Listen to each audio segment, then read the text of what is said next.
applied myself, I filled it in. No time for the doubt, they counted me out, I'm getting it in, yeah. No time for no loss, I'm paying the cost, I'm in it to win, yeah. Refuse, mine it can't be diffused. If you ain't thinking the same, then we playing by different rules.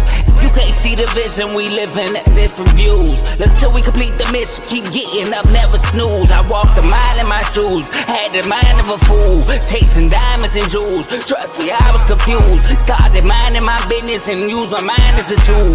Ended up finding my purpose and found the time to get to it. They told me I couldn't do it, they told me I couldn't make it. They sold it, could never break it. That's sadly mistaken. I need a piece of the pie, I want it so bad I can taste it. They told me like Toby, keep on running toes, they gon' take a few to lose. Built the win, applied myself, I filled it in. No time for the doubt, they counted me out, I'm getting it in, yeah. No time for no loss, I pay for the cost, I'm winning to win, yeah. Refuse to lose, I built the win, applied myself, I filled it in. No time for the doubt, they counted me out, I'm getting it in, yeah. No time for no loss, I'm paying the cost, I'm in it to win, yeah. Refuse. Welcome back to CTC. I'm your gracious host, Carl, and I'm back with another episode. And today we are going to preview the last power conference, and that is the SEC. Hey man, you see my name to fall off because are they still the best conference in college football? Some people saying it's the Big Ten. They won the last 3 national championships. It's a debate. It's a toss-up at this point, but I'm not here alone. Today, I got my boy who was with me last year on the SEC preview. Texas fan, you know I'm repping South Carolina. Definitely repping South Carolina. But without further ado, I got my boy Joe. Say what up to the people, Joe. Joe, you're frozen. Your screen is black. I don't know what happened. And you're muted. Joe, you might need to leave and come back. I don't know. Wait, there you go. I don't know what's going on. There we go. There we go. There we go. Yeah, there we go. What just happened, man? But what's up? We here. Yes, sir. SEC preview. And yes, Carl, this is the best conference in college football. Doing this preview, it's a lot of heavy hitters in this conference, man. So, I mean, certain conferences, they top heavy. I know they winning, in the last 3 years, I believe, top heavy. But this conference, top to bottom, almost. No, I was about to say, because you got almost. You got a bottom feeder for sure. We definitely got some bottom feeders, but is it's strong. I don't know, Joe. You went kind of in and out there, man. I hope the Wi-Fi stays strong with us because we got a long episode. And now I'm echoing. But anyway, boom. So we got Joe repping Texas, me repping South Carolina. Without further ado, well, let's get to the comments. We got Javon, my boy Vaughn, who just went live on RBO. Shout out to him in the comment with the 5 emojis. And we got a Turpin fan, Tomo. I don't know what LSU takeover he talking about. Salute to my boy Tomo in the Maryland Terps. But before we get started, Joe, please like, comment, share, and subscribe, man. It helps the channel a lot. So please do one of those few things for me. It's definitely appreciated. Now we can get into it, and we can start with the Alabama Roll Tide, Joe. I think you might be frozen again. Yeah, but you can hear me though, right? Yeah, I can hear you, but you for sure froze. Right. But we're going to start with the Roll Tide, man. Alabama made the playoffs last year under Kalen DeBoer. Your boy Ryan Grubb, who's still the OC, they had a terrible, and I mean terrible, run game last year. Could not establish the run at all, and that was ultimately the downfall of Alabama. Now they did, in spite of all that, make an SEC championship game appearance where they lost 28-7 to Georgia. But in the playoffs, they came back and beat Oklahoma. They wrote that wrong because they lost to Oklahoma in the regular season. That game looked atrocious. Came back, wrote that wrong in the first round of the college football playoffs in Norman. So that was a big win. But then they absolutely got the doors blew off them against Indiana, which I mean, only one team in the playoffs and get the doors blown off them in Indiana against Indiana, and that was the Miami Hurricanes. I'm not counting the Big Ten championship. So before an Ohio State fan come in here and be like, they ain't blow the doors off us in the Big Ten, I said the playoffs, not the postseason. Because the championship week is not the regular season, it's kind of the postseason. But they finished 10-2, 7-1 last year. Again, beating Georgia in the regular season, but losing to them in the SEC championship. Joe, talk to me about Bama a little bit. See, the thing about Bama, we still don't know who they starting QB is. They I don't think the head coach announced that yet. So that got something to do with the prediction, because you got one QB, Austin Mack, who's been there. He know the offense, all that stuff. But then you got the more talented guy, Keelan Russell. Yes, sir. What I think it's like a fan favorite based on what I've been hearing. So we don't know who the star quarterback is. But the run game, like you said, the run game has been an issue. And that's been an issue since Nick Saban. You go back to all the Nick Saban days, they had a great running game. And last year, they were just 100 yards per game type running team. When they usually go over 200 a game when they're winning. So that's the big question mark for me for Alabama. But, that's Alabama, Yeah, speaking of, man, you had your Derrick Henrys, your TJ Yeldons, your Eddie Lacy's, your Trent Richardsons, your Mark Andrews. I mean, not Mark Andrews. Oh, my Lord. I'm about to say. Not Mark Andrews. Mark Ingram's my fault. Mark Ingram's. Because I think Mark Ingram actually sparked the whole running back wave at Alabama with the Heisman and all that. I said Mark Andrews, my Lord. I'm a racist fan, y'all. Charging to the NFL. But Mark Ingram and many more of Alabama running backs. I mean, even Najee Harris at Alabama. I know his NFL career ain't going how we all thought it would, but at Alabama, he was like that. So definitely had backs at Bama for sure. But yeah, like you said, man, there's a quarterback battle going on here at Bama between Austin Mack, the vet, and Keelan Russell, the sophomore. I know Kalen Russell, excuse me. I know a lot of people talk about Kalen Russell having all the arm talent in the world, like you said earlier. And to me, that's probably my favorite to win the quarterback battle, to be honest, because I just feel like with the way Kalen DeBoer plays with passing the ball a ton, I feel like Kalen Russell would be the guy to get the ball to the weapons on the outside on the perimeter. So I believe Kalen Russell is going to win that battle. But we got to talk about players returning to the Alabama Crimson Tide, and none other than a guy who needs to get it together this year, because last year he was in his own head a ton, I would say. And that's Ryan Williams. Ryan Williams at receiver. And I said this his freshman year. I always felt like it was guys like Cam Coleman who didn't get talked about as much. I know as great as Jeremiah Smith and Ryan Williams were, and I know Cam Coleman's in Texas. We'll get to that later. But I've always said that Nick Marsh is another guy who was said he's gone, but another freshman I talked about for sure. And then Ryan Williams with the disappointing year last year. 49 catches, 689 yards, and 4 touchdowns with a ton of drops. So definitely need to shake back his junior season. But they returned, like I said, 7 starters, 3 on offense, 2 of them being O-linemen, and then 4 on defense. The defensive starters returning are Keon Saab at safety, which I ain't gonna lie, I was surprised he's still there. He's been there for a minute, and he was at Michigan before Alabama. But Keon Saab with 52 total tackles, 28 solos, a sack, 3 pass breakups, and a pick. Bray Hubbard, a defensive back with 74 total tackles, 47 solos, 2 sacks, 8 pass breakups, 4 picks, and 3 forced fumbles. John Zay Pierre, a linebacker with 52 total tackles, 39 solos, 8 sacks, a pass breakup, and 3 forced fumbles. And Xavier Brown, a defensive back with 39 total tackles, 26 solos, 5 pass breakups, 2 pick sixes. So both picks were pick sixes, and a forced fumble. Now, they lost a lot. As like I said earlier, they lost Ty Simpson, who surprisingly won the first round to the Rams. Quarterback with 305 of 473, 64.5% completion percentage, 3,556 yards. 3,567 yards, 28 touchdowns and 5 picks. Jam Miller, a running back who went to the Patriots, 130 carries, 504 yards, 3.9 to carry, and 3 touchdowns. Jeremy Bernard, who went to the Ops, the Steelers, a receiver with 64 catches, 862 yards, and touchdowns. He also had 101 rushing yards and 2 rushing touchdowns as well. Isaiah Horton, who went to Texas A&M, who we'll talk about later, a receiver who had 42 catches, 511 yards, and 8 touchdowns. Josh Cuevas, a tight end who went to the Ravens, who had 37 catches, 411 yards, and 4 touchdowns. Deontay Lawson, a linebacker to the Eagles, 80 total tackles, 45 solos, a sack and a half, 4 pass breakups, 2 forced fumbles, and 2 fumble recoveries.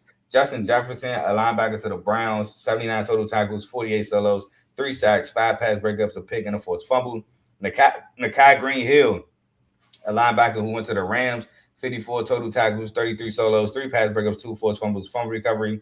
LT Overton, an edge rusher on the Cowboys, 40 total tackles, 25 solos, 4 sacks, and a pass breakup. Damani Jackson, a cornerback who went to the Packers, 38 total tackles, 26 solos, and a pass breakup. James Smith, a D tackle who went to Ohio State with 26 total tackles, 16 solos, 2.5 sacks, and a pass defended. And Tim Keenan, a D tackle who went to the Rams with 16 total tackles, 11 solos, 2 sacks, a pass defended, forced fumble, and 2 fumble recoveries. So again, man, Alabama still they churning out NFL talent at Alabama in spite of Nick Saban being gone. But talk to me about Alabama, Joe. I mean, when it comes to Alabama, when I'm looking at his offensive line, I see 3 out of their 5 starters are back, and like with the run game we just talked about, that's like the missing piece for this team. I'm keeping an eye on them, and 2 of their starters, gone. 3 gone, 2 back. 3 gone and 2 back. Olana. Okay, I see. So, okay, which ones are the new ones? I know what's his face. Caden Proctor left, the left tackle. I think left tackle. You know what? I'm sorry. I did this last year. So 3 of their starters were there last year. Let me say okay, that. Got you. Yeah. I did this last year. And 2 of their starters were 2 redshirted. Their center, their Gotti and James, they right tackle. So that's my main thing with Alabama is the O-line in the run game. So I'm keeping an eye on that because I think that's gonna make or break their season for real. Yeah, 100%. If Ryan Grubb and Kalen DeBoer, which I mean, Grubb was with DeBoer at Washington when they made the national championship. If they can figure out a run game, Bama could be dangerous and back to Bama of old. Let's get into some of the transfers. So Alabama, still Bama, 4th overall in recruiting, 18th overall in transfers with 17 transfers, 6 of these transfers being O-linemen. They bring in Noah Rogers, a receiver from NC State, which, man, he had a good season last year. 33 catches for 441 yards and 2 touchdowns, and he wasn't even like a top receiver for them. So that's pretty solid. Being behind guys like Justin Jolie at tight end and Terrell Anderson at receiver and stuff like that. So I feel like that was a solid season. They bring in Caleb Woodson, a linebacker from Virginia Tech, with 57 total tackles, 26 solos, and a pass breakup. And Devon Tompkins, a D lineman from USC, 31 total tackles, 18 solos, 3 sacks, 2 pass breakups, and a forced fumble. Any transfers you wanted to go over, Joe? I mean, the ones I talked about was an offensive lineman, but outside of Caleb Wilson and Bingley Jones, a lot of these transfers are not starters. So a lot of these transfers are death pieces. So I'm ready to get to the schedule because. All right, before we get into the schedule, I got some numbers from last year because they have their whole coaching staff back. They were 82nd in total offense, 13th in total defense, 50th in scoring offense, 20th in scoring defense, 27th in passing, 9th in pass defense, 123rd out of 134 schools in rushing, 37th in rush defense, 46 in third down conversion on offense, 49th on third down conversion on defense, so getting off the field. Tied 39th in red zone, which was surprisingly high for me for a team that can't run the ball, and 25th in red zone defense. Now I want to clear this up too before somebody say, "Oh, they lost their quarterback coach." When I say they got their coaching staff, I mean they OC, DC, and head coach. But yeah, we could get into the schedule, Joe, if you're ready. Shout out to Ron Grubb. Yep, I'm ready. All right, so first game we got against ECU, and ECU is gutted. No Caton Hauser, no Anthony Smith, no London Montgomery. I got this as a win for Alabama. Man, Anthony Smith, Jalen Smith. It's gonna be an L regardless. Yeah, so we both got a win against ECU. Next, we got first ACC game on the road against newly constructed Kentucky. I have this as a win. Man, this could be a trap game for him though. But I got this as a win too. I ain't got this one as a trap game. But man, Kentucky. Oh, we're gonna get to Kentucky. Go ahead. We move on to the rematch. Home and home. Last year, Tommy Castellanos talked trash to Isaiah Horton and backed it up. This year it's in Alabama. Playing Florida State, game 3. I have this as a win. I do too. All right. We move on to a team I'm tired of losing to at the last second, and that is South Carolina versus Bama. And as much as I wanted to say South Carolina finally beats Alabama, I gave Alabama the win. I'm tired of us choking. 4-0. Yeah, I agree. Next, Jeff Lebby coaching for his Mississippi State life at Woo! Mississippi State. I got this as a win, man. Jeff Lebby ain't getting this one. W. We move on to the old Georgia Bama game. Bama won the last two in the regular season. It's back at Tuscaloosa, but I got Georgia coming in and getting a dub. I got an L here. I got an L here too. All right, we move on to a team that y'all know that I was not necessarily high on, but I gave them no credit for the season that they had basically last year. And shout out to my boy I play high school football with. He coaches on that staff. But I show no bias. They playing at Tennessee. I had this as a win. I actually got this as a loss. Ooh, I would love to hear the explanation here. Well, we gotta get to Tennessee first. I don't want to, Okay. Respect. Yeah. I'll say this. I got this as a win because I feel like by the way, Tennessee does have also a hot shot quarterback. I won't say no name because of the Tennessee segment. But I just feel like I can't until I see Tennessee have a good win. Because I don't even know if I've seen Tennessee had a good win in the past 2 seasons. I'm with to be honest. Like I might be missing something from 2 years ago with Nico. And if I do, charge it to my head. But I know for sure last year I ain't seen no good win. So I'm gonna go with Bama here. But we can move on. Oh, go ahead, my fault. Go ahead. I was about to say, because Tennessee had a good offense. Their issue was the defense, and they fired their DC. So they got a new DC, and they was missing a starting corner for the whole year. Oh yeah, Jamal exactly. McCoy. I mean, who got Jamal McCoy. Yeah, who's actually in the NFL actually played. I think he played in preseason games like that. I didn't watch the Raiders game, so I don't know if he did or didn't. Yeah, I think he did. He played in preseason game. Shout out to him. First game back in a while, and then also doing these predictions from last year, you automatically. I'm gonna just pick on the one. It's a better team. It's, like that don't always work though. No, that's true. Like the way I got Bama, I got them losing to Georgia. I got them going on a 2-game losing streak. So I got them losing to Tennessee. Yeah, I got to win, but that is true. I didn't think it strictly off last year. It's just I just gotta see Josh Heupel and them win me a big game. But we'll move on to Texas A&M, but not at Cal Field. This is Tuscaloosa. I got to win here. I don't want to say too much, but I got to win here. I got to win here too. All right, we'll move on to the Lane Train at LSU in Death Valley. I got a loss. I do too. I got a loss, man. I got a loss. I'm sorry. LSU was busy this offseason. For sure.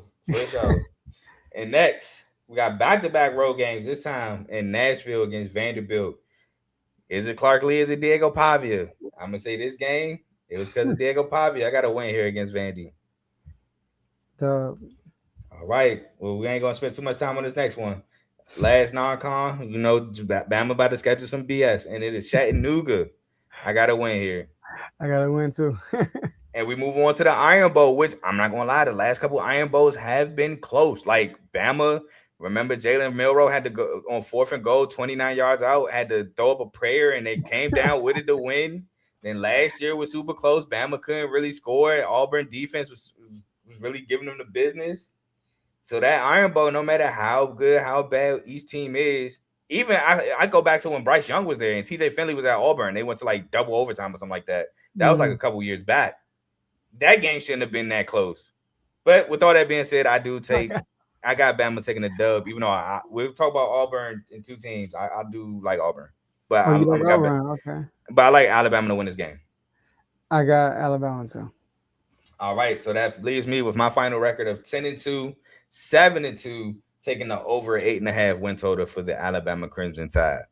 9-3, 6-3, taking the over also.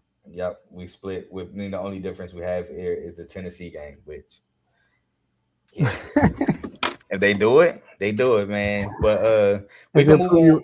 It should prove you wrong, gang. It's a pretty much. Show me something, and then we'll talk again. We'll talk about it, but something big is happening at Tennessee that we'll talk about. But we'll move on to the Arkansas Razorbacks, man. And this is one of like the 6 schools that had a head coaching change. Now, out goes Sam Pittman, which, by the way, man, Arkansas felt like not literally, but it just seemed like Arkansas wanted Sam Pittman gone because every time the game was close, an Arkansas player would turn the ball over and they would lose last year. I had a note, which I can't find right now, but I wrote it down. Oh, yeah, they were minus 13 in their 10 losses in the turnover margin. They lost 6 games by 1 possession. I remember strictly the Memphis game where Mike Washington was about to, I think, get a first down and ice it, and he fumbled, and Memphis went down and scored, and they lost because of a fumble. I was like, dog, it's just saying. I was like, dog, Sam Pittman can't control this. Like, he's not on the field with them, but he's now gone. And funny enough, Arkansas said, hey, we like how you beat us. We'll hire you, Ryan Silverfield, the head coach from Memphis. So in comes Ryan Silverfield from Memphis. And he brings in offensive coordinator. I don't know why I said it like that. Offensive coordinator Tim Cramsey, who was the OC at Memphis from 2022 to 2025. And I will say Memphis had some good offenses within those years. Could not win the American Athletic Conference Championship. Didn't even make it. But, I mean, they did. I mean, Tulane was ran by John Summerall. He won 2 of them. Well, he went to 2 of them. He won 1. Not Navy. Was it Army? Yeah, Army won 1. Tulane won 1. And then you had Willie Fritz, who came in and won, and they beat Caleb Williams and USC in the Cotton Bowl that year. So he had some tough competition in American with, the OC did. But it brings in defensive coordinator Ron Roberts, who's the 2024 Florida co-defensive coordinator and linebackers coach, and 2025 defensive coordinator for Florida and linebackers coach. And I will say about Florida, no foreshadowing or nothing, but Florida defense wasn't an issue last year at all. Exactly. So Arkansas is coming off a 2-10, 0-8 regular season last year. Now 1 SEC win. And they had talent on the offensive end for sure. But they returned 6 starters, 4 on offense, 2 linemen, and 2 on defense. They are also a team who has not announced a quarterback yet. I think it'll be AJ Hill, though, however, because he came over with Ryan Silverfield. I don't think he's going to come over for nothing. I feel like if it's close, Ryan Silverfield is going to go with the guy that he know in AJ Hill. Mm-hmm. And AJ Hill did kind of come in and play decent when Brandon Lewis went down a couple times last year at Memphis. So, but Joe, talk to me about Arkansas. Yeah, it's with the new head coach. I think that was a good move. He's been very successful with Memphis. He went 29-9 in the last 3 or 4 years. So he had a good record. And like you said, you mentioned the offense was really good over there, and then Arkansas, their issue was the defense. Once again, another team they have a defense issue. I saw a stat; they allow 126 yards. Hold on. Am I saying this wrong? 126 yards per pass. No, that's wrong. 100. Damn, I wrote this thing wrong, man. But they were volunteer and pass per attempt allowed. All good. That's funny. So, but they had a terrible defense. But I know you're gonna get to the transfers. They went crazy in the transfer portal. They did a complete overhaul on the team, which is good, bringing a whole new coaching staff. So, I mean, I feel like I'm gonna get to the schedule, but I feel like this ain't the year for them. This is like the foundation laying year, and now they'll move on from there. Yeah, without foreshadowing the schedule, I agree. But but they lost some big pieces. We'll get in that in a second. But we got to talk about what they returned. They returned C.J. Brown, a receiver with 28 catches, 319 yards, and 3 touchdowns. Jaden Platt, a tight end with 21 catches, 296 yards, and 2 touchdowns. Bradley Shaw, a linebacker with 50 total tackles, 24 solos, 2 sacks, a pass breakup, a forced fumble, a fumble recovery, which led to a scoop and score touchdown. Quincy Rose Jr., D lineman with 43 total tackles, 27 solos, 8 sacks, and a forced fumble. Now we got to talk about what they lost. Taylon Green, super athletic quarterback, was at Boise State at one point with Genty, and ultimately lost the job to Maddox Madsen, went to Arkansas. Did win a bowl game at Arkansas against Texas Tech, not last year, but 2 years ago. But he's now moved on to the NFL. He's on the Browns. He went 198 of 326, 60.7 completion percentage, 2,714 yards, 19 touchdowns, 11 picks, 777 rushing yards, and 8 touchdowns on the ground as well. They lost Mike Washington, who I talked about earlier, a running back who's on the Raiders. 167 carries, 1,070 yards, 6.4 carry, and 8 touchdowns with 28 catches, 226 yards, and a touchdown. Omega Blake, a receiver who had 58 catches, 769 yards, and 5 touchdowns. Raylan Sharp, a receiver trying to make the Colts, 41 catches, 592 yards, and 3 touchdowns. Rohan Jones, a tight end trying to make the Rams with 19 catches, 519 yards, and 4 touchdowns. Xavier Soray Jr., linebacker, trying to make the Raiders, 81 total tackles, 36 solos, 2.5 sacks, 3 pass breakups, a pick, and a forced fumble. Stephen Dix Jr., a linebacker with 79 total tackles, 29 solos, and a sack. Larry Worth III, safety on the 49ers, 64 total tackles, 37 solos, and a pass breakup. Caleb Wooden, defensive back, 59 total tackles, 39 solos, 3 pass breakups. Julian Neal on the Seahawks, a cornerback, 55 total tackles, 32 solos, 10 pass breakups, and 2 picks. Kanai Walker, cornerback, Bills, 52 total tackles, 33 solos, a sack, 11 pass breakups, a pick, and a pick 6. Philip Lee, D lineman, 31 total tackles, 16 solos, 3.5 sacks. And Jordan Young, a defensive back, 28 total tackles, 17 solos, 6 pass breakups, an interception, and a forced fumble. Ready to get in this recruiting class / transfer portal? Yeah, I know you talked about the QB situation. That's one thing that I'm keeping an eye on myself. Like you said, he got AJ Hill. He brought in AJ. Well, that's a transfer. Now, KJ Jackson, how do you feel about him? I'm going to be honest. I don't remember too much about KJ Jackson, to be honest with you. So I really don't have an opinion. That's why I said if it's close, I think that he'll roll with AJ Hill because that's a guy he's coached. The OC is familiar with him. He had a couple, like I said, he came in for Brandon Lewis when he got hurt. I want to say one game was ECU. I want to say another game he came in was possibly Iverson Hooks played for UAB. There we go. UAB. I believe those were 2 games that he came in when Brandon Lewis was hurt. Yeah, like I'm looking at his stats, right? And he only has. I'm with you. I think he would go with the guy he brought in because he only played really 2 games that he actually had some ticking, and both games he was pretty average. I mean, one game was against us, obviously was not going to be that good. Got blown out 52-37, and one other game against Mizzou. So so I'm with you on that too. All right, so we'll get into transfers. Well, first of all, Arkansas was 41st overall in recruiting class. Woo. It was 33rd in transfers with 43 incoming transfers. Now, obviously, we're not going to go over all 43 of them. We're just going to go over some that we highlighted.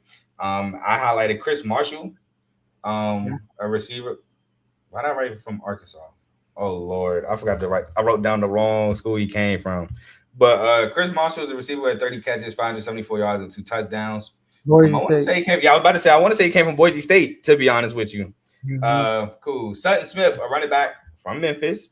102 carries, 669 yards, 6.6 a carry, 7 touchdowns. AJ Hill, like I said, from Memphis. He went 19-32, 59.4 completion percentage, 223 yards, a touchdown, and a pick, while the limited snaps he got. Kamari House, a linebacker from UNC, I feel like was a good pickup there. He had 78 total tackles, 45 solos, a sack, a pass breakup, an interception, and a forced fumble. And Carter Startmeyer, a safety from Colorado, 37 total tackles, 24 solos, 5 pass breakups, and a forced fumble. Those are some transfers I highlighted. Joe, who did you highlight from this year's portal for Arkansas? I think Brian Williams, the offensive tackle, was from Louisiana. I looked it up and said that he's was one of the top offensive linemen in the portal. So that's a big thing right there. I know you brought up Chris Marshall and you brought up Sutton also. And Donovan also. How you pronounce his last name? Fuape, Bill? I got to look. Sometimes I got to look at last name. From New Mexico? Yeah, I probably got to look. But shout out New Mexico. They are on it. They're going to be talked about next episode. Yeah, I know he had 651 yards and 7 touchdowns last year, so he can be a good addition. So I thought they did a great job. They also lost 38 players through the transfer portal too. So they, like I said, they did a complete overhaul on a defense. That's what I like right there. Like the offense is not a whole bunch of changes, but on the defensive side of the ball, they went insane with the transfers. And which, like you said, they had to. Yeah, defense was the issue. So that's good to see. Yeah, for sure. And again, you bring over an SEC coordinator who I believe had some success at Florida, to be honest with you, as a DC. So definitely great there. Hold on, I'm trying to find New Mexico transfer for you, so I could try to get his last name. But you talking about New Mexico State? You talking about Donovan Fapel? Okay. Yeah, from New Mexico State. I'm Salute sorry. to him. I know you got I will some not be talking about. Yeah, I'm not talking about New Mexico State. I don't believe anyway. But yeah, some numbers. Even though take these numbers with a grain of salt, because there's a whole new, OCDC and head coach. They were 14th in total offense. This is just to put in perspective last season. 120th in total defense, 23rd in scoring offense, 127th in scoring defense, 28th in passing, 103rd in pass defense, 28th in rushing, 114th in rush defense, 14th in third down percentage on converting on third downs on offense, 119th in third down percentage, so getting off the field on defense, tied 12th in the red zone, 116th in red zone defense, and to throw a little razzle dazzle in there, they were tied 123rd in turnover margin. Again, for all those triple digit numbers, it's out of 134 schools. So that just highlights what me and Joe's been talking about. The defense was atrocious last year at Arkansas. Yeah. The rankings from the offense and defense is like night and day. Exactly. You got a top tier offense with a Pop Warner defense. It was bad. But we'll hop into the schedule here. Where first game, they take on North Alabama. So win. Yeah, this is a win. Next game, this is a big game here. They on the road against Utah. I'm gonna say Pac-12. My lord, it's been some years since they were in Pac-12. Big 12. They were a top tier Big 12 team last year. I don't got them being as big in the Big 12 this year, but I do have them beating Arkansas at home. Well, technically for Utah being at home, I have Utah winning. I have this as an L. I have it as an L too. All right, cool. Then first SEC game under Ryan Silverfield, end of the year, at home against them Bulldogs. I have as a loss. Loss. We move on to another team who had a really good offense and no defense, and that is the Tulsa Golden Hurricane. I have this as a win. I got it as a win too. All right, we move on. Yeah, you know what I say, Joe. At Cal Field is a tough place to get a win. And trust me, I know. South Carolina was up 30-3 and ended up losing at Cal Field last year. Arkansas will play. Yes, bro. It was. I remember that. I remember that. I was pissed. Before I relive some demons, I had this as a loss against Texas A&M. I got it as a loss too.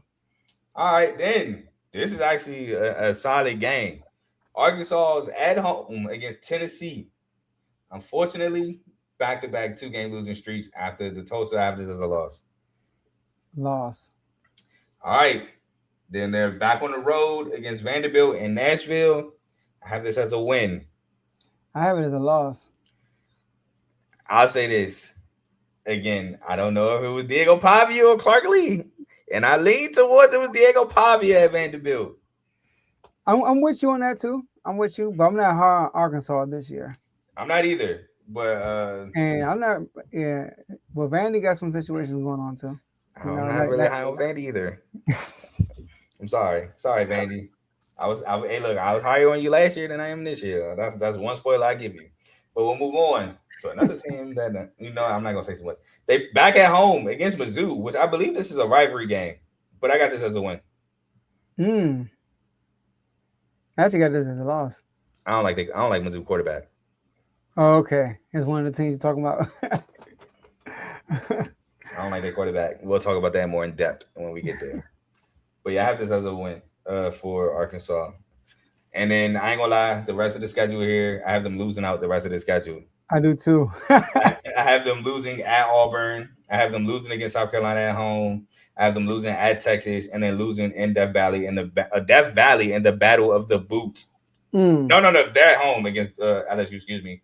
They're at home against LSU, but it's still the Battle of the Boot, and I have this as a loss. But fun fact, LSU Arkansas is still one of my favorite games of all time. I think it was 06, maybe 08, one of them two, when Darren McFadden, Felix Jones, and all them was at Arkansas. If you have not seen that triple overtime game or double overtime game, rewatch it. It was a classic. So what? Not going about to say your record. Yep, I got Arkansas at 4-8, 2-7, just barely taking the over 3.5 for Arkansas. 2-10, 0-9. Yeah, I was about to say. I bet you got them doing what they did last year. I was about to say I didn't hear not one SEC winning that at all. But I do think this coach will turn it around though. I do too, because Arkansas is a place. Now, it was never a powerhouse, but it was a place that had some talent. That Alex Collins come through there, Jonathan Williams come through there, Ryan Mallett came through there. They had some guys. And I think Arkansas will at least at one point not compete for SEC title, but they'll be like competitive. Competitive, yeah. Like Florida. I can't give them like Florida because Florida got a natty. Florida got some SEC titles. Well, I ain't saying that. I'm talking about Florida as a recent. Okay, I was gonna say I Not can't do in that the old one. days. Not in the old days. You know, I'll take any chance to slander the Gators, but can't do that one. But we'll move on to the Auburn Tigers. And Joe, you already know, I love this hire by the Auburn Tigers. You know, I've been big on USF the last couple years. And comes Alex Golish, the former head coach of USF, which if you haven't watched, I do have a coaching carousel episode. Those episodes have been broken down. Check it out, man. I go more in depth about the coaching hires here, at least the head coaching hires of this year. But anyway, Alex Golish had a tremendous amount of success at USF. While he never won the American in the 3 years that he was there, he actually, had some record-breaking. Now, would I say record-breaking? Yeah, I would kind of say some record-breaking stuff at USF. For sure. But he brings over offensive coordinator Joel Gordon, who is South Florida's OC coach / quarterback coach from 2023 to 2025. So his years at USF, they were there together. And DJ Durkin as defensive coordinator, who's the Auburn defensive coordinator 2024 till present. But he was the interim head coach of Auburn last season. So he retained him on his staff. Kind of reminds me of James Franklin. James Franklin took over Brent Pry's job, but then hired him as the defensive coordinator after Virginia Tech fired him as the head coach. That's crazy. I was like, dog. I mean, at least he ain't got no ego, because that is crazy. But I love the hire. Now, Auburn was coming off a disappointing season, in my opinion. 5-7, 1-7. Jackson Arnold didn't really do what I thought he would do. I thought he would prove the world that it was Oklahoma and the lack of receivers, because the year he was at Oklahoma, he had like his top 6 receivers all hurt. But Jackson Arnold didn't necessarily have a good year at Auburn either. Running the ball, cool. As a quarterback, not really. So and that was probably another big reason why Cam Coleman left. But I think Alex Golish is going to turn this around. He's bringing over his guys. We'll talk about it later. He's looking to completely overhaul Auburn because they only returned 3 starters in period. So there's a complete overhaul of Auburn going here. But Joe, talk to me about Auburn a little bit. Now, when you come out and say like, "Oh, it's a new coaching hire," and I like it, you usually all right, And but a little bit about Auburn. Auburn, I know last time we talked about this, I said that last year I mentioned that they are on the brink of having 5 losing seasons in a row. And they end up having those 5 losing seasons in a row. First time they had a stretch in 75 years, which is crazy. But 10, like you said, 10 out of the 11 starters are new, which is good, a complete overhaul on the Auburn side of the ball. They did lose Cam Coleman. I know you're going to mention all that too, but I feel like that was a huge loss. Because you know what he went to. I mean, just add, make the richer. We're going to talk about it. But so let's get to the players. All right, so the one returner on offense, they got to overhaul their O-line. It's not even an O-lineman. Jeremiah Cobb at running back with 175 carries, 969 yards, 5.5 a carry, and 5 touchdowns. So they do return one of the bright spots of the offense, I shall say. Defensively, the 2 defensive starters they return are Xavier Atkins, a linebacker who had 84 total tackles, 60 solos, 9 sacks, a pass breakup, a pick, 2 forced fumbles, and a fumble recovery. And Caleb Harris, the safety, who had 50 total tackles, 38 solos, a pass breakup, and a pick. Now, at quarterback, they lost Jackson Arnold, who transferred to UNLV, which, Coach Dan Mullen. Maybe you can figure Jackson Arnold out. But while at Auburn, he went 136. Oh, hold on. He reminded me of a young Josh Allen when he first came through. I ain't doing that. And again, I'm talking about before he got to where he was. You're talking about Wyoming, Josh Allen, but still, I got some narratives, but I ain't going that far. Hold on now. But Jackson Arnold went 136 to 215, 63.3% completion percentage, 1,309 yards, 6 touchdowns and 2 picks, but 311 yards on the ground and 8 extra rushing touchdowns. Cam Coleman to Texas, a receiver who had 56 catches, 708 yards, and 5 touchdowns. Eric Singleton Jr., who went to Florida, a receiver who had 58 catches, 534 yards, and 3 touchdowns. And Malcolm Simmons, a receiver who went to Texas Tech, 25 catches, 457 yards, and 2 touchdowns. They lost Brandon Frazier, a tight end who had 13 catches, 97 yards. Robert Woodard Jr., who went to Mizzou, linebacker who had 67 total tackles, 47 solos, 2 sacks, and a pass breakup. Bobby Jamison Travis, a D tackle who went to the Giants, 36 total tackles, 25 solos, 2 pass breakups. Kyron Crawford, edge drafted to the Raiders, 36 total tackles, 28 solos, 5 sacks, a pick, a forced fumble, and a fumble recovery. Kalen Lee, a cornerback to the Titans, 31 total tackles, 25 solos, 4 pass breakups, and a pick. Keldrick Falk, drafted to the Titans, an edge rusher who had 29 total tackles, 23 solos, 2 sacks, 4 pass breakups, and a fumble recovery. Malik Blockton, D tackle, transferred to LSU, 18 total tackles, 9 solos, half a sack, and a fumble recovery. Jalen Crawford, a cornerback, transferred to Ole Miss, 15 total tackles, 11 solos, 4 pass breakups, and a pick. And Jaquez Robinson, the safety on the Ravens, 27 total tackles, 23 solos. You want to move on to the transfers? Well, I do want to talk about Jeremiah Cobbs. I know you mentioned him, the only returner for the offense, which is, like you said, it's a bright spot of the offense from last year. He did struggle against like the better defenses, but obviously, like you said, they revamped the whole O-line. So they got a whole new O-line. So it'd be good to see how he's going to look behind this O-line. He almost had 1,000 yards last year, 5 touchdowns. So, yeah, so that's good they kept them. Yeah, and they also was kind of like playing with Jeremiah Cobbs sometimes. They wouldn't even give him the ball like as much as they should have last year. I'm with you. Against Texas A&M, he ran the ball 6 times. Yeah, so that's also the thing with Jeremiah Cobbs. But hey, since we're on the transfers, I think this transfer quarterback is going to help him a lot. Byron Brown, his legs, the dynamic, just so dynamic Byron Brown is. I think that'll help Jeremiah Cobb a lot because read option with him and Byron Brown is just going to be so tough to stop. And then Byron Brown can also throw the football pretty well. We're going to talk about some targets. We'll talk about his target that came over from USF, who was a freshman last year, and he killed it. And that's Jeremiah Koger, who Alex Goldis and them are very high on. 38 catches, 597 yards, and 8 touchdowns last year at USF. But this is another person I wanted to talk about on the offense. Yes, they got Jeremiah Cobb, but they also bring in Bryson Washington, running back from Baylor. And if you remember, when Baylor won like 6 straight games, not last year, but 2 years ago, Bryson Washington was a big part of the spark that Baylor offense had to win those games. So he's looking to bring a spark over to the Auburn Tigers.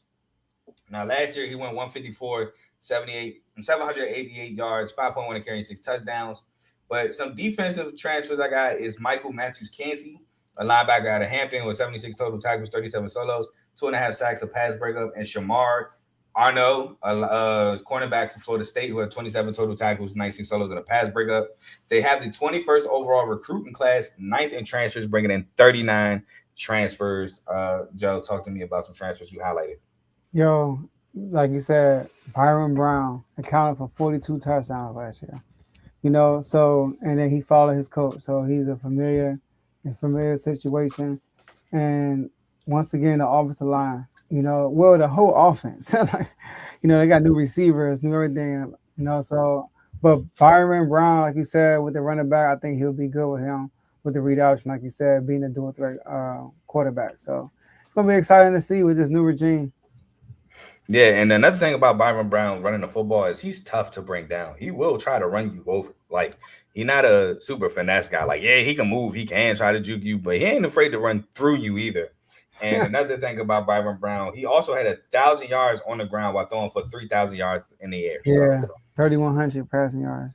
Yeah, the boy is just nice. And I've been on Byron Brown for a couple years now, but the man is nice. But some numbers about Auburn last year, again, taken with a grain of salt because there's a new coaching staff, but this is just to put in perspective last year.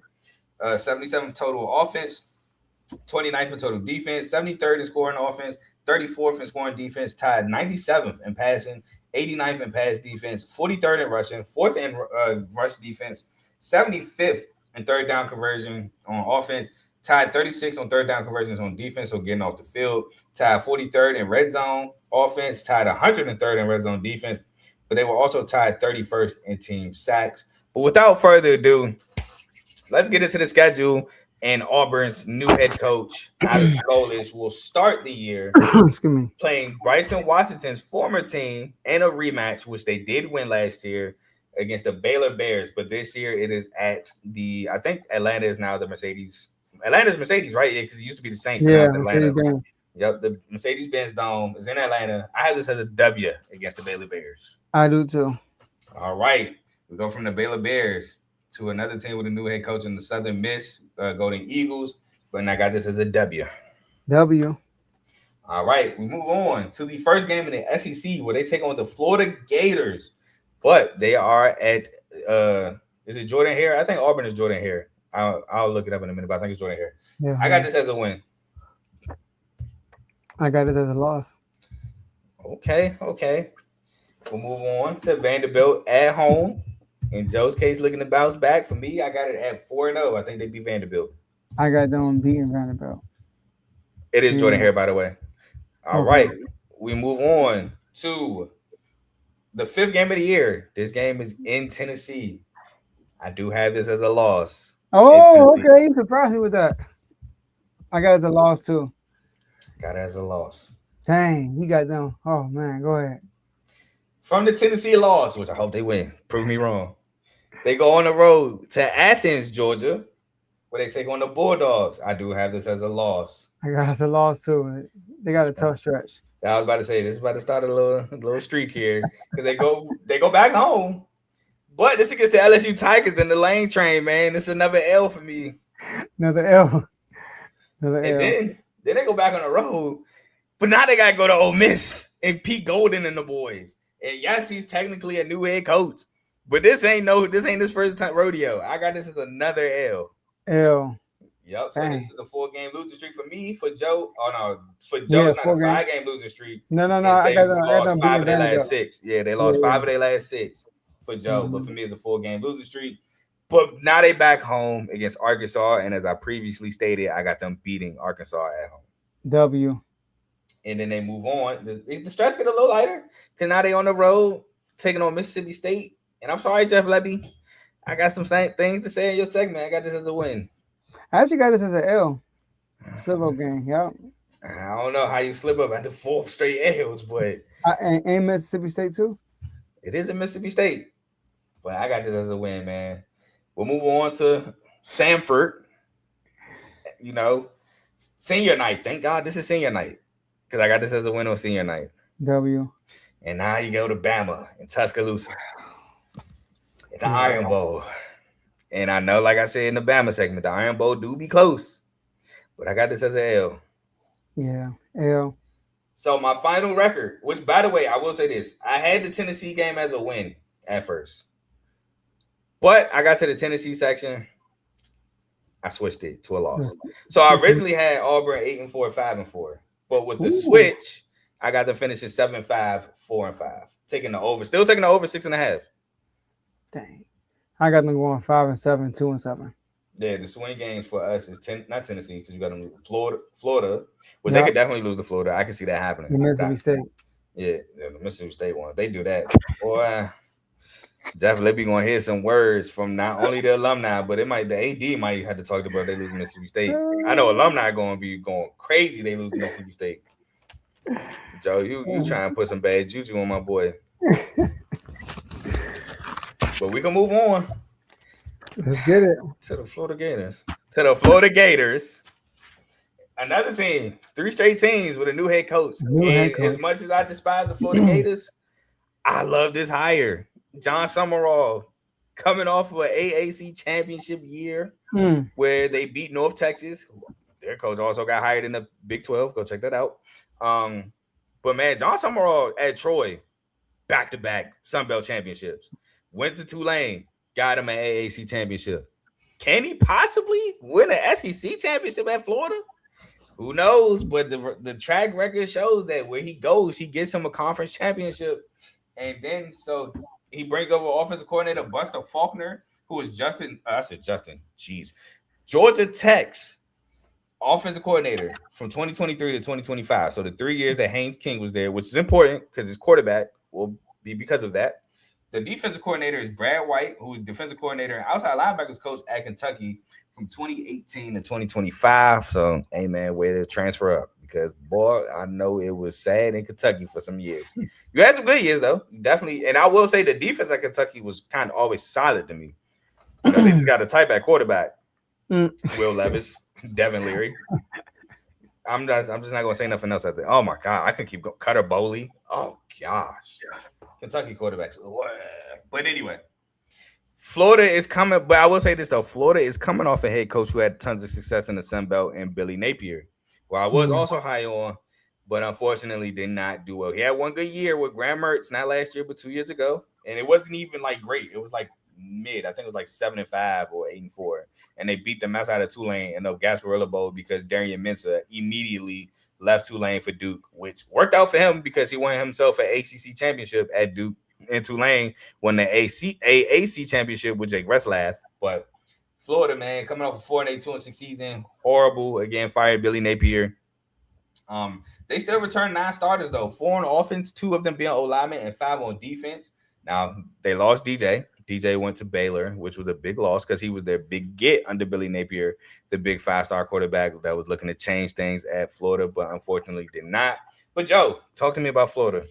Yeah, new coach John Summerall, like you said, 43-12 record with Troy and Tulane. So, and like you said, he brought both of those programs to heights they never been to before. So that's good right there. And I like their running back unit. I know we're gonna get to like returning and transfer stuff like that, but I think they got some good skill players over there. Yeah, I think so too. I will correct you. Maybe Troy. I'm not sure if Troy won the Sun Belt ever before John Summerall. Tulane, however, did win the AC with Willie Fritz because with Clayton Tune. No, Clayton Tune was Houston. Michael Pratt and Mekhi Hughes. But we'll move on. We got to talk about the main returner, Jaden Ball, running back, the main guy for Florida who went 220 carries, 1,170 yards, 5.3 carry, 8 touchdowns. Man's a baller. I'm expecting big things from him this year again. Then they bring back Vernell Brown III, a receiver who had 40 catches, 512 yards. They bring back Miles Graham, a linebacker who had 76 total tackles, 36 solos, 2 sacks, and 4 pass breakups. Bryce Thornton, a safety, had 56 total tackles, 31 solos, a sack, 6 pass breakups, a pick, a forced fumble, 2 fumble recoveries, and a scoop and score. Jaden Robinson, a linebacker who had 51 total tackles, 29 solos, 2 sacks, 3 pass breakups, and a forced fumble. The also controversial Cormani McClain at cornerback. They bring him back, 17 total tackles, 10 solos, a pass breakup, and a pick. And Jamari Lyons, a defensive lineman with 18 total tackles and 6 solos. And I want to say this, Cormani McClain isn't really well, he did kind of bring some of the controversy on himself from some of the things he said with his departure with Colorado, but it was just a lot of controversy. I'm glad it's kind of over with and the kid can just focus on college football and, you know, trying to be the best Cormani he can, trying to pursue his dreams. I would believe, or I would think, which is to be a play at the next level. But yeah, it was a lot of controversy with this. But just going to some guys they lost, DJ Lagway, like I said, transferred to Baylor. He went 213 to 337, 63.2% completion percentage, 2,264 yards, 16 touchdowns. Now, can't harp on this enough. 14 interceptions, which was, I think, like tied second in the country. Can't have it. It was a big reason why Florida was losing games last year. I remember the LSU game being specifically like super close. And of course, they lost. They had like 5 turnovers. What do you want to do with 5 turnovers? It's just, they were kind of Arkansas-esque in terms of a bunch of turnovers leading to losses. But he also had 136 rushing yards and another one on the ground. They lost to Michael Sturdivant, a receiver who's on the Packers, 27 catches, 406 yards, and 3 touchdowns. Hayden Hansen, a tight end, transferred to Oklahoma, 30 catches, 254 yards, and 2 touchdowns. Trey Wilson, or Eugene Wilson, who transferred to LSU, a receiver with 27 catches, 239 yards, and 3 touchdowns. Jordan Castell, a defensive back, transferred to Kentucky, 54 total tackles, 28 solos, and 2 picks. Sharif Denson, a safety who transferred to Ole Miss, 52 total tackles, 39 solos, and a pass breakup. Tyreek Sapp, a defensive end on the Browns, 34 total tackles, 12 solos, and a sack. Caleb Banks, a D tackle on the Vikings, 6 total tackles, 2 solos, and a fumble recovery. Mekhi Baru, D tackle transfer to Ole Miss. 20 solos, 20 total, 7 solos, 2 sacks and a pick. And George Gums Jr. edge rusher on the Colts. 31 total tackles, 14 solos, 2.5 sacks, 2 forced fumbles, and a fumble recovery. Anything you want to talk about, Joe? I know you talked about the running back, Jaden Ball. Was it a big return? They got him as first team all selections, and they got the preseason rankings and stuff. They got him first team. All SEC. Yeah, and which is good. Did you mention Ben Hanks the third? No, and I was also going to mention Dallas Wilson, but not. Okay, yeah, another cornerback who's really good. I think it's a good return for them too. So they brought back some good pieces. But like I said, they got some good skill players. They brought back some, like you said, some like Vernell Brown the third. Did you mention Vernell Brown the third? Yeah, I did. Okay. All right, and Dallas Wilson, right? I know you probably mentioned. I was going to bring up Dallas Wilson. So, yeah, Florida. Let's see what they're gonna do with the new coach. Man. Hope they don't do good because forget Florida. But let's see. Florida. I know they beat us last year. I called that too. You did. I called it. My boy was like, "You got us beating Texas." I said, "In the swamp, yes." But they have the 18th overall recruiting class, 30th in transfers with 29. Namely, Aaron Philo coming over from Georgia Tech, which Aaron Philo had some games we had to step in not only last year, but 2 years ago with Haynes King battling injuries. He did okay. I know he lost the game they lost the game. Did they lose or did they? I think they might have barely pulled it out actually 2 years ago against NC State. I know they lost last year, but Aaron Philo didn't play in that game. That was all Haynes King. But last year, he went 21 to 28, 75% completion percentage, 373 yards, a touchdown, a pick at Georgia Tech. Again, following his OC over to Florida. Eric Singleton Jr. Now, if you remember, he was at Georgia Tech with Buster Faulkner 2 years ago before he went to Auburn last year. And he thrived with Buster Faulkner. So he's reunited with his host. His OC. 50, who had 58 catches, 534 yards, and 3 touchdowns at Auburn. I should have wrote his Georgia Tech stats to be honest, but that was his stats last year. They bring over Kanye Clark, a cornerback from UCLA, who had 23 total tackles, 16 solos, 2 pass breakups, and 4 fumble. Jordy Lowry, a cornerback from ECU, who had 27 total tackles, 23 solos, 4 pass breakups, a fumble, forced fumble, and a fumble recovery. And Lakota Dupree, a tight end from JMU, who had 17 catches, 192 yards, and 3 touchdowns. Any transfers you want to talk about, Joe? Yeah, over 700 yards both years at Georgia Tech, which is good. Yep. But I think Eric Singleton Jr. was probably the biggest one. I thought that was good pickup. And I like the two line. They brought in 2 starting offensive linemen. You got Emeka, I can't even pronounce his last name, and you got TJ Shannon Jr. So we gonna see, man. We gonna see. I know, like you said, I lost DJ Lagway. I don't know too much about the Aaron Philo. Yeah, I don't know too much about him. What I've been seeing, what I've looked up about him was that he's a very efficient passer, basically. Yeah, he's not like Haynes King was like the super athletic one, who also could throw the ball, but Aaron Philo is not as athletic as Haynes King. He's more of from what I remember, it was more of a drop back guy. So okay. But some numbers. Again, taken with a grain of salt for the third time because it's the third straight new coaching staff, but to give you a glimpse of the season last year. That's crazy. Hey, the turnover for the SEC episode, I was like, I still got to keep going. But 102nd in total offense, 70th in total defense, tied 109th in scoring offense, 68th in scoring defense, 91st in passing, tied 76th in pass defense, 91st in rushing, 76th in rush defense, 114th on third down conversions, 117th in third down conversions on defense, tied 12th in red zone offense, tied 16th in red zone defense, but 79th in turnover margin. Now let's get to the schedule where they take on Caden Velkamp, who actually led the country in interceptions last year with 17 picks, and the FAU Owls, where I have this as a win. W. All right. They will then take on first 2 games easy out the gates. The Campbell Camels, which is a W. Campbell Camels. W. Hey, my the athletic trainer dude that I was working with at Michigan State went to Campbell, I think. So salute to Campbell. But shout out to him. At Auburn, shout out Q, by the way, if you listen. Hope you're doing great, my boy. I seen Q was at Team USA, I think, at one point. So salute to Q. One of the smartest people I know.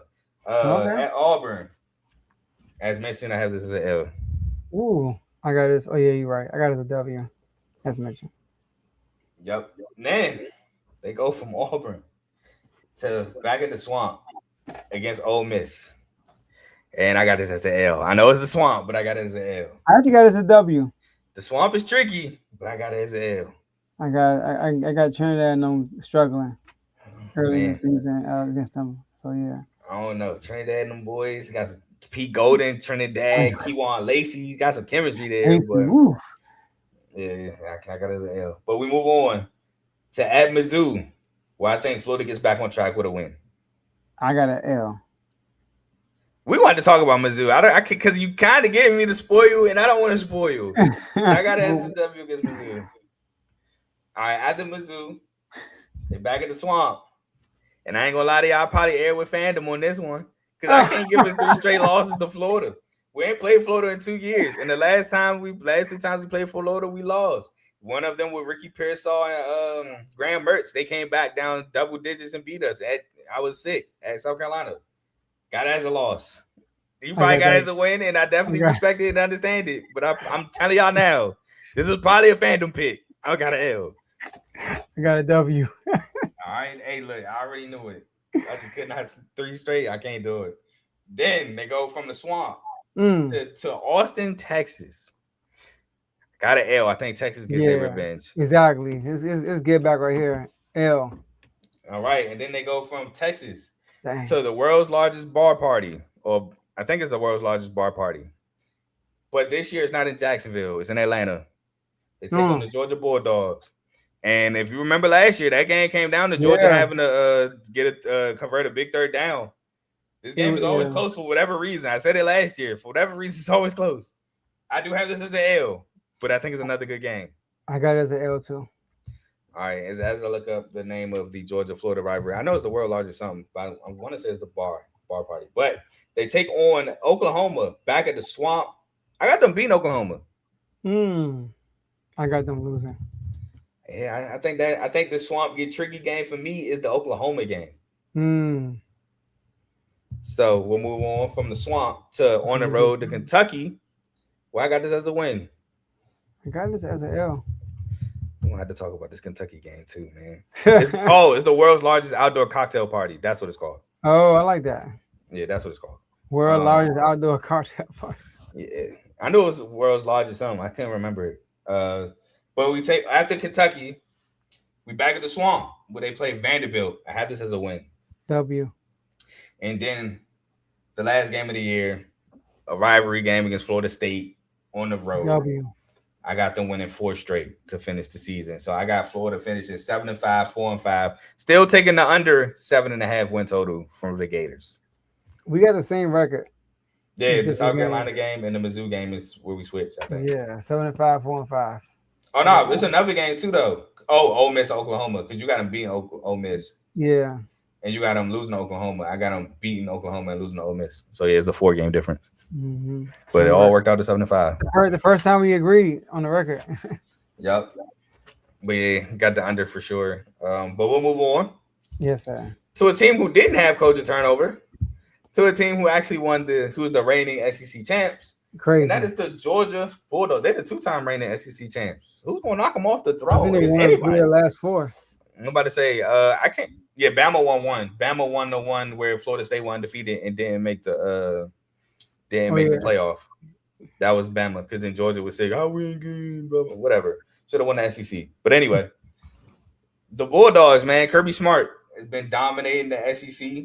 Again, like we just discussed, winning 3 of the last 4, won definitely the last 2. Sorry, Joe. Y'all first year, y'all almost did something incredible. Y'all almost won y'all last year in the Big 12 and then went to the SEC and won your first year in the SEC. That'd have been incredible. Georgia's in the way.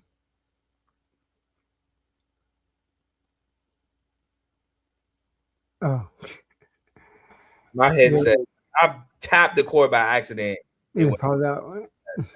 I need a new cord for my mic.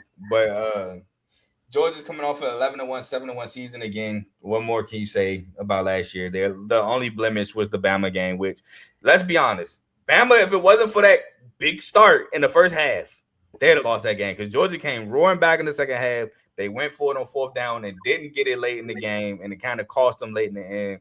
because Bama was able to run out the clock later in the ball game. But if it wasn't for that blemish, Georgia would have had an undefeated season. I'm not the biggest Gunnar Stockton fan. I'll let that be known up front. I feel like Gunnar Stockton kind of got carried by a really good Georgia defense, which I will also say that Georgia didn't have a premier pass rusher, which is kind of weird for Georgia, in my opinion. But they had a really good run game with Nate Frazier, who I believe, Nate Frazier is back. So really good run game. He got stats, but I was again just not a fan of Gunnar Stockton. I was really a fan of Gunnar Stockton after he came in for Carson Beck 2 years ago. I didn't think it looked great either. But maybe he can raise his stock. They did lose in the Sugar Bowl. They lost in the Sugar Bowl against Ole Miss, and that game was a classic. Oh my Lord, I remember watching that game like it was yesterday. That game was lit. The playoff game against Ole Miss. But I would say a solid year. I know Georgia Bulldogs fans not going to say that because they ain't win a natty or make the natty. So, their status might be a little higher. But solid year for them. Now, they returned tied for the most starters in the SEC with 14. They returned 6 on offense, 3 of them being O-linemen, and 8 on defense. We already named one of them, Gunnar Stockton. But, Joe, before I get into naming the returners and the loss, talk to me a little bit about Georgia last year. Yeah, I feel like they are a standard in the SEC. Like the fact that they were the powerhouse because of talent, they were just out talent people. And then they got all this transfer and NILs, all that stuff that you have to playing field, and they still win in the SEC. So I give a shout out to them. Although and they've been dominating us every time we play them. So I'm glad we don't have them on the schedule this year. I saw that, I was like, okay, we don't got no Georgia. So that's that. They did well. One thing that does worry me about them: 6 of their 7 leading receivers are gone. 6 out of 7. As far as production wise, but the defense is still the strength of this team. And I'm with you on Gunnar Stockton. I feel like Gunnar Stockton is a QB that's not going to it's like Jalen Hurts. He's not going to lose you the game, right? But not like Jalen Hurts on the other side. He also ain't going to win you the game. You know what I mean? He's right in that middle. That's what Gunnar Stockton is. So yeah, he's like the weak link in this. But Georgia never really needed a top tier quarterback to run the ship because they always had the talent around in the defense and all that stuff. But like you said, they didn't have a premier, a premier pass weapon, which is unheard of when it comes to Georgia. Yeah, they had 3-4 of them 2 years ago. Oh yeah, trust me, I know. For sure. Light my man up, Quentin Ewers. Yeah, for sure. I tend to agree with that. And to your point, I mean, I can't remember the last elite quarterback Georgia had. I mean, collegiately, some might say Justin Fields or not Jacob Eason, Jake Fromm. I still wouldn't agree with at least Jake Fromm, maybe Justin Fields, but I ain't even playing for real. So does he really count? Stetson Bennett won 2 natties, and I don't think he was elite. I think he was better than what people gave him credit for, though. I do think that. But yeah, I can't think of beyond maybe Matt Stafford. I'm not saying Bradford. Aaron, I don't even know if I call Aaron Murray elite. Never mind. We'll just move off of it. But yeah, but in comes, returner Gunnar Stockton, who went 269 to 386, 69.7% completion percentage, 2,894 yards, 24 touchdowns, 5 picks. But he added 462 yards and 10 touchdowns on the ground. Returned Nate Frazier, 173 carries, 947 yards. Yep, 5.5 a carry and 6 touchdowns. Lawson Lucky, a tight end, 15 catches, 158 yards, and 4 touchdowns. Returned KJ Bolden, a defensive back, 76 total tackles, 32 solos, 5 pass breakups, 2 picks, and a fumble recovery. Raylan Wilson, a linebacker with 74 total tackles, 30 solos, 2.5 sacks, and a pass breakup. Quintavious Johnson, a linebacker with 34 total tackles, 21 solos, 2 sacks, 5 pass breakups, and a forced fumble. Gabe Harris Jr., linebacker, 26 total tackles, 11 solos, and a sack. Kyron Jones, a defensive back, 24 total tackles, 13 solos, fumble recovery. Jordan Hall, a D lineman, 12 tackles, 3 solos. Xavier McLeod, D lineman with 17 total tackles, 8 solos, 2 pass breakups. And Ellis Robinson, the fourth, a defensive back with 20 total tackles, 13 solos, 7 pass breakups, and 4 picks. Now they lost a lot, and they lost some receiver talent, i.e., Zachariah Branch. 1 year with that guy who transferred in from USC. I feel like I wish I would have seen Zachariah Branch with a better quarterback at Georgia, but he still had 81 catches, 811 yards, and 6 touchdowns. Currently on the Falcons. Probably wouldn't have seen him with a better quarterback in the NFL as well. But we'll move forward to Kobe Young, a receiver who's on the Bengals, 26 catches, 354 yards, and a touchdown. Dylan Bell, a receiver on the Vikings, 27 catches, 268 yards, and 2 touchdowns there. Oscar Delp, a tight end on the Saints, 20 catches, 261 yards, and a touchdown. CJ Allen, huge loss at linebacker on the Colts, 88 total tackles, 47 solos, 3.5 sacks, 4 pass breakups, 2 forced fumbles, and a fumble recovery. Dalen Everett to the ops, a cornerback, 49 total tackles, 28 solos, 8 pass breakups, a pick, and a fumble recovery, that being the Steelers. And Christian Miller to the Saints, a defensive tackle, who had 23 total tackles, 10 solos, and a sack and a half. Anybody want to talk about before we move on to the transfers? KJ Bolden, I think, and Ellis Robinson. Mm-hmm. I think those two going to have big years this year. I think they're going to take a leap, another level leap. So I look for that tandem, especially KJ Bolden. That's one guy that's been on my radar. Like he's not my guy, but I actually consider him for being the defensive player of the SEC. I actually consider that, you know what I mean? But he's not. I didn't pick him, so I didn't consider him. I considered a different person on the team. Nah. Oh, a different safety. Nah, different player on my team, but he's not it either. He's not mine. I considered it though. I consider one of your guys too. I know we talking about the same guy. Okay, there ain't nobody else to consider on that South Carolina, so I know exactly what you're talking about. But 9th overall recruiting class, because it's Georgia, which I ain't gonna lie, 9th overall recruiting class is kind of trash for Georgia, for real. We're talking about Georgia, but they were 16th for transfers with only 9 transfers. But talk about a guy. I think this guy's gonna be a guy for Georgia, and that's Khalil Barnes, the safety out of Clemson. 40 total tackles, 24 solos, and 2 pass breakups. I think he might be a guy for them. Another guy who I think is gonna be a guy. You talk about receiver production loss. How about receiver production gain? Isaiah Canyon, receiver from Georgia Tech.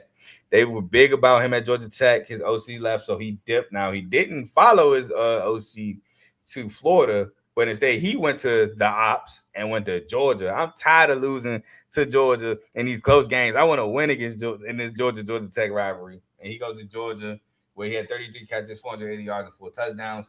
Jamali Riddle, a safety from ECU, who had 70 total tackles, 38 solos, 6 pass breakups, 3 interceptions, and a fumble recovery. And I also highlighted this running back who should definitely add to the running back depth, and that is Dante Dowdle, a running back from Kentucky, 112 carries, 560 yards, 5 a carry, and 3 touchdowns. I know I went over 4 to 9, but any other highlight transfers you wanted to highlight, Joe? I mean, no, but Dante Dowdle is somebody. He brings that lightning, that physical presence in the backfield. But Isaiah Canyon, like you talked about, I thought it was a big pickup too. That's something. That's one guy I wrote down my paper. So, but yeah, Georgia, man. Like I said, I have a lot of respect for Georgia. I think Georgia, as long as Kirby Smart is there, I know I mentioned that he's the best coach in the nation, and you. Whoa, Joe, hold up. It's a guy named Cincinnati, Indiana. It's before he won the championship, and you called it out. So, but I respect Kirby Smart. I think he has a great program, and I think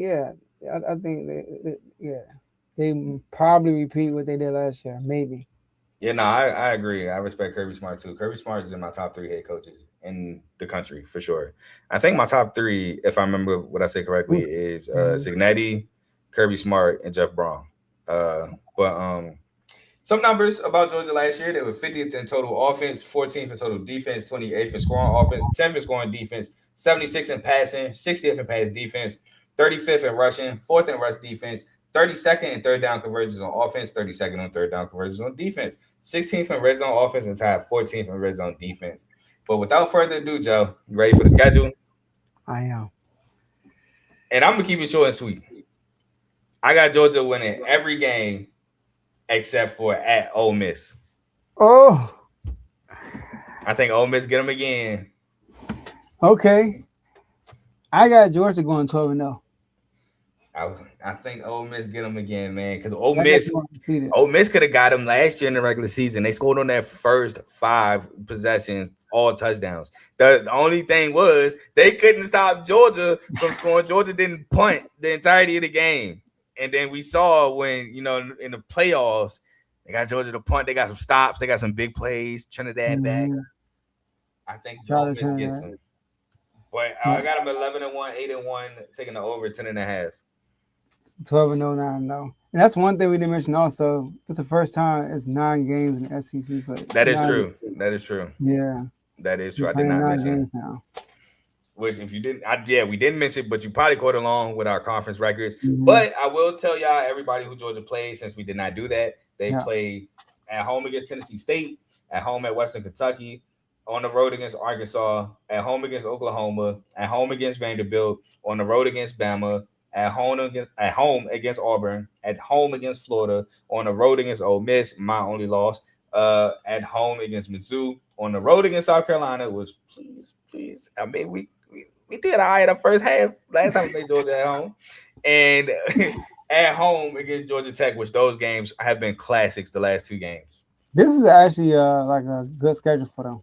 Yeah, I mean, you play your Bamas, you play your Ole Miss, you play your Oklahomas. Georgia Tech is always a good game. Now they don't play LSU, they don't play Texas, which, I mean, good for you, not necessarily Georgia.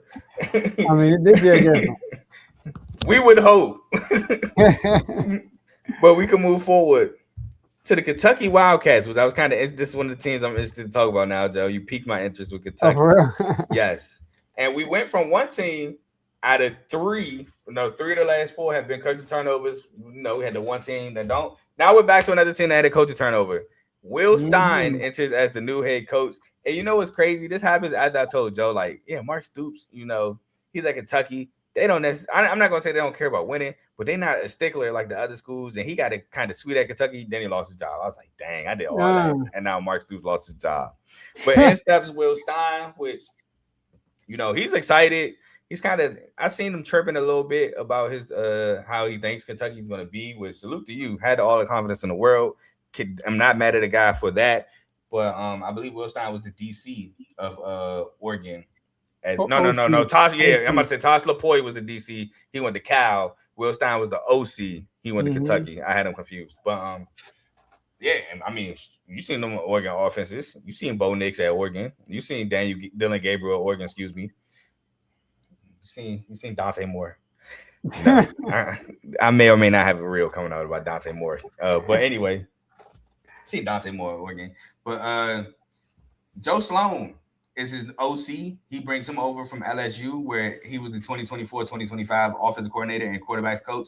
And at DC, he brings over Jay Bateman, who was Texas A&M's defensive coordinator and linebackers coach in 2024 and 2025. And if you remember, Texas A&M had some defenses on them the past 2 years, because I feel like that defense low-key been carrying that offense. Also, I feel like last year Texas A&M schedule was kind of weak, and it was exposed in the Texas game. But we ain't going to say too much. But yeah, they're coming off a 5-7, 2-6 season, where they just missed out on a bowl game. But they returned 5 starters, 1 offensive, which is not an O-lineman, and 4 defensive. So they got to retool the whole offense, including the O-line. Joe, talk to me about Kentucky a little bit before we go into the losses and returns. I think Kentucky potential is high because, correct me if I'm wrong, would you say that he's probably was the best OC in college football? No, you're wrong, in my opinion. Well, who the best OC do you think? In football right now, college football right now, I don't know if he's the best, but Jason Beck, who is now at Michigan, unfortunately, he been cooking these last 2 years. Okay. New Mexico, he cooked. Last year with Utah, he cooked. Jason Beck, he kind of up there. Okay, but he up there. Would you say? He up there for sure. He up there for sure. I just don't know if he's the best OC in college football. So he's one of the best OCs. Now, obviously, OC and head coach, 2 different positions, right? We know how that could be. Just because you're a good play caller, I mean you're a good head coach.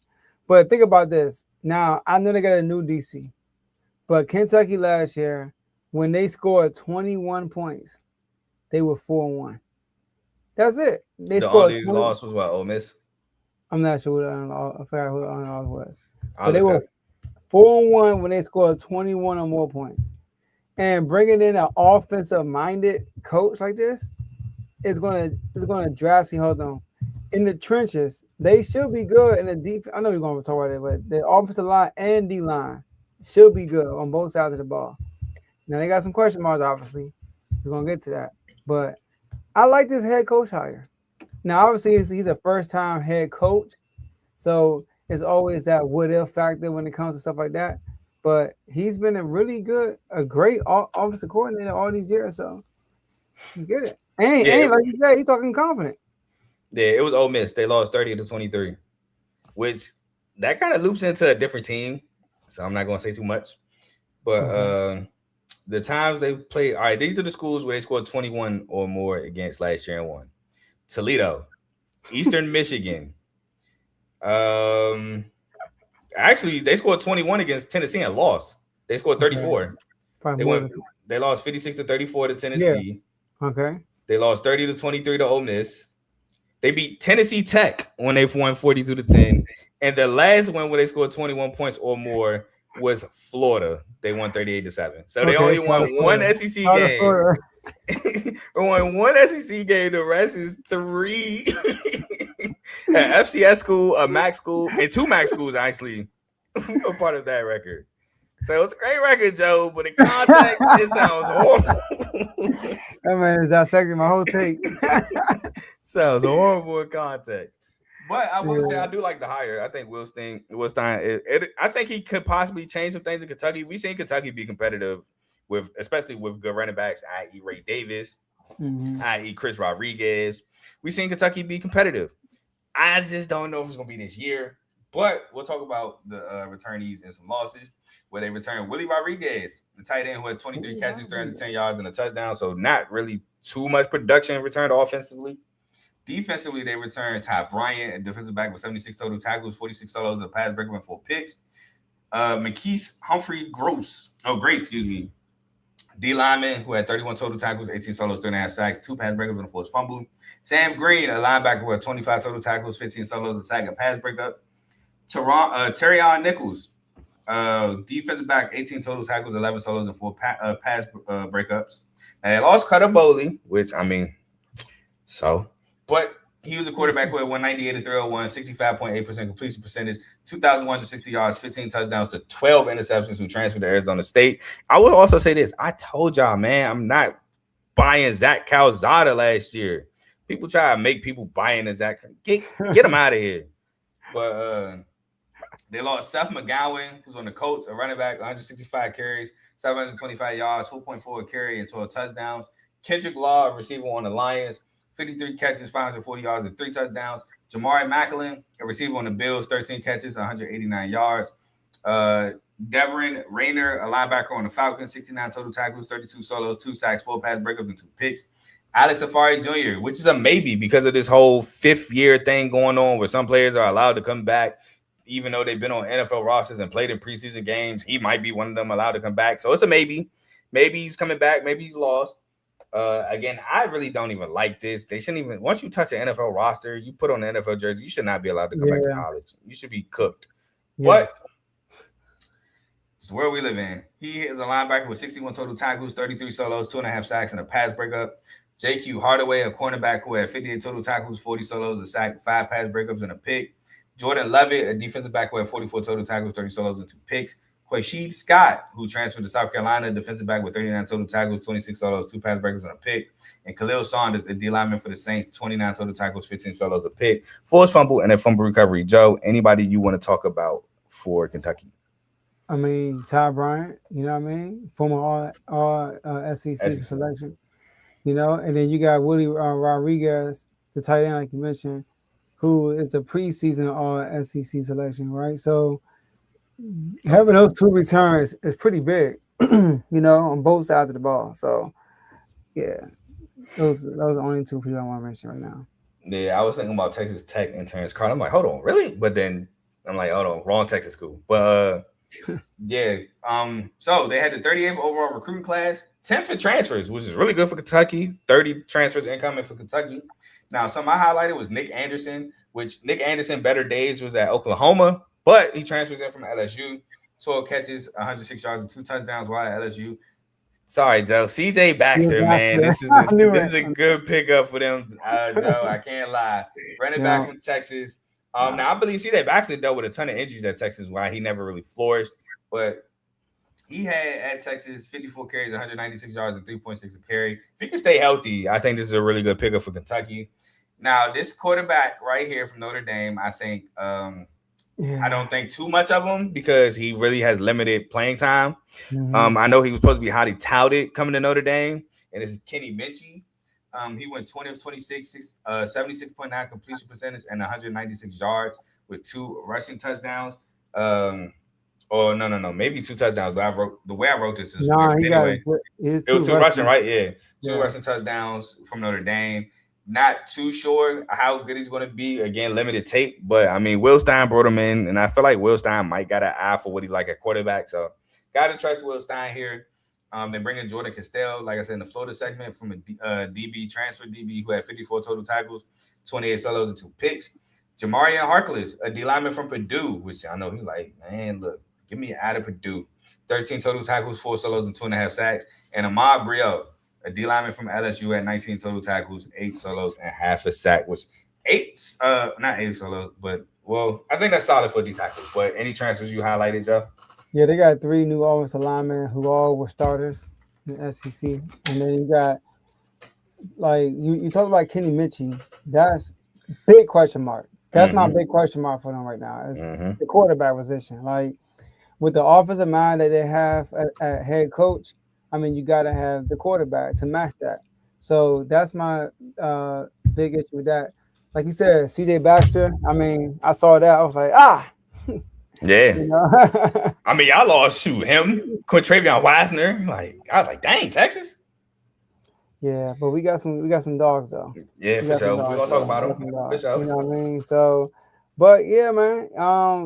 You know, I like I said, the offensive lineman, and then like with these new coaches coming into these teams, man, these is overhauling. Like the guy, Will Stein. I think it's Will Stein. Will Stein, offensive-minded head coach, offensive-minded coach. 8 out of the 11 starters on offense are transfers. Yeah, they only bring back 1 player, and that's Willie Rodriguez.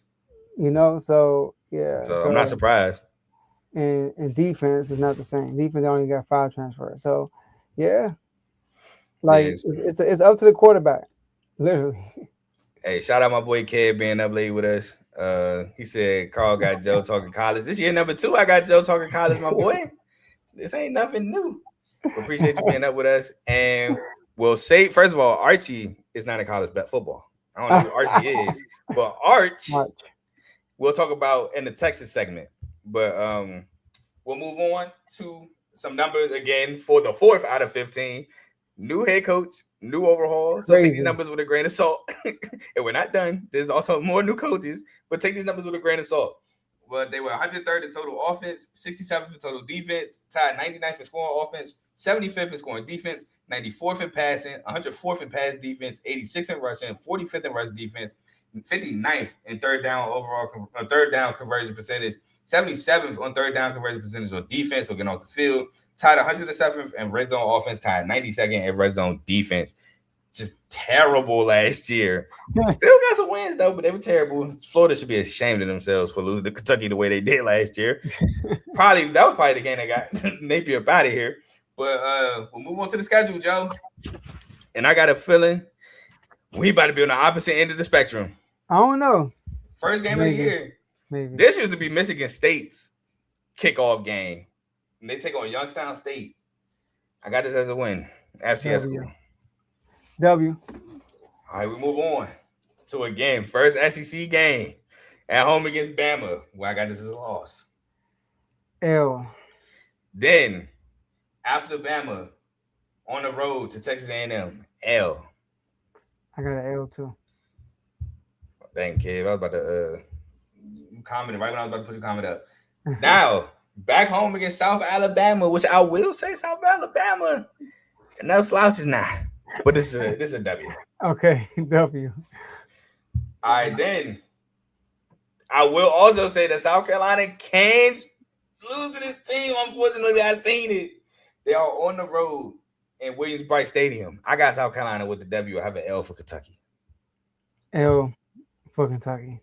All right. Then they go back home where they take on the Lane Train and LSU. Have this as a loss. That's an L. Dang, Kev got them being South Carolina. What the hell wrong with you? After LSU, they are on the road in Norman, taking on the Oklahoma Sooners. I have this as an L. I got an L too.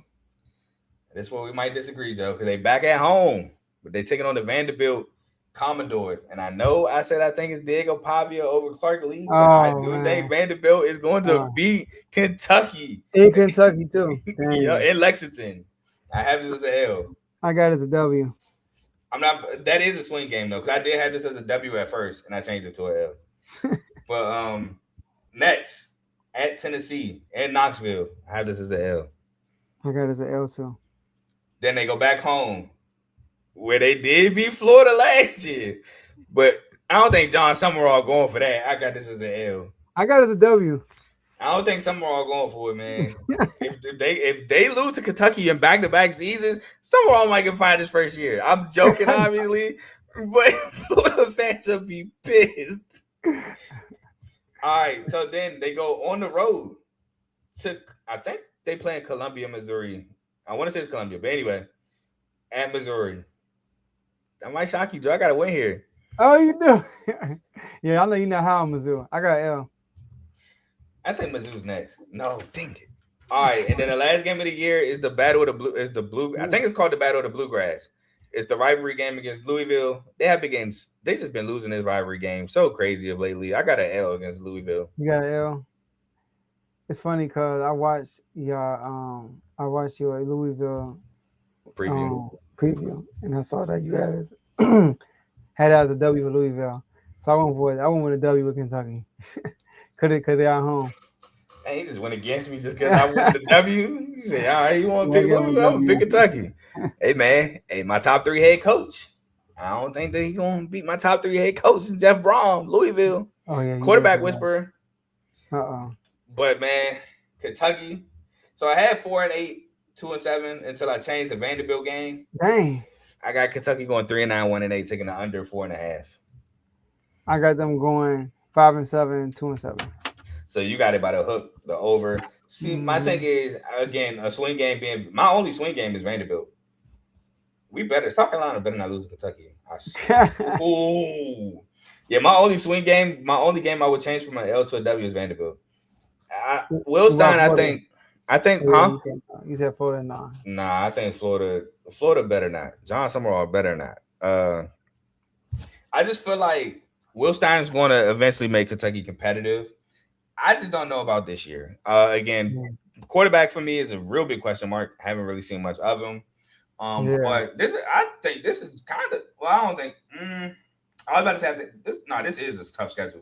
They got Bama, Texas A&M, LSU, Oklahoma, Tennessee, Louisville, Florida, South Carolina. Which again, South Carolina was terrible last year, but we were projected to be good. We just tanked it. So this is a tough schedule. I said it too. I said that y'all gonna. Yeah, I was gonna bring it up. Unfortunately, he was like, "Man, a lot of people saying that South Carolina got bust material," and I was like, "I can see it. I hope not." And sure enough, that's what happened. But we'll move on to guess what, Joe? Another team with a new head coach, the LSU Tigers. They got a whole new team. Yep, the Lane Train.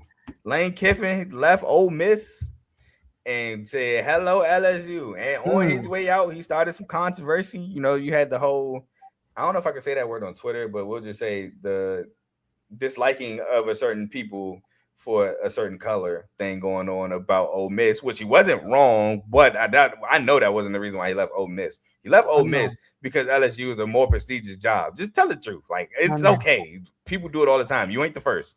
But he's taking over now. He's bringing over offensive coordinator, which was with him at Ole Miss, Charlie Weiss Jr. He was the Ole Miss coordinator from 2022 to 2025 and the quarterback's coach. And he's bringing in co-DC Joe Cox, who was 2024 and 2025 Ole Miss co-DC. No, I can't even. This is bad handwriting. But I got. Oh no, Joe Cox, the co-OC. So he bad handwriting. He was a co-OC at Ole Miss as well, and the tightest coach. His DC is Blake Baker. So he has that's his new coaching staff there. LSU's coming off a 7-5, 3-5 season, which was very bad because LSU was projected one of the best teams in the SEC last year. Yeah. I was hounding them too, and I mean, I could say that I don't know if this is true or not, but Garrett Nussmeier was allegedly dealing with something in his back his entire year and just played through it. And it could explain why the offense wasn't as good as we all thought it would be, to be honest. That line wasn't good either. Yeah, it definitely wasn't. But they definitely did not live up to expectations. They did also lose in the Texas Bowl 38-35 to the Houston Cougars, which shout out to Willie Fritz, 10-game win season. You know what I'm saying? One of the other coaches I wanted Michigan State to have, but no, nobody listens to Carl. But yeah, man, just a very disappointing year for LSU. Talk to me about LSU before we get on to the returners and well, like you see the lane train, man. You know, 3 straight 10+ win seasons with Ole Miss, first time in school history that ever happened. So had 11. I think 11 is what the most they had in this regular season. I think probably. You know, I looked it up and said they never had 10 straight wins, and you know, the offensive line is a question mark for me. You know, I know we're going to talk about the transfer. It did pick up a transfer that could definitely help the offensive line. And they brought in Sam. You want to talk about that too. They got a new quarterback. You know, and but yeah, man, with Lane Kiffin being over there, anything is really possible, man. I'm not gonna lie. You know, with the offensive mind that he has, and like I said, you saw what he did with Ole Miss. I was high on Ole Miss too. In our previews, I had them falling in that tiebreaker to get to the SEC championship game. Which that's what happened. They lost it though. Yeah. They went 11-1 and they lost the tiebreaker to Georgia because they lost to them in the regular season. I think I had them losing in the I think I did, or did I have them in the game? I don't remember. I remember I had them tying for like 4 different schools. So, but yeah, man, Lane. I will say this: a lot of pressure is on him too. The way he left Ole Miss, going to like I love the fact that they got them playing them early in the season. Thank you. In Ole Miss too, over there too. So, and what Ole Miss did last year after he left, it adds more pressure. Made the semifinals. And especially what he said. Remember what he said? He said, "If I was there, we would have won it." I'm like, bro, you could have been there. What are you talking about? He said, "I don't know, we would have beat Indiana, but we would have beat Miami." I was like, "Dang." But I will say that this year was like the first year in the whole transfer portal where they had like a window. So I get why he left, but like, bro, you could have been there. But if he'd have stayed, it would have ruined his transfers, like him getting his transfers for this upcoming season. Because I think by the time the Miami game came, I think the portal was closing, if I'm not mistaken, or was about to. Like he wouldn't have had much time to recruit. Basically, he'd have had to do some like dirty in terms of like dirty macking. Like, yeah, I'm coaching, but I got some guys like recruiting for me while I'm coaching. Oh yeah, okay. But wasn't somebody doing that though?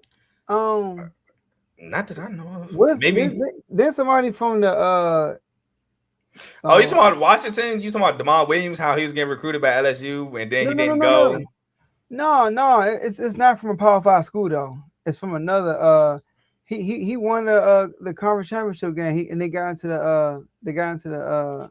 Oh, you talking about because Tulane. Unless you talking about Summerall. You talking about John Summerall? It probably is him. Yeah. I think it. Probably, yeah, I remember that he was saying he was working 2 jobs at the same time. It might have been Summerall because Summerall didn't leave to coach the college football first round game, but he knew he was getting spanked anyway. But it might have been him. He said he left. No, he didn't. Unless you're talking about Bob Chesney, because Bob Chesney also won JMU, and then he took the UCLA job. I think it was JMU. Yes, it was probably Bob Chesney. I think it was JMU. Yeah. But basically, they said he was working 2 jobs at the same time. Yeah, I think you're talking about Bob Chesney because I think I remember Chesney saying that. But yeah, man, I think that's why Lane left. But hey, it worked out in my opinion because I feel like Ole Miss loves Pete Golden, which we'll talk about later. And Lane got the job. He won it. I don't want to say desperately. He won it. I mean, I feel like this is where Lane been working towards his whole career, and he's finally there. So like you said, I'm excited for LSU Ole Miss. I ain't gonna say I can't wait because I want to savor the season, but I'm excited for that game. But yeah, they returned 8 starters, 5 on offense, 2 being O-linemen, and 3 on defense. And 2 of the starting returners I have are running backs. They returned Caden Durham, a running back with 111 carries, 505 yards. As I'm trying to bring Kev, I can't see my mouse. There we go. 4.6 a carry and 3 touchdowns. And Harlem Berry, a running back with 104 carries, 491 yards. It's 4.7 a carry and 2 touchdowns. That looked like 11.7. I need to work on my handwriting sometimes. They also bring back a 6. I think he's 6'7", tight end, Trades Green. Yeah. A cheat code. I have not played NCAA 20 or college football 27, by the way, and kind of glad because of that. I know people spamming him. But he's a tight end who had 33 catches, 433 yards, and 7 touchdowns last year. They returned Whit Weeks, a linebacker who had 28 total tackles, 13 solos, a sack, and a fumble recovery. Tamarcus Cooley, a defensive back who had 72 total tackles, 41 solos, 2 pass breakups, and 2 picks. PJ Willen, a cornerback who had 38 total tackles, 29 solos, a sack, 8 pass breakups, and 2 picks. They do lose Garrett Nussmeier on the Chiefs. And they said everybody that goes to the Chiefs just gets some type of Mahomes magic because the pass he completed in the preseason. I thought that was hilarious. But he went 194, 288, 67.4% completion percentage, 1,927 yards, 12 touchdowns, and 5 picks. They lose Berrien Brown to the Saints, a receiver at 53 catches, 532 yards, and a touchdown. Xavier Thomas, a receiver on the Bears, 41 catches, 488 yards, and 4 touchdowns. Aaron Anderson, a receiver at 33 catches, 398 yards. AJ Halsey, a safety on the Colts, 89 total tackles, 49 solos, 4 pass breakups, 3 picks, and a forced fumble. West Weeks, a linebacker with 76 total tackles, 32 solos, 2.5 sacks, and a pass breakup on the Colts. Mansour Delaney, top 10 cornerback drafted on the Chiefs, had 45 total tackles, 28 solos, 11 pass breakups, and 2 picks. Harold Perkins Jr., who I will say, beyond that Arkansas game where he had 4 sacks, did not live up to the hype, in my opinion, that I had for him and a lot of people had for him, at least in my opinion. But he's on the Falcons, 55 total tackles, 26 solos, 4 sacks, 3 pass breakups, 3 interceptions, a fumble recovery, and a forced fumble.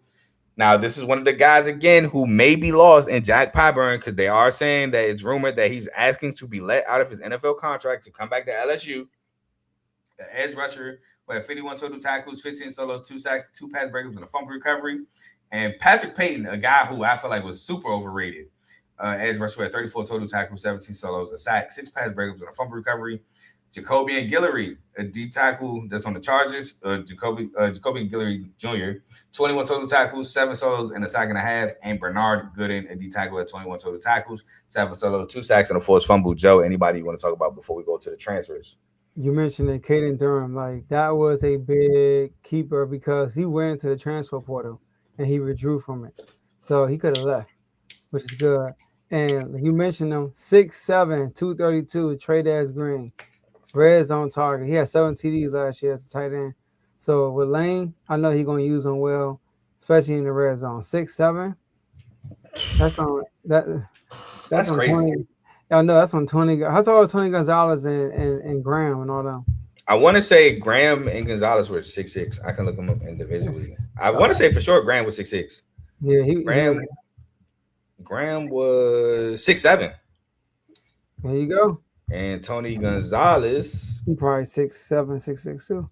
yes, Gonzalez was. Why they don't got his height right here? That's kind of crazy. I gotta look it up differently. It ain't like Graham's for whatever reason. He was 6'5". Oh dang! Shout out to him. Yeah, I was thinking more like Ricky Seals Jones. I don't know if y'all remember him. Ricky Seals Jones, yes. Ricky Seals Jones was 6'5". I don't know if y'all remember him from Texas A&M. Yeah. But yeah, man, for sure. I think like you said, he's going to use them right. I feel like sometimes in the red zone, who was last year's coach, Brian Kelly. I feel like they didn't really use him as much as they should have. Which I mean, hey, anything to get Brian Kelly up out of here. Brian Kelly. Get him out of here. But LSU had the 2nd overall recruiting class. Lane went to work. Best transfer class. Just went crazy in recruiting. Brought in 41 recruits. Some I highlighted. Former Spartan. You know what I'm saying? I got to highlight the Spartans. Sam Levitt. Sam Levitt, Joe, was at Michigan State. Okay. When we We chose over Sam Levitt, Noah Kim, Mm. and Caden Hauser. We let Sam Levitt walk. No. Matter of fact, I think we chose Aiden Childs over Sam Levitt. That's what it was. The guy that tried to throw the ball out of bounds and threw a pick. Yeah, we chose that over Sam Levitt. And Sam Levitt went to Arizona State and won a Big 12 championship. While we over here can't even make a bowl game. But yeah, he's mainly from Arizona State, but I had to let the people know he was a Spartan first. But he would have stayed if he got Brown. If Jonathan Smith wouldn't have brought his guy over, absolutely. Jonathan Smith might be a Michigan State coach to this day. But Pat Fitzgerald's here now. No need to worry about old news. But Sam Levitt had 145 and 239, 60.7% completion percentage, 1,628 yards, 10 touchdowns and 3 picks, 306 yards and 5 on the ground as well. He dealt with some injuries last year, though, at Arizona State. Winston Watkins. I think this is probably the biggest receiver pickup for me, in my opinion. I love Jace Brown from K-State. I'm going to talk about him in a second. But Winston Watkins played at Ole Miss last year. He was with Lane Kiffin. He's young. He's a sophomore this year. And as a freshman, he had 26 catches, 373 yards, and a touchdown, which you might be thinking, Carl, that's not even crazy stats. But you got to think he was behind Caden Lee. He was behind Trey Wallace, behind Daquan Wright. He was behind some guys, DeJon Striblin, who just got drafted to the 49ers. He was behind like 4 different guys, and he still was able to contribute at a solid level as a freshman. So I think that's really big for LSU. Jace Brown, another deep threat guy from Kansas State. 41 catches, 712 yards, and 5 touchdowns. Again, 40 catches, 700 yards. That's incredible yards per catch, average. So another big pickup there. Ty Benfield, who has been outstanding at safety, in my opinion, at Boise State, coming over to LSU. Some might touted DBU. But the safety had 105 tackles, 69 solos, 3 pass breakups, 2 interceptions, a forced fumble, and a fumble recovery. TJ Dottery, again, Ole Miss guy at linebacker, 98 total tackles, 48 solos, a sack and a half, 2 pass breakups, and 2 forced fumbles. And then I got 2 more receivers for you, Joe. Trey Wilson, Eugene Wilson from Florida, 27 catches, 239 yards, 3 touchdowns. And here's a sleeper pickup. He balled at Hawaii last year. Jackson Harris balled with Micah Alejado, had 49 catches, 963 yards, and 12 touchdowns at Hawaii. I think Lane Kiffin's going to love this guy. He's also I think he's like 6'2" or something like that. I think he's going to love him. Any transfers you highlighted, John? Man, Sam Levitt, man. He has SEC Player of the Year potential. I'm going to say that, Carl. Maybe.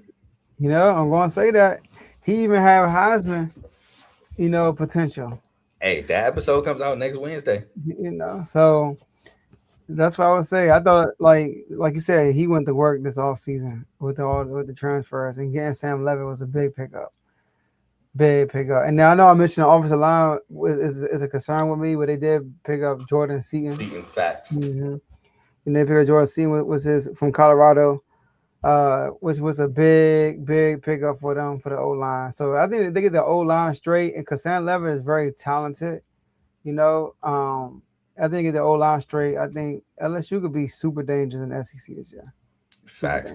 I 100% agree with you. And I agree with what you said about potential SEC Player of the Year, potential Davey O'Brien, potential Heisman, Walter Camp, Maxwell, all that for Sam Levitt, for sure. Some numbers for LSU now, again, for the 5th out of 6 time. Take these with a grain of salt. 109th in total offense, 27th in total defense, 101st in scoring offense, tied 23rd in scoring defense, 61st in passing, 42nd in pass defense, 124th in rushing, 32nd in rush defense, 95th in third down conversion percentage on offense, 26th on third down conversion percentage on defense, tied 85th in red zone offense, tied 14th in red zone defense. But now the fun part, Joe. Let's get to the LSU schedule. All right. Let's see how you thinking. I'm going to keep it short and sweet, Joe. Oh. They win every game except Ole Miss. I got it like Georgia. They only lost to me as Ole Miss. I got them losing to Ole Miss. On which one that? I know the other one. Texas, man. Of course. I knew it. Come on, man. Got to lose in Texas. I got to beat Texas. I'm sorry, Joe. At Death Valley too. At the Yeah. crib. I gotta be our in house Texas. would be us. No. LSU's at the crib. Y'all on the road. No. Oh, you're right. LSU is you're right. I'm tripping. And then they finished the season off on the road twice. The battle of the boot, and I don't think Tennessee and LSU's a rivalry. But yeah, I got 11-1, 8-1. I got 10-2, 7-2. All right, and then for those of you that don't have the schedule or don't know, I'm going to say the schedule who they play in order. My bad. My fault. Yeah, I didn't change it. Oh, gosh, I did not change it. But the over under is, I believe, 8.5. Yes, 8.5. So we both got the over 8.5. I actually might play this. No funny. I legit might play this. But the first game of the year is both, funny enough, are the Tigers. Both of their home stadiums called Death Valley. It's at home against Clemson. Then they go play Louisiana Tech at home. First road game, Ole Miss. Get third game of the year. Super excited for that. Then it's at home against Texas A&M and McNeese. Then on the road to Kentucky. At home against Mississippi State. On the road to Auburn. At home against Bama. That game is always fun. At home against Texas, and the last two games on the road against Tennessee and Arkansas. Again, I have 11-1, 8-1. Joe has 10-2, 7-2.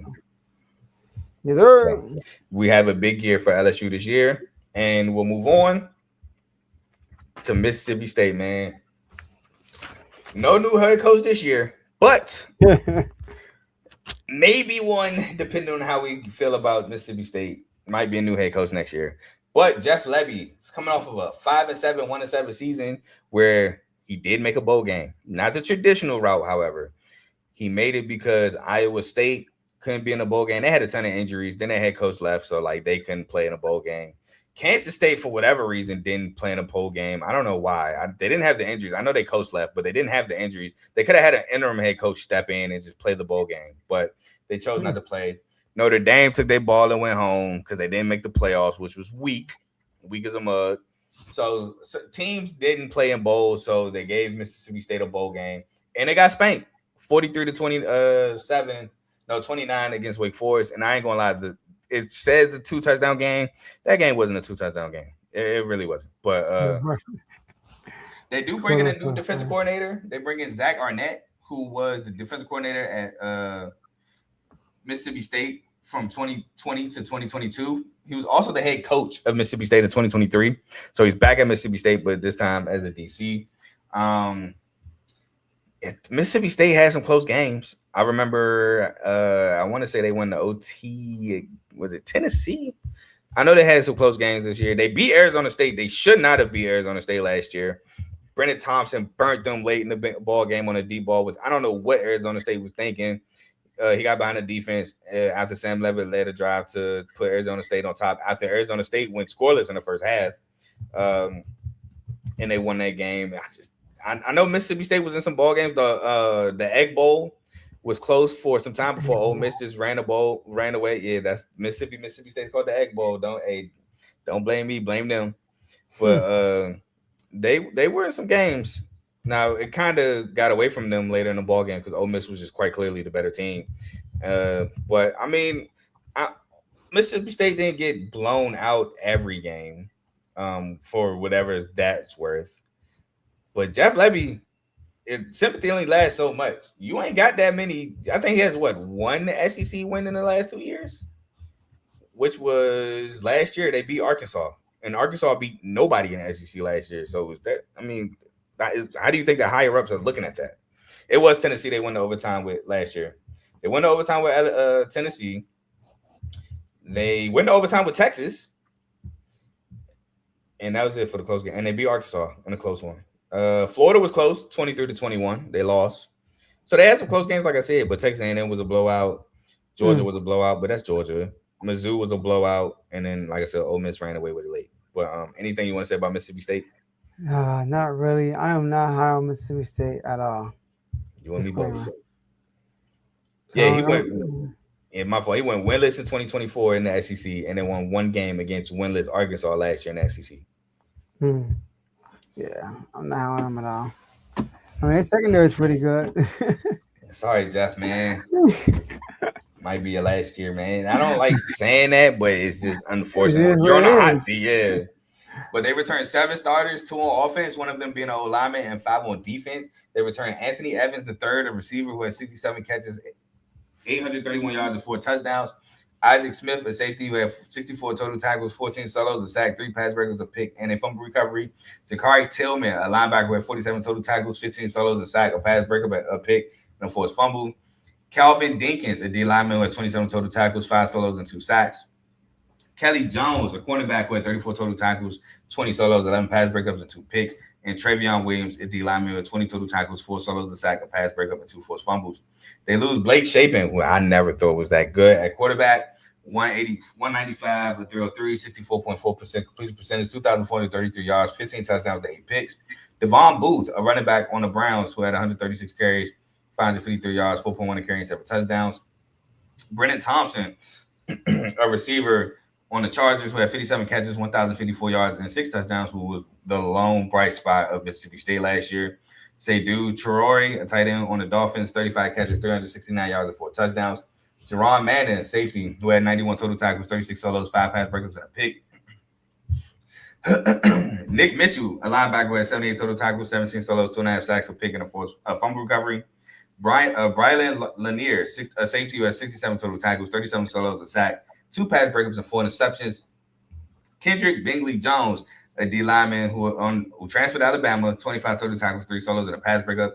And Diego Brumfield, a cornerback who had 36 total tackles, 22 solos, 4 pass breakups, and a pick. Anybody you want to talk about before we move on to the transfers, Joe? I mean, the good thing about it, they kept their trio. You know what I mean? They kept the quarterback, receiver, and running back. Camario Taylor. Camario Taylor. And Fluff Bothwell. So all 3 of them, they brought all 3 back, so they get that chemistry there. I think Anthony was a leading receiver, and Fluff was a leading rusher last year.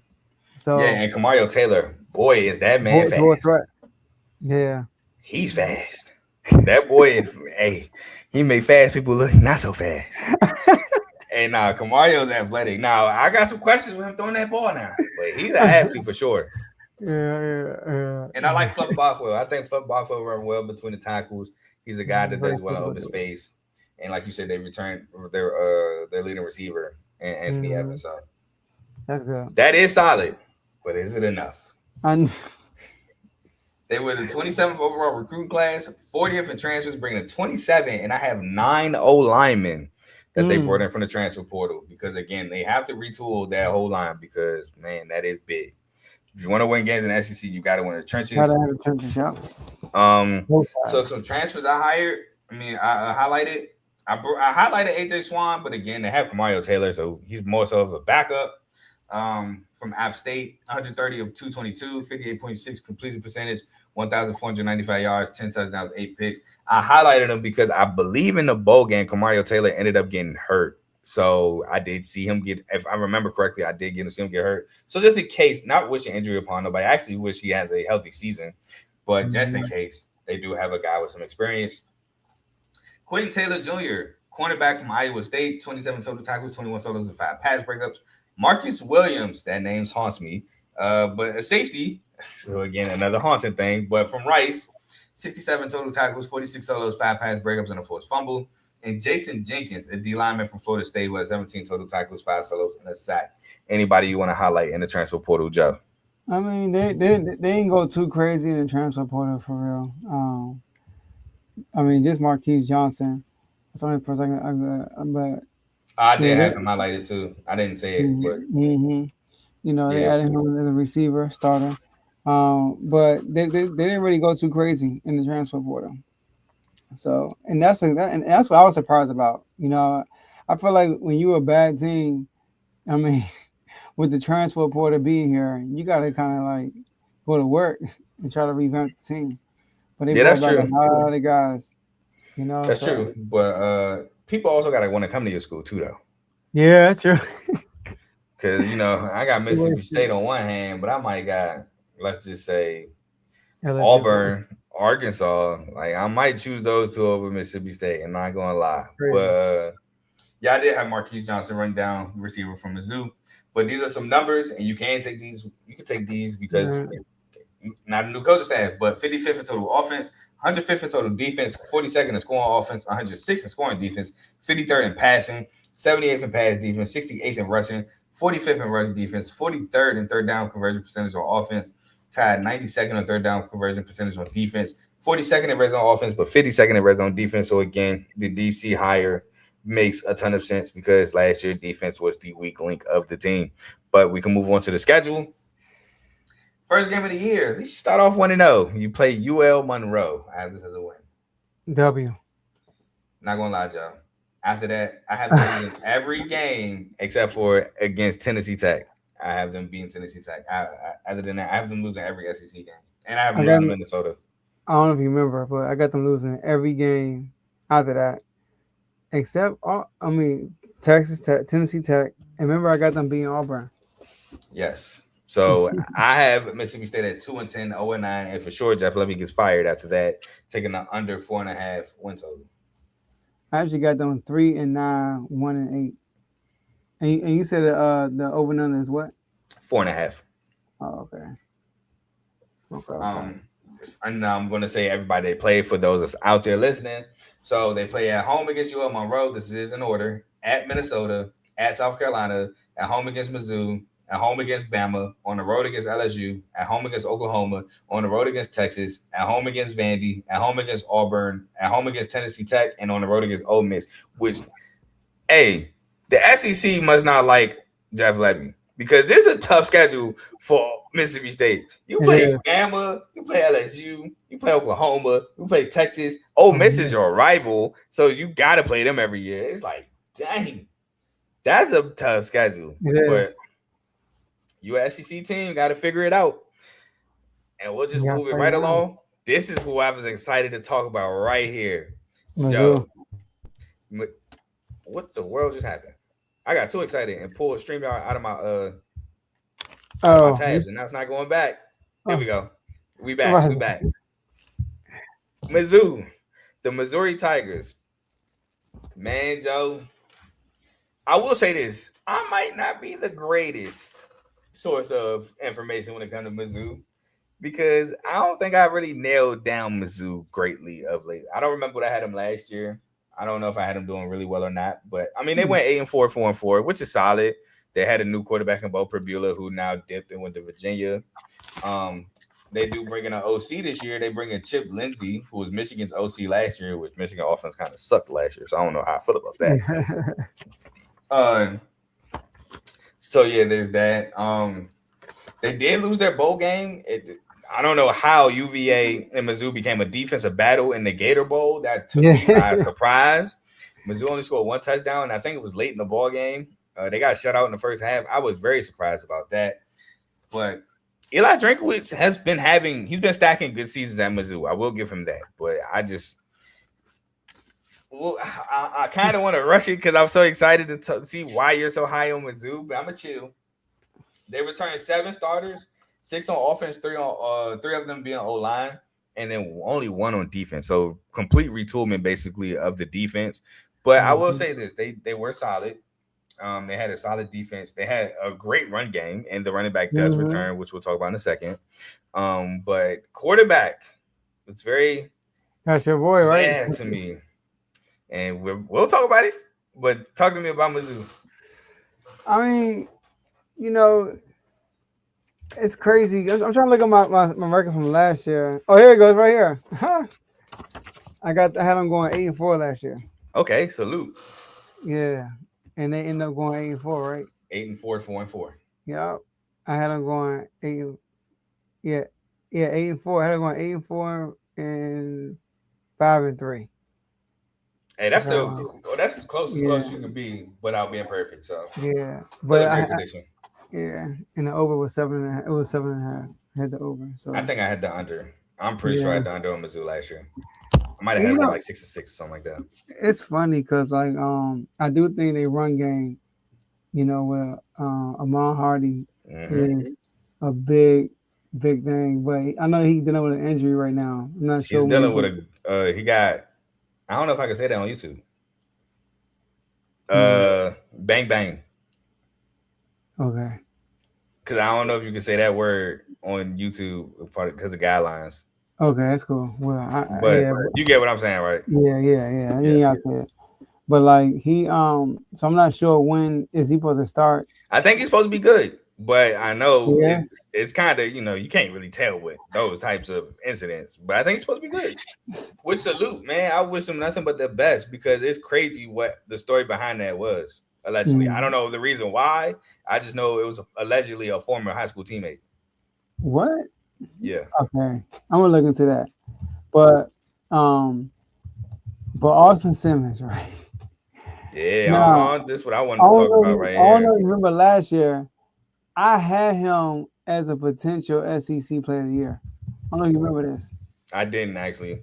Yeah, I actually had him. I actually had him up there as a potential SEC Player of the Year, and then Trinidad James took over, and then we know that it was history after that. Trying to see if I can find it. I got. Um, Hey, since you're looking for something, you got it to says say, right here that he's unlikely to be ready week 1. yeah, I'm saying like that's the only thing he might go into the season not playing. So, Hmm. but yeah, that's what I'm gonna say right now. I think the run game is a strength, obviously.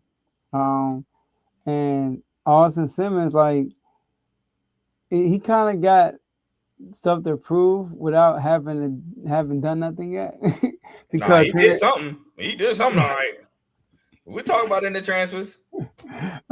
go ahead, if you We'll keep moving. So again, Ahmad Hardy is back, but had a very unfortunate incident. So we don't know what his status is and how long it will take for him to be back from recovery. He's back at the school, but we don't know how long the recovery is. But last year, he was one of the best backs, not only in the country at running the football, but yards after contact. I believe he had the most yards after contact in the country. But I actually think his yards after contact in the country was like top 5 in terms of people's yards, period. It was something crazy like that. But he won 256 carries, 1,649 yards, 6.4 carry, and 16 touchdowns. And for those who say that Group of 5 school players can't play at the next level or G4 level, this was a University of Louisiana Monroe running back. If you don't know, Louisiana Monroe normally is trash. He went to Mizzou in the SEC and did this. Some say the best conference. So a lot say the best conference. So trust them Group of 5 school players, man. I ain't saying all of them, but you can trust them. But they returned Jordan Harris, a tight end, 4 catches, 48 yards. Brett Norfleet, a tight end with 31 catches, 254 yards, and 5 touchdowns. Marquise Grissel, a D lineman who had 16 total tackles, 8 solos, a pass breakup, and a forced fumble. Now, again, they lose a ton defensively, but on offensively, they lose Bo Perbula. He went to Virginia, a quarterback who went 182 or 270, 67.4 completion percentage, 1,941 yards, 11 touchdowns to 9 interceptions, 297 yards on the ground with 6 extra touchdowns. Lose Kevin Coleman Jr., drafted to the Dolphins, 66 catches, 732 yards, a touchdown at receiver. Marquise Johnson, a receiver who we just talked about going to Mississippi State, 28 catches, 348 yards, and 2 touchdowns. Josh Manning, a receiver who transferred to K-State, 29 catches, 318 yards, and 2 touchdowns. Lose Josiah Trotter to the NFL, a linebacker to the Bucks, 84 total tackles, 43 solos, 2 sacks, and a pass breakup. Zion Young, edge rusher to the Ravens, 42 total tackles, 20 solos, 6.5 sacks, 2 pass breakups, 2 forced fumbles. Damon Wilson Jr., D lineman to the U, 23 total tackles, 9 solos, 9 sacks, 2 pass breakups, a pick, and a fumble recovery. Toriano Pride, cornerback on the Bills, 24 total tackles, 17 solos, 4 pass breakups, 2 picks, a pick 6, and a fumble recovery. Chris McClellan, a defensive tackle to the Packers, 48 total tackles, 15 solos, 6 sacks, and 2 pass breakups. Marvin Burks Jr., safety transfer to Wisconsin, 49 total tackles, 27 solos, a pass breakup, a pick 6, a forced fumble, and a fumble recovery. Dre Norwood, a cornerback who had 24 total tackles, 15 solos, and 5 pass breakups. And Khalil Jacobs, a linebacker on the Patriots, 47 total tackles, 19 solos, 3 sacks, and 2 pass breakups. Anybody want to talk about before we get into transfers? I mean, we talked about Ahmad Hardy, who's a returning player. We talked about him already. And Kaden Green, the offensive lineman they got, who also is an All-American as far as the preseason. Was going to help Austin Simmons for sure. But I want to let's get into the transfers. Yeah, man, let's get into Austin Simmons. Let's just jump right into it. But first of all, I got to chill because I got to announce that they had the 23rd overall recruiting class, which is really good, and 20th in transfers, having 30 transfers. But now let's talk about Austin Simmons. For as bad as we consider Kentucky last year, Do you know Austin Simmons is the reason why that game was a game? If Austin Simmons does not get hurt and Trinidad Champions take over, they might one lose to Kentucky, but two, they for sure don't go 11-1, 8-1, and don't make the playoffs. As Austin Simmons is the quarterback. Austin Simmons looked terrible at Ole Miss with Lane Kiffin. Yeah, he had 2 turnovers.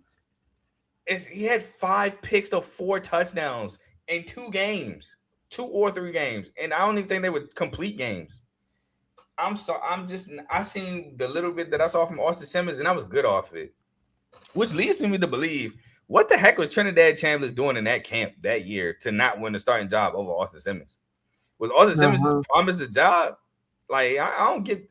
I'm really confused on why I didn't Trinidad win that job from the start. But I am so out on Austin Simmons, and which is why I said I'm so low on Mizzou. Like I'm done with Austin Simmons. Get him out of here. But he comes in from Ole Miss, who went 45 and 75, 60% completion percentage, 744 yards, 4 touchdowns, 5 interceptions. They bring in Caden Lee, who is his receiver that followed him from Ole Miss. And I like Caden Lee. 44 catches, 635 yards, and 3 touchdowns. They bring in Robert Woodard Jr., linebacker from Auburn, 67 total tackles, 47 solos, 2 sacks, and a pass breakup. Elijah Dotson, a cornerback from Michigan, 11 total tackles, 9 solos, and a pick. Chris Graves Jr., cornerback from Ole Miss, 33 total tackles, 21 solos, 4 pass breakups, and a forced fumble. And Mark Hensley, a D lineman from Northern Illinois, 32 total tackles, 18 solos, and a sack. Talk to me about the transfers, Joe. I mean, I was just going to talk about Caden Lee. I thought that was a big pickup, bringing him from Ole Miss, somebody that Austin Simmons is familiar with, and bringing in Austin Simmons. So, like, we'll see what happens. It's crazy because I did my record. I'm like, dang, you might think I'm high on them. But I'm not, though. It's like, that's just how the record fell in my lap. You know what I mean? So, but we'll see, man. I like I said, Austin Simmons was my preseason. He was part of my preseason. He was my on a bubble SEC Player of the Year. I'm with you, though. I'm with you, but those are the first game. I forgot who they played. They played some sorry teams. They played Kentucky and some other. No, Kentucky was the second game, I think. Yeah, I can't remember the first game, but I think it was probably just. Yeah, he threw 2 picks. Yeah, 3 touchdowns, 2 picks. In that first game, but they won like 60-something to 7. Like I gotta look it up, but I don't think it was anybody great. Yeah, they won by almost 50 points. So, but then the Kentucky game, I get it. Oh, but also, I might have been wrong. Hold on. What? Oh, no, it was Georgia State. But then I could look at my boy Arch Manning. He played terrible against Kentucky also. I mean, sorry, I'm tripping. I'm thinking about Florida. Oh my gosh. I was going to say, Arch Manning played Ohio State, my boy. I don't think you're on the same caliber team right now. I'm thinking about Florida. Oh, man. All right.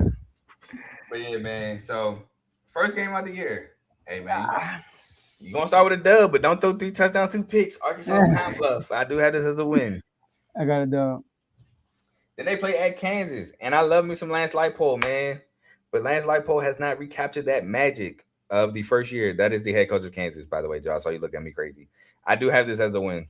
It's crazy. I got it as a win, too. I wrote down Kentucky. Oh. But it's Kansas, yeah. It's at Kansas. Next, at home against Troy, which, I mean, Troy didn't make this Sun Belt Championship game last year, but Gerard Parker has a terrible record at Troy. I do have this as a win. W. Okay, 3-0. 3-0. Hey, make it 4-0 because they play at Mississippi State. Okay, 4-0. I have them losing every game after this. Dang! Every game? I had them winning against Arkansas, Oklahoma to end the year, but I changed it. I was like, senior night, you can't go out like this, but I changed it. I got them losers. I got them. Okay, I got them going 8-4. You're not high on them. That's what I'm saying. I did my record. I'm like, dang, you might think I'm high on them. All right, I'm gonna do it. So Florida, W. Then at home against Texas A&M, W. All right, bro. Okay, at Ole Miss, L. At Arkansas, which I can see them winning this game. I will say this: I can see them beating Arkansas. Okay, Arkansas is not unwinnable.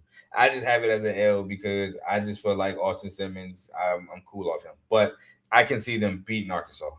Texas, I don't even have to ask. Oh, L. How much I don't have to ask you. Yeah. At Georgia, I don't have to ask you. Kentucky is another game. I can see them winning. They can beat Kentucky. I have them as a win. I feel like I like Will Stein over Eli Drinkers, even though this is Will Stein, his first head coach. Mm-hmm. And I know Kenny's a question mark, but I know Austin Simmons is bad in my opinion. So I went with question mark. So Oklahoma's L. Yeah, Oklahoma is an L. So hold on. You got Florida as a win, Texas A&M as a win, Kentucky, and Arkansas. Okay.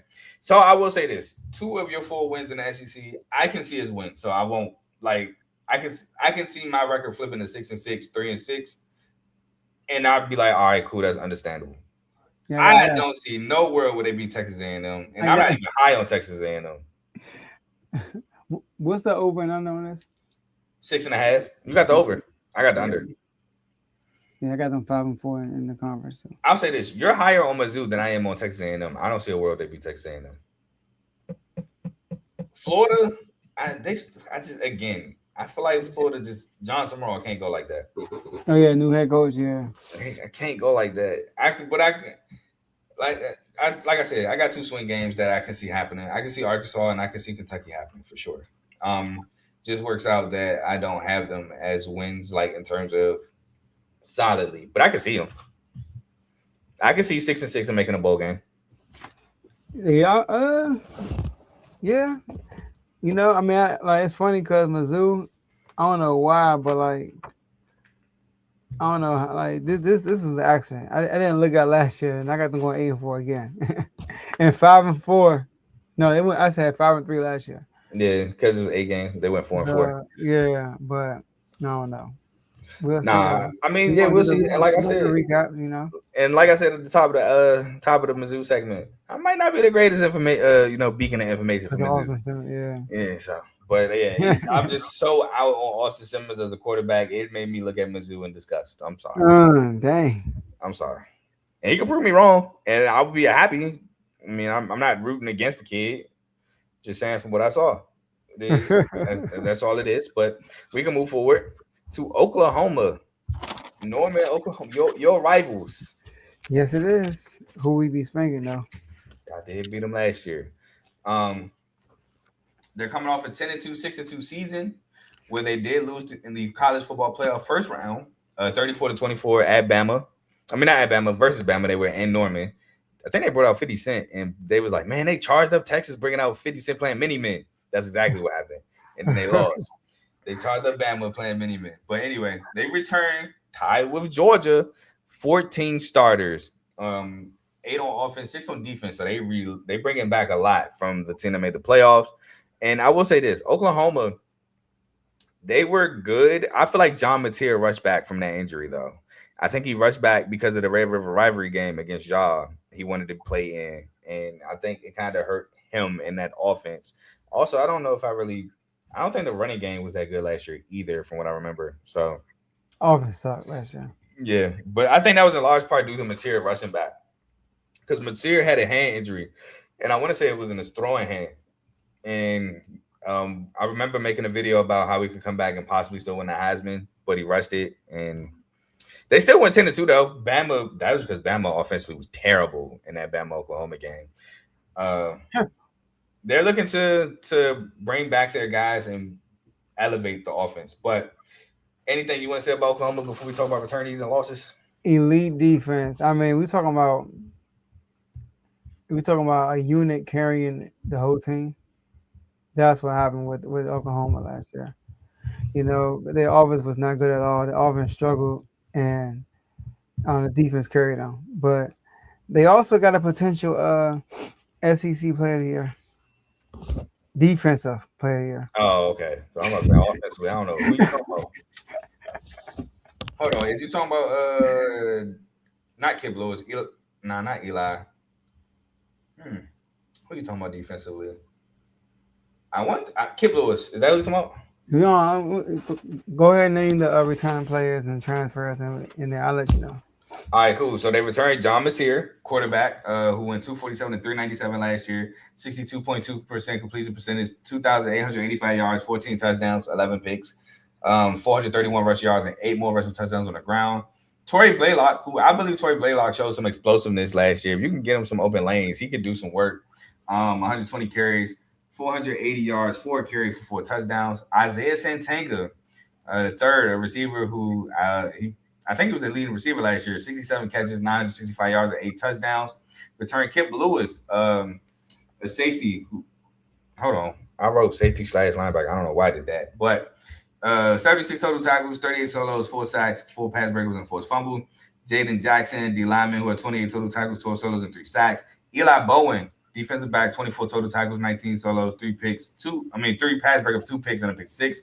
Peyton Bowen, a defensive back who had 46 total tackles, 21 solos, 7 pass breakups, and 2 picks.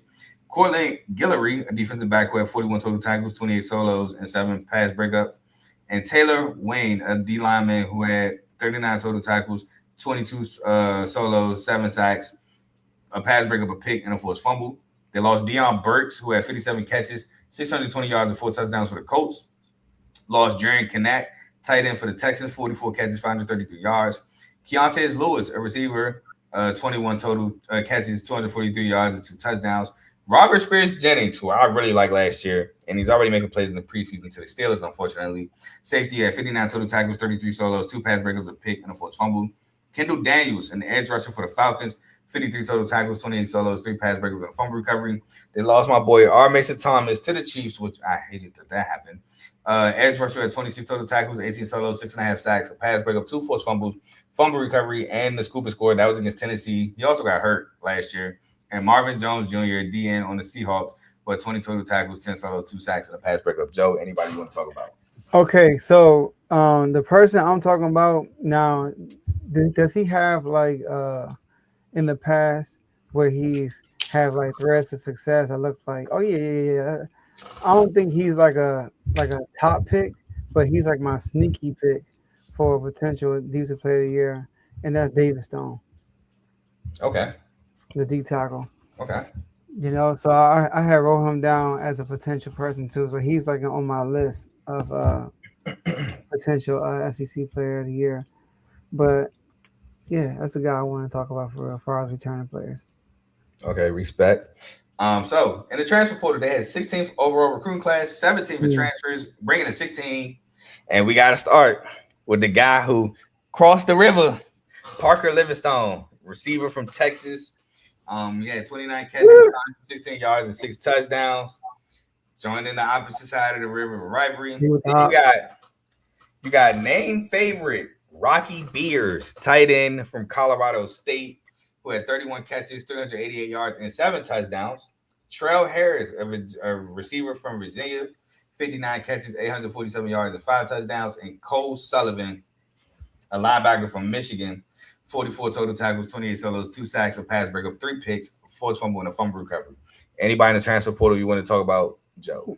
Don't they got another tight end too? In the portal? Yeah, I think they brought in another tight end. Maybe, but I didn't. If they did, I didn't write it down. That start over him. That start over. I think Rocky gonna be the starter. You think so? Okay. Yeah. Hold on, I'm trying to find it. They got another tight end. Oh, my tripping. Oh, I didn't mention that they also bring back their entire O-line. I forgot to mention that. But I mean, does that say a lot? I mean, I don't know. Their offense trash last year. Yeah, but I feel like the chemistry that they had, and I blame most of the offense being trash. Yeah, and I blame most of the offense being trash on Mateer coming back too soon. Oh, Hayden Hansen. Okay, I do remember seeing that name, but I think Robert. I mean, I said Robert. I think Rocky Bear's gonna start. That's just me.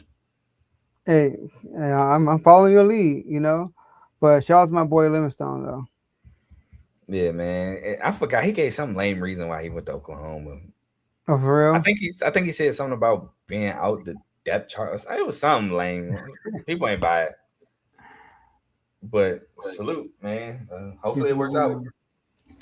But some numbers for last season. They were 90th in total offense, 6th in total defense, 78th in scoring offense, 7th in scoring defense, 57th in passing, 32nd in pass defense, 112th in rushing, 3rd in rush defense, 81st in third down conversion percentage on offense, 3rd in third down conversion percentage on defense, 1st in red zone offense, and then tied 41st in red zone defense. So like Joe said, man, offense, like we've been saying for real, the Trash. offense was not good.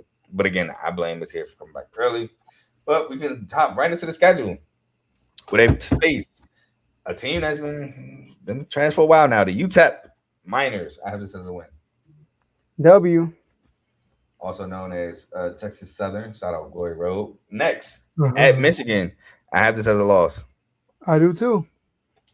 Next, against Shout out New to Michigan. Mexico. No, we're not doing that. Next is at home against New Mexico. I have as a win. W. Then on the road against Georgia, I have as a loss. L. The Red River rivalry, which is normally in Dallas, I have this as a loss. L. For sure. Then back home against Kentucky, I have this as a win. W.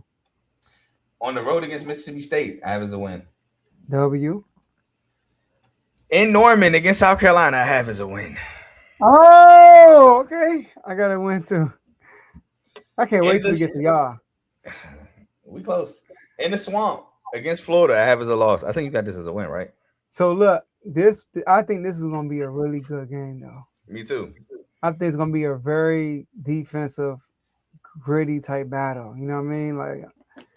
It's like a game that like I might just like start what I'm doing, make sure I watch the whole thing. That's why I got it as my Swamp Tramp game.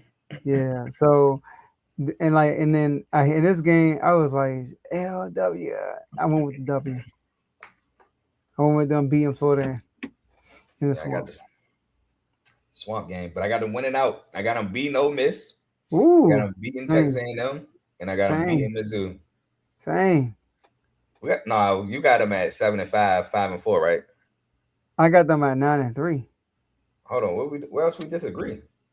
My only L is Michigan. Oh, that's right. I got the L. I got them at 8-4, 6-3. You got the W with Florida. That's why it's not. That's the disagreement.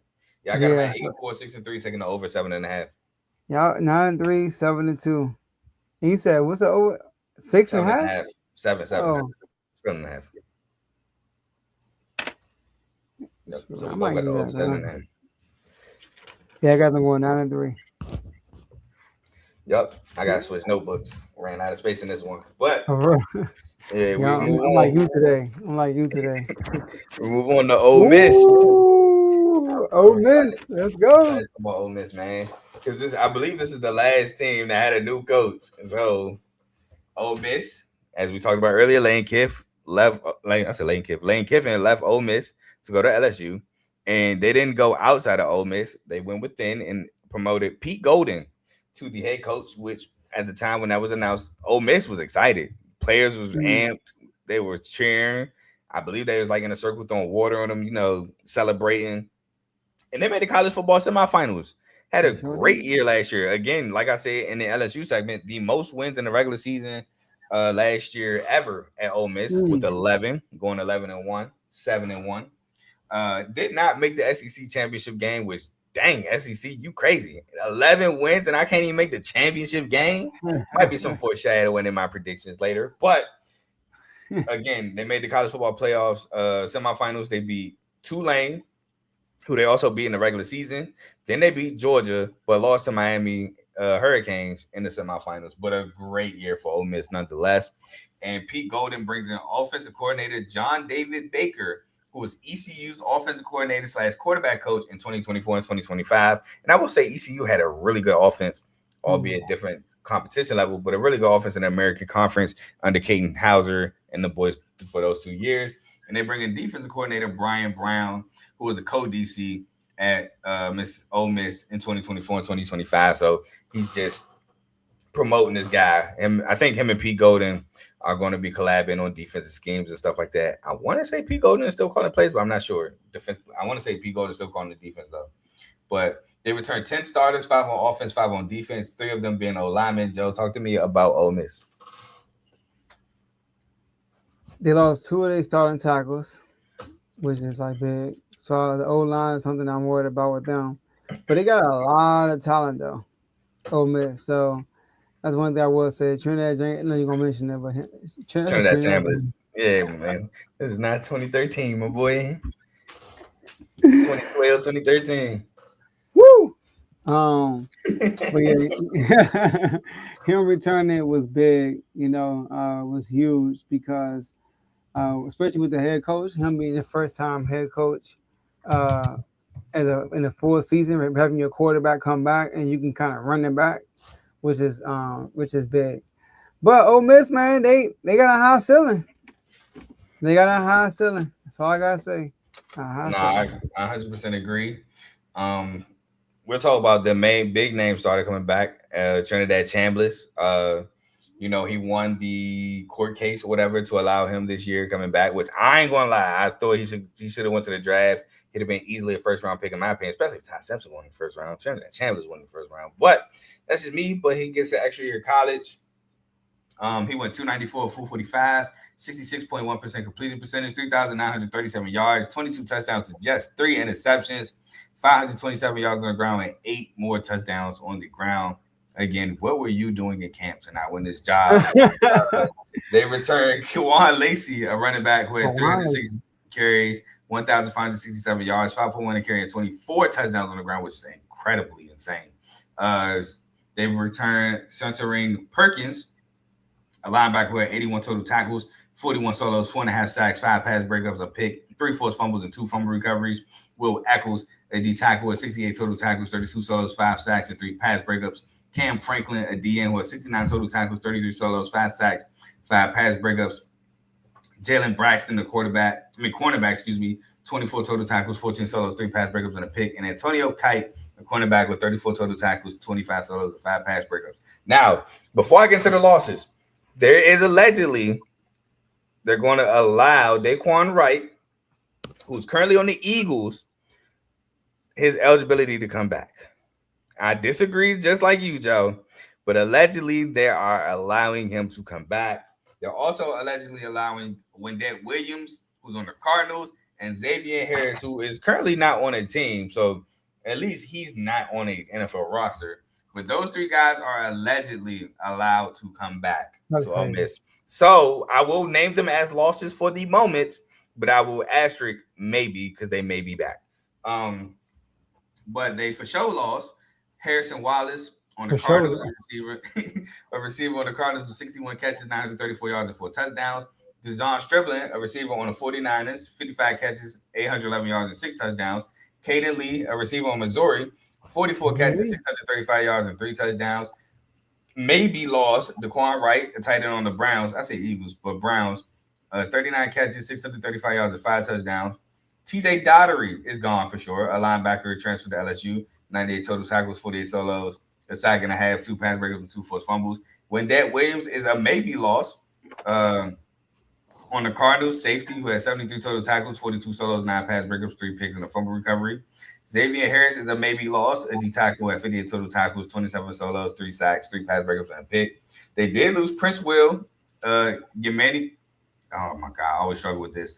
Yeman Milan, DN, who transferred to LSU, who led them in sacks. He had 45 total tackles, 18 solos, 9 sacks, pass breakup, and a pick.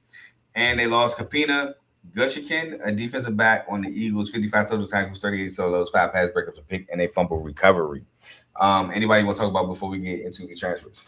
The one we talked about Trinidad, but Kwan Lacey. Now, there's a lot of talk that if he never got hurt, I mean. Yeah, they could have beat Miami. I mean, he did break that long run. He broke that long run to start the second quarter, wasn't it? To start the second? Yeah, he got hurt on the long run. It was crazy. Yeah. I was like, dang. And it was still a game. Like, it was a lot of pressure on Trinidad to make plays, and he was actually doing a good job. Like, he started to heat it up as the game went on. Mm-hmm. But Kwan Lacey being back, man, is huge. Is huge. Yeah, for sure. 100%. And I mean, it's 24 crazy, touchdowns. Man. It's crazy how, like, with the transfer portal, like, you could be, like, your best player could be gone next year. Like, it happened to Quinshawn Judkins at Ole Miss. Quinshawn Judkins was in the running for SEC Player of the Year. Dylan Sampson ultimately won it. He then transfers to Ohio State and wins the national championship. That's crazy. I get it, but dang. Yeah, that is the transfer portal for you. They were 14th overall recruiting class, second in transfers with 29. Now, the number one I have highlighted is Blake Purchase, an edge rusher from Oregon. looking to get replace Prince Will and his production.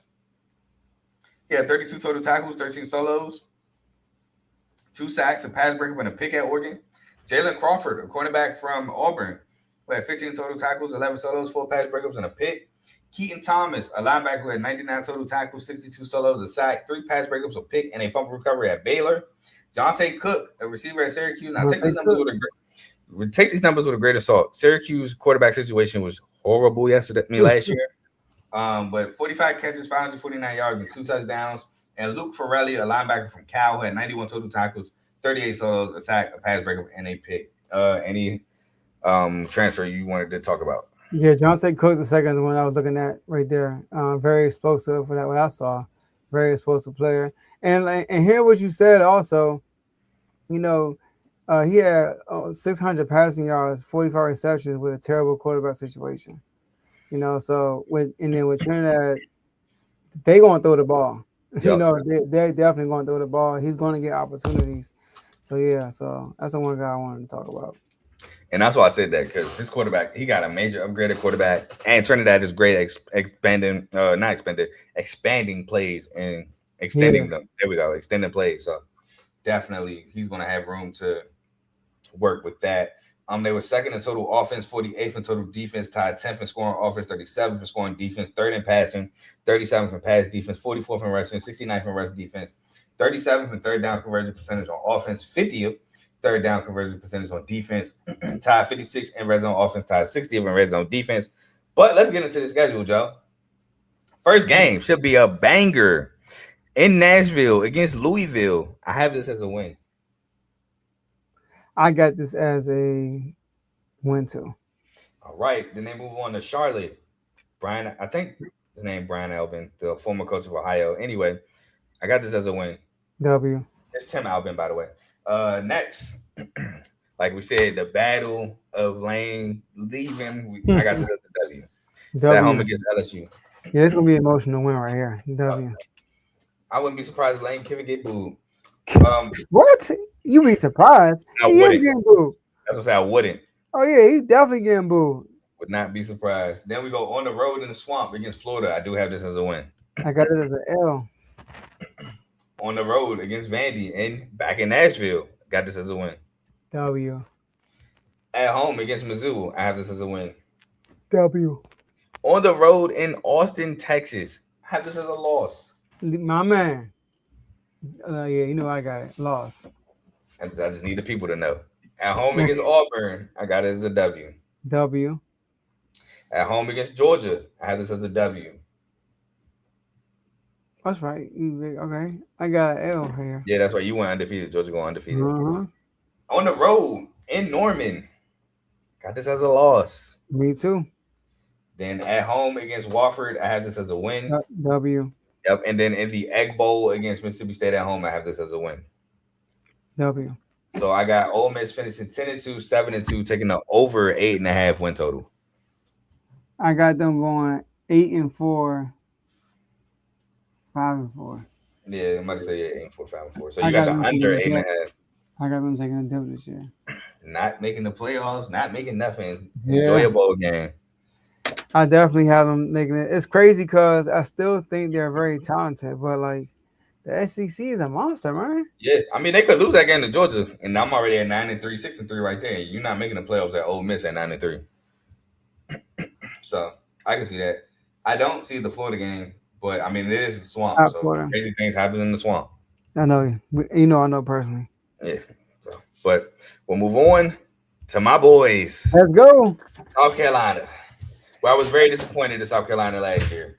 Not only was the offense very disappointing, couldn't run the ball to save our lives, but every time, no matter, it could have been 30-30, 3rd-2, 3rd-15.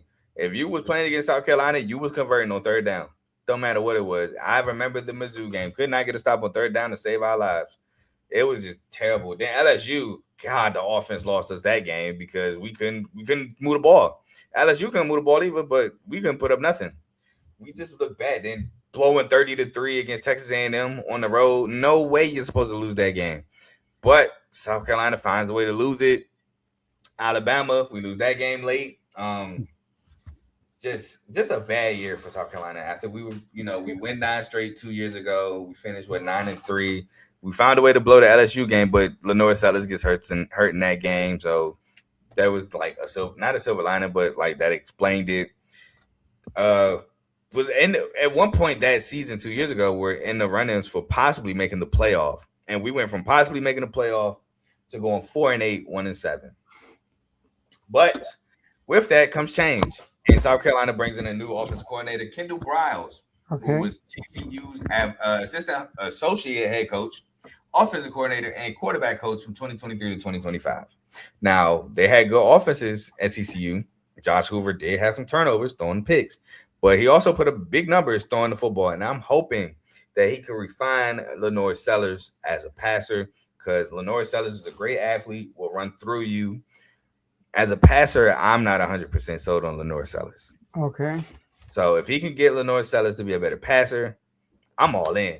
But we need Beamer.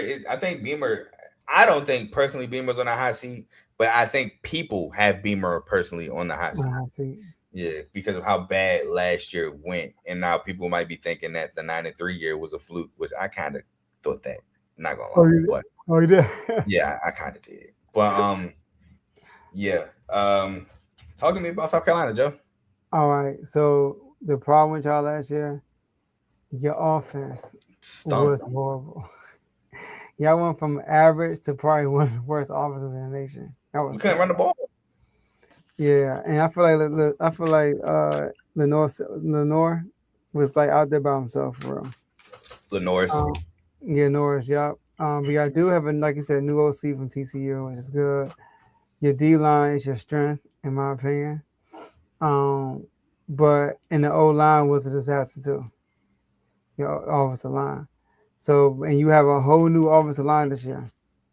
We got 2 starters returning, but I don't, we'll see how that works. We'll see. So, yeah, man. But like last year, like I remember a lot of people were saying that y'all might have the biggest fall, meaning like based on expectations. Mm-hmm. And y'all did. Y'all did. So, but I have y'all being better this year, though. I will say that to you. We'll get into that.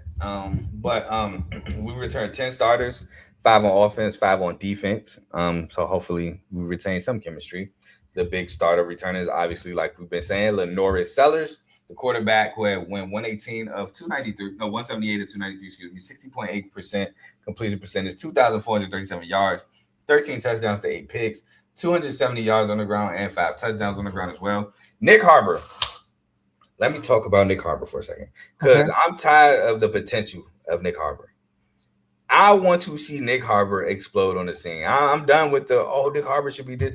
Prove it to me why people think that you're going to be like that. This is your last year, to be honest, to prove it. You got to move on after this. He led us in receiving with 600 yards.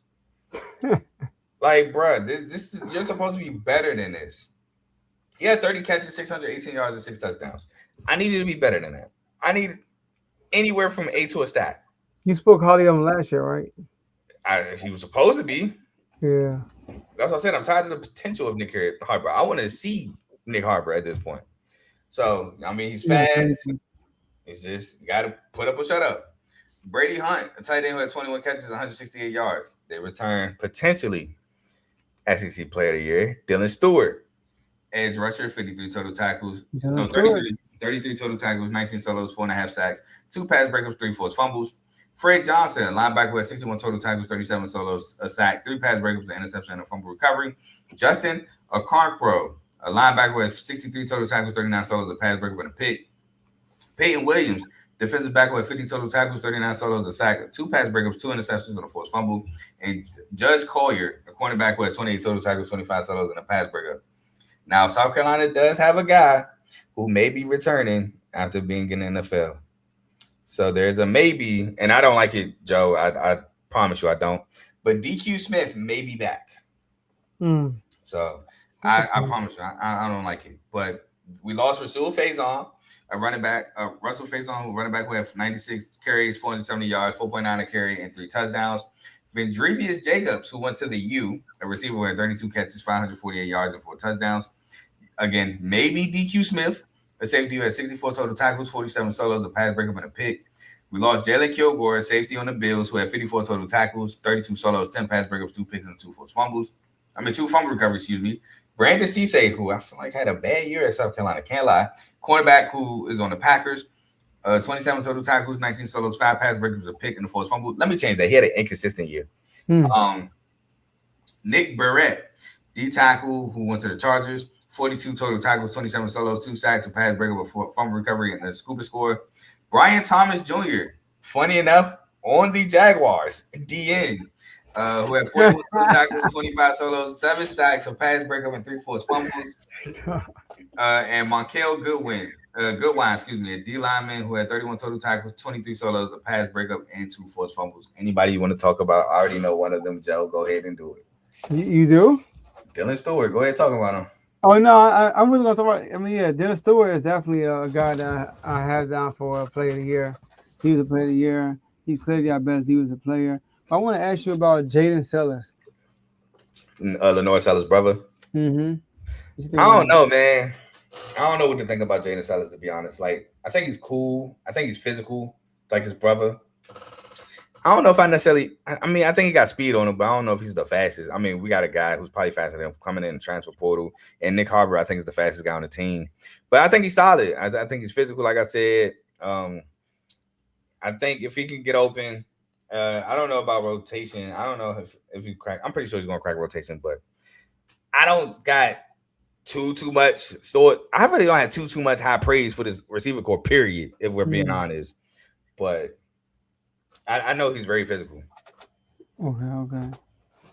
Yeah, man. So, all right, let's get into these transfers. So, 15th overall recruiting class, 19th in transfers with 25. And at the top, I got Nitro Tuggle, receiver from Purdue. I think he'll help this receiver core a lot. I'm again not super high on it, but I do think Nitro Tuggle will help. He had 34 catches, 500 yards, and 4 touchdowns. And I did not like their quarterback last year. I think it was Ryan Brown at Purdue. Quay Shaheed Scott, cornerback from Kentucky, 39 total tackles, 26 solos, 2 pass breakers, and a pick. I think he should help bolster the secondary and relief of Brandon Cisse and help Judge Collier on the other side. Caleb Herring, an edge from Tennessee, who had 14 total tackles, 8 solos, 4 sacks, will have probably less attention because, Dylan Stewart's on the other side if Caleb Herring's going to start. So that should help. DJ Black, kind of unproven, but he is 6'2", a receiver from UCF with 22 catches, 273 yards, and 2 touchdowns. And Christian Clark, a running back from Texas, which I ain't gonna lie, I didn't even remember him getting this many carries, but he had 55 carries, 236 yards, 4.3 carries, and 2 touchdowns. So hopefully he can help improve this run game with Lenore Sellers, and hopefully this O-line could help create some holes for him to run through. Any transfers you want to talk about, Joe? Yeah, one transfer I want to talk about is your 5-star offensive tackle, Jacarius Peak from North Carolina State. Mm-hmm. So buffing the offensive line is always the key because last year, I think about last year, it was terrible. It was horrendous. So I'm rooting for y'all, Carl, because I want to see you happy, man. Appreciate that. I really do. I know you got MSU in basketball. We know you're not going to have MSU in football. So, we ain't coming for all that. No, I'm not taking a shot. I'm saying like they're now a football program. We're not that. My time at MSU was the golden age. We was both football and basketball. In the golden age, man. How long was the golden age? Hey, man, we won the Rose Bowl when I was there. We won the Cotton Bowl when I was there. Shoot, 2021. Hey, bro. It was about, what? I think the Rose Bowl was 2014, 2015. The Cotton Bowl, I think, was 2016. We won the Cotton Bowl in 2021, though. Okay, shout out to y'all. We beat Kenny Pickett ain't play, but we played Pitt. You said what? Kenny Pickett ain't play, but we play Pitt. But that's a bowl game. You know what I mean? That's different. Oh, yeah. 2016 is when we got spanked by Bama in the playoffs. 38. But you got that, though, on a 14 deal. Yep. Yeah, so did. But I'm rooting for y'all, though. I want to see y'all do well. Appreciate it. All right, let's get into some numbers. These are atrocious. 107 for total offense, 52nd in total defense, 102nd in scoring offense, 45th in scoring defense, 65th in passing, 59th in pass defense, 117th in rushing, 49th in rush defense, 125th in third down completion percentage on offense. This was a little better than I thought. 68th in third down percentage conversion on defense. Thought we might be in the triple digits. 70th in red zone offense, 22nd in red zone defense, and 118th in first downs. I threw that in there to show how bad this offense was. That we were 118th in first downs. That is bad. But let's get into the schedule. Where at first we will play Kent State. I have this as a win. I got it as a loss. Yeah, nice try. W. Nice try. Then we go on to play Towson at home. I got this as a win. Townsend. W. First SEC game, we take on Mississippi State. I got this as a win. W. Then we're going to Tuscaloosa to take on Bama. I got this as a loss. Ew. Then we play Kentucky at home, which could be a trap game, but I got this as a win. Win. Then again, we're going to disagree, and like I said in the Florida segment, this might be a fandom pick because I can't see it. I don't want to see us losing to Florida 3 times straight. But in the swamp, we take on Florida, where I have a win. Ew. Respect. And then we move on to at home against Tennessee, where I have as a loss. I got this as a win. Respect. I definitely respect that. I wanted to do it, but I didn't. Then we take on Oklahoma in Norman. Because we're in Norman, I have this as a loss. I got this as a loss. Then we take on Texas A&M at the crib. Revenge is incoming. I have this as a win. I got this as a loss. We lost a 33 lead, man. We better not lose again to these boys. We move on to at Arkansas, where I have this as a win. W. Then at home against Georgia, unfortunately, I have this as a loss. Say. And then in the Battle of the Palmetto, on the road against Clemson, where last time we played Clemson on the road, we won. I have this as a win. I got this as a loss. I'm sorry. I was losing to the Ops. That's crazy. But I got South Carolina going 8-4, 5-4, taking the over 6.5. 6-6. 4-5 conference. Joe got us being mid. But y'all get a bowl game though. Yeah, congrats. You won 6 games and got a bowl game. You didn't go in last year. You're right. You should have. No, you're right though. Take it back. Well, I got a fandom pick in there, so it is what it is. But we'll move on to the Tennessee Volunteers, which last year went 8-4, 4-4. Yeah, I wrote 5-4 by accident. Went 8-4, 4-4. Now this is another team who has a quarterback battle brewing. They have the 5-star freshman Brandon Faison, who I believe is the favorite to win this quarterback battle, going against redshirt freshman George McIntyre. And they threw in there Ryan Staub. I put maybe. I don't think Ryan Staub really has a chance in this quarterback battle, to be 100% honest with you. But he's in the mix. But I want to talk about this real quick. And I know I don't really talk about the new coaching hires that early unless it's a new head coach. Doing my research, I didn't know Tennessee got my boy. Jim Knowles is now the defensive coordinator of Tennessee. Now, if you remember, Jim Knowles was the defensive coordinator of Ohio State when they won the national championship. Jim Knowles, in my opinion, is the best DC in the country. Now, I know some people going to say Matt Patricia, and hey, tomato, tomato. But Jim Knowles has been doing it way longer in this level than Matt Patricia. Now, Matt Patricia is really good at it. State, was he with Penn State too? He was with Penn State last year. Oh, okay. Yeah, that was his long year with Penn State. Okay. Yeah, Jim Knowles was also the DC of Oklahoma State when they made the Big 12 championship in 2021, and they lost to Baylor. So Jim Knowles, man, defensive guru in my opinion, best to do it so far. But Tennessee's last year again, I can't stress this enough. No good win last year. If you can find me one, I got you with $1. But I know you can't, so don't even look. And it was nothing more evident than them losing the bowl game against Illinois in the Music City Bowl, 30-28. Which I will say they put up a really good fight in that bowl game. But Illinois pulled off the last minute drive to kick the game winning field goal to win it in Tennessee. By the way, the game is. Want to say the game was in Nashville, but yeah, no good wins last year. Joe, talk to me about Tennessee. Yeah, so good offense, like good offense, but defense was bad. Last year, like we talked about, they fired their defensive coordinator, got a new one, and like you said, arguably kind of like the Kentucky hire, one of the top coordinators in the nation, right? QB is a question mark. I know we're going to get to that, but he has a talent around him. But if the defense can, raise his level as I think it could, Tennessee could be a good team. Yep. And Tennessee also returned the second most starters in the SEC. If you remember, Georgia is tied with Oklahoma for the most. So I guess technically third most, if because some see one, but I'm gonna just say second most with 13 starters. They bring back the entire O line. Now, unfortunately, a big starter for Tennessee is now out for the year. Had an injury in camp, and that is Idris Farouk, the safety. He is out for the year with an injury. Jeez. I want to say they said a knee injury. I didn't know that. It literally happened either this morning or yesterday. It's like super recent. But I want to say it happened yesterday.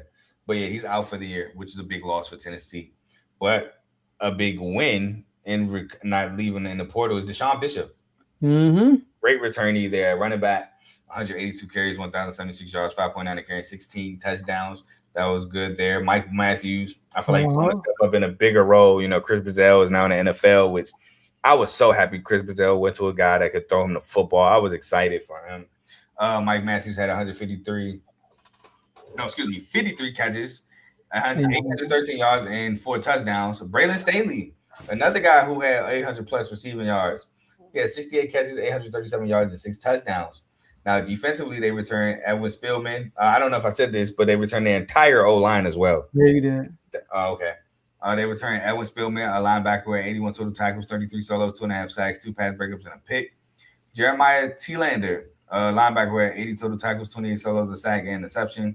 Again, Idris Farouk, but he's out for the year. They returned Arion Carter, a linebacker with 76 total tackles, 28 solos, a sack and a half, a pass breakup, a forced fumble, and a fumble recovery. And Ty Redman, a defensive back with 43 total tackles, 25 solos, 11 pass breakups, and 3 picks. Joe, anything you want to talk about before we get into the losses? Yeah, I know McIntyre, the quarterback. He's a returning player also. George McIntyre. Yeah, he's a redshirt freshman. Yeah, but he didn't, obviously, like you said, redshirt. He didn't play.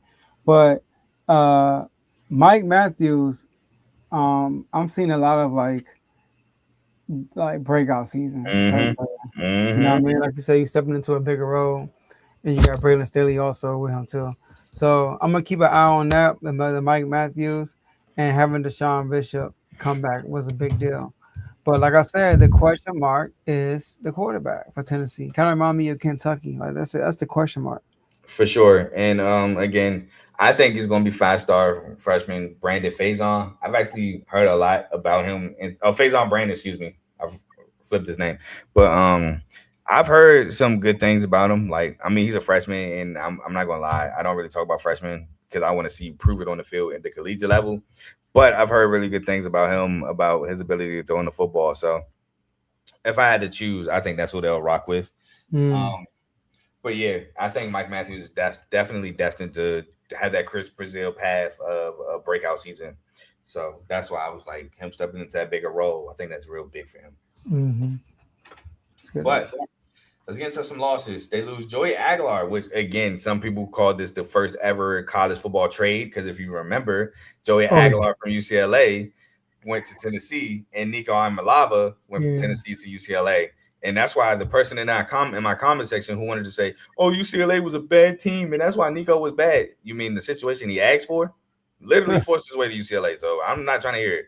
But Joey Aguilar went 272 of 404, 67.3% completion percentage, 3,565 yards, 24 touchdowns to 10 interceptions on the Jags. Lost Chris Brazell, who I think he got hurt too, unfortunately. 62 catches, 1,017 yards, and 9 touchdowns on the Panthers. Miles Klitzselman, a tight end who had 26 catches, 253 yards, and 2 touchdowns. Colton Hood on the Giants, a cornerback who had 50 total tackles, 34 solos, 8 pass breakups, a pick six, forced fumble recovery, and scuba score touchdown. So both a scuba score and a pick six touchdown last year. Joshua Josephs on the Commanders. Oh yeah, who had 33 total tackles, 17 solos, 4 sacks, 2 pass breakups, 3 forced fumbles, 2 fumble recoveries, and a scoop and score. Tyree West, D tackle on the Lions, 23 total tackles, 12 solos, 4 sacks, a pass breakup, and a forced fumble. Jalen McMurray on the Titans, a cornerback who had 56 total tackles, 32 solos, 2 sacks, and 5 pass breakups. Jamal McCoy, who did not play last year but is currently on the Raiders. Bryson Eason, D lineman on the 49ers, for 31 total tackles, 8 solos, 3 pass breakups, and a fumble recovery. And Dominic Bailey, D lineman on the Texans, who had 27 total tackles, 13 solos, 5.5 sacks, and a forced fumble. Anything you want to talk about before we get into the transfers? No, let's get to the transfers. Oh, yes, sir. They had the 11th overall recruiting class, 26 in transfers with 21. At the top of my list, I have Quay Moss, safety from K-State, who had 41 total tackles, 31 solos, a sack, a pass breakup, 2 picks, and a forced fumble. Kayan Lee, a cornerback from Auburn, who had 31 total tackles, 25 solos, 4 pass breakups, and a pick. Unfortunately, I think TJ Metcalf is a dog. Out of Michigan, defensive back who had 58 total tackles, 37 solos, 4 pass breakups, a pick, and a fumble recovery. Thank you for leaving Michigan for me, big dog. And Ian Durante, a receiver out of Idaho, had 46 catches, 521 yards, and 3 touchdowns. Any transfers you want to highlight? yeah, Kayan Lee. I'm seeing that that he's also a player that's like a breakout season. Also, another guy I like Kayan Lee. The cornerback. So that's actually good because like we've been talking about their defense. Mm-hmm. Tennessee defense has been a problem because they got weapons on offense, and they just get the defense and see what the quarterback can do. Tennessee, like I said, just like I think Tennessee got some potential, but like you said, they got to prove it to you. Yes, sir, for sure. Now some numbers. They were 7th in total offense, 91st in total defense, 6th in scoring offense, tied 91st in scoring defense, 6th in passing, 112th in pass defense, 51st in rushing, 73rd in rush defense, tied 8th in third down conversion percentage on offense, but tied 85th on third down conversion percentage on defense, 72nd in red zone offense, and tied 118th in red zone defense. Without further ado, you ready to get in the schedule? Mm-hmm. Where we have the Furman Paladins. I have this as a win. I got a W. Then they take on Georgia Tech at Georgia Tech. And I can't lie. I did have this marked as an L in the Georgia Tech segment for them. I'm kind of having a change of heart, but I don't change results. So I have this as an L. Dang, I got W. All right, we move on to Kennesaw State, where I have this as a win. W. Texas at home, I have this as a loss. Come on now. Auburn. Oh, I need the people to hear it. Oh, L. Auburn. I have this as a W. W. At Arkansas, I have this as a W. W. Bama at home, I have this as a L. W. At South Carolina, I have this as a W. L. No, I got it as a W. Yeah. Kentucky. I'm just fine. I got it as a L. Okay, so you got us beating them. That's why you did say that. You did say that. Yeah. Kentucky at home, I have this as a W. W. At Texas A&M, I have this as a L. L. At home against LSU, I have this as a L. L. And at Vanderbilt, I have this as a W. W. All right. With that being said, I got Tennessee at 7-5, 5-4, taking the under 7.5 by the hook. Hold on. 1, 2, 3. Okay, I got them 8-4 and 5-4. And you said that over and under Georgia Tech. It's 7.5, which I ain't gonna lie, I can see it. Again, if I didn't do the Georgia Tech segment already, I might have changed this, but I don't change results. So I got the under in my show. Shout out to Georgia Tech, the swing game. Yes, sir. Shout out to Georgia Tech, period, man. Shout out Coach Keith. But we'll move on to Texas. Now, normally Texas or Texas A&M? I did Texas first. Okay. Because Texas A&M got, A&M, and Texas stopped at Texas. So. Oh, we almost at the finish line. We rolling through this thing. I know. But normally I let my guests take over when we do their team. But I've been informed by my guests just keep it pushing how I've been going. So I will be still taking the lead, and we will be starting to talk about Texas. But we will talk about how they have changed their defensive coordinator to Will Muschamp, former full order coach, might I add. 2024-2025 Georgia defensive analyst now will be the DC for the Texas Longhorns. They bring back 12 starters, and I will say the season started off slow, but it finished really well. Just one. I feel like one game away from being a playoff team. They finished 9-3, 6-2.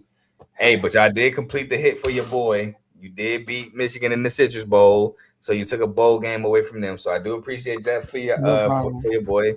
Now I get it. I get it. It's not what you wanted, but you can take solace in the fact that you helped the brother out. They beat them 41-27 in the Citrus Bowl. I think y'all were a good team. I think again, Arch just started off super slow, but he had a ton of hype, and with that hype came a ton of pressure. And I don't want to say he folded, but I think it was just a ton. It was a lot, and again, I'm stalling because I don't know how I want to word this, but I don't want to say he folded. But there was also rumors that he had an injury in his throwing shoulder, and his throwing mechanics was bad, but I ain't want to hear it either. But I feel like as the season got better, he got more comfortable. Yeah, that's what it was. Yeah, and then he finally. I feel like also the game might have slowed down for him. Maybe that's what I think I want to say. I want to say the game was probably too fast because you start off the gate. You playing a Matt Patricia defense in Ohio State. You got so much NFL talent. The game seems so fast, and I think that I just spit, but I think the game slowed down for him. And while I think it was a bad game to start, I think it was a good thing he had that game because it probably eased him into the college football game a little bit faster. I agree. But yeah, talk to me about Texas, Joe. Carl, this is the year, man. When I say this is the year, this is what I mean. This is a championship or bust year for Texas. Ooh. I think so. With all the build-up, you like bringing in Arch Manning and all that stuff, and having him go through his year the way he ended last year. Finding the defensive coordinator, bringing in Georgia's guy in. Bringing in. We're gonna talk about some of the transfers, but some of the pieces we brought in, I feel like, and then we keep getting close. Outside of last year, but years before that, we kept getting close, but we couldn't get that. Semifinals 3 years ago. We got to break through. This got to be the year we break through. That was semifinals for 2 straight years. Because I think the Ohio State game was a semifinal game. We lost at Ohio State game? No, we lost to Arizona State, and we lost to we beat Arizona State. Y'all beat Arizona State. Y'all lost to Ohio State. Remember Jack Sawyer had that strip sack fumble at the end. Oh, my gosh. And then y'all lost to Washington the year before that. Washington. When Quinn Ewers missed that goal line pass at the end. Yeah. So, yeah, I think it's 2 straight semifinals. Yes, sir. And then Arch Manning came in and we missed the playoffs. Mm-hmm. But so I feel like this is especially for our head coach. This is the year. We gotta get past. We gotta at least get to the national championship game. That's how I feel like this year. Respect. I'll say that, and I'm not gonna lie, Joe. I heard somebody ask when is Steve Sarkisian gonna be in the hot seat for not winning the Natty, and I'm like, bro, what? Do y'all remember where Texas was at before Sarkisian came? Texas wasn't even thought of being a playoff team, let alone a good team. Y'all were solid. But I remember when people got hype over Sam Ehlinger at Texas. Or I can't what was it? I can't remember the black quarterback name, bro. People I'm gonna have to Google it when I let you talk. But I think it's Quentin something. I can't remember. But yeah, Texas was nowhere near these heights before Steve Sarkisian. And I know I make my jokes about Sarkisian with his whole thing in the past. I don't want to say, but in reality, Sarkisian has been the shot in the arm that Texas has needed to become a top tier program again. It's just that he's also underachieving with this roster. Is he though? I think so. Before, you think it's a quarterback play? I think last year for sure. If Quinn Ewers plays well against Florida, y'all make the playoffs. Sure. I'm with you on that. And then Quinn Ewers, you mean Arch Manning? Oh, Arch Manning. That's it, Quinn. My fault. I meant Arch Manning. No, I'm with you. It's a Florida game. Even Ohio State, I feel like we should have won. We could have won. Yeah, y'all could have won that game. He was horrible. He was, Ohio State. I don't know what the heck is wrong with him. But it's not Shane Boucher. Oh, it was Tyrone Swoops. That's what I was thinking about. Tyron shoot. You said Tyron who? Tyrone Swoops. Oh, Tyron. Okay. People was kind of hype over him, but from what I remember, This all year, man. This is a make or break year for us, man. But I get why people want to put him in a hot seat, though. You know what I mean? But like you said, he changed the whole program, all that stuff. I get it. It's like you feel like, especially the Quinn Ewing years, you're like, dog, we it's no way. Like, bro, the Arizona State game, bro, we almost lost the Arizona State. Cam Scatterball almost pulled some He was BS going off. crazy. Like he just took over. Like that's nothing. That's nothing Sarkisian can do. He went. He did, man. He and did. I mean, you lost one semifinal game to Ohio State, who quite easily had the best roster in the country. Which I still don't understand why they lost to Michigan that year. And you lost another semifinal game, though. I mean, Washington, which it was another good. I feel like you should. I feel like that if you want to get anybody for a playoff game that they lost, I feel like okay, cool. If you want to scrutinize Sarkisian for not getting that one, that's fine. I would have loved to see y'all play Michigan in the national championship. I feel like y'all could have beat them. Yeah, I mean, last time we played Michigan, you saw what we did to them. Yes, sir. Salute. But yeah, I don't think Sarkisian should be in the high seat. I'm with you on that. But Arch Manning, he gotta do something. All this hype, for sure. Which I think, like you said, this is so down. He looked really good against Texas A&M. Really good. Which is a really good defense. Yep. And they were hot, even though they lost the game before that. But they were hot. Nah, Texas A&M, y'all were the only team to beat Texas A&M in the regular season. Oh, that's right. So we beat them and then they lost. Miami. Yeah, okay. But Miami only put up 10 points. Yeah, man, Arch Manning looked really good. He looked comfortable, poised, in control. Yeah, and I know somebody gonna be in the comments. Oh, Miami missed 2 field goals. Okay, y'all would have put up 16. The point still remains that Texas A&M was a good defense. But some starters, again, they returned 12, 6 on offense with 3 of them being O-linemen and 6 on defense. Arch Manning, who we've been talking about, 248 of 404, 61.4% completion percentage, 3,163 yards, 26 touchdowns and 7 interceptions, 399 rushing yards to add on with 10 touchdowns. Excuse me. Ryan Wingo at receiver, 54 catches, 834 yards and 7 touchdowns, and Emmett Mosley the fifth. Another receiver, 28 catches, 408 yards, and 3 touchdowns. Now, this is also another potential Big 12 Player of the Year candidate. Colin Simmons, edge rusher, 43 total tackles, 23 solos, 12 sacks, 2 pass breakups, 3 fumbles, and a fumble recovery. Let's go. Grayson Littleton, defensive back, 46 total tackles, 32 solos, 6 pass breakups, 2 picks, and 2 forced fumbles.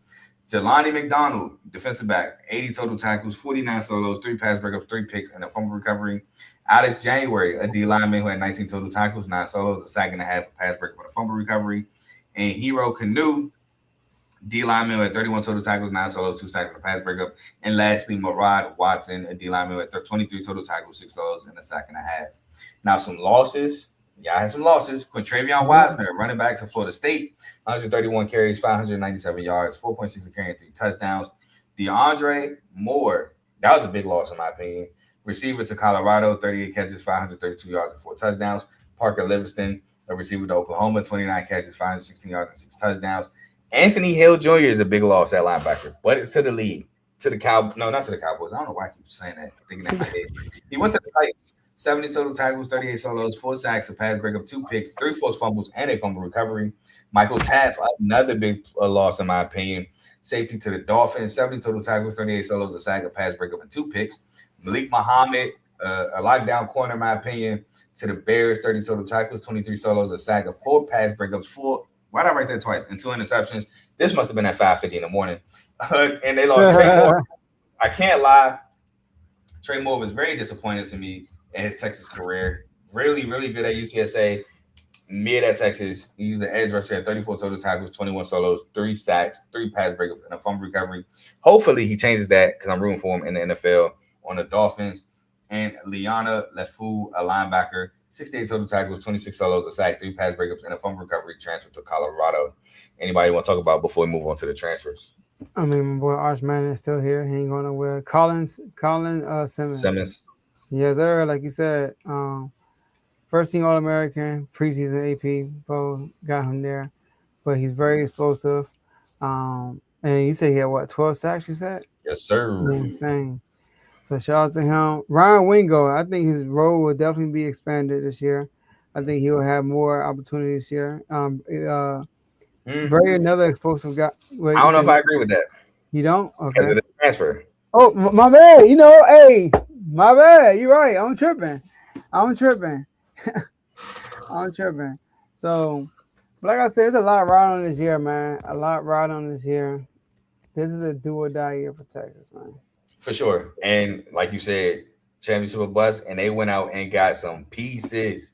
First recruiting class. So the best recruiting class in the country in 2026.